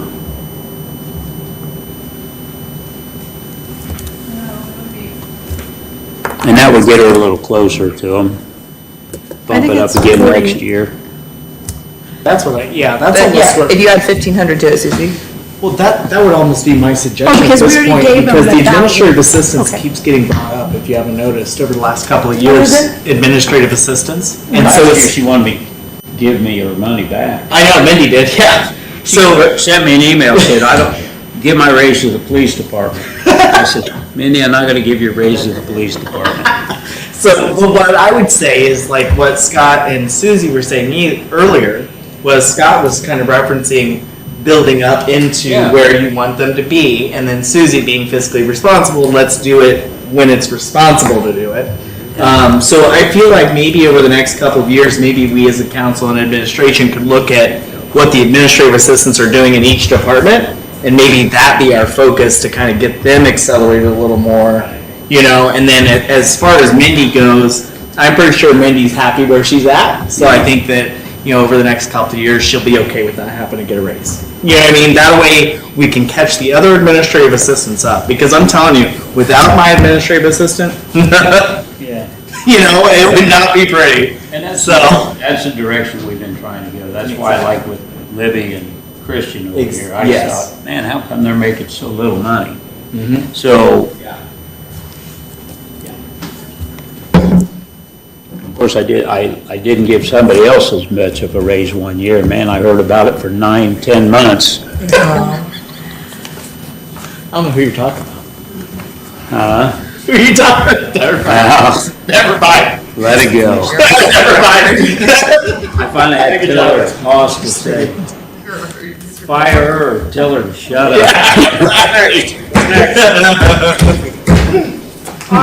Are we done? Yes. All right, good. Good God.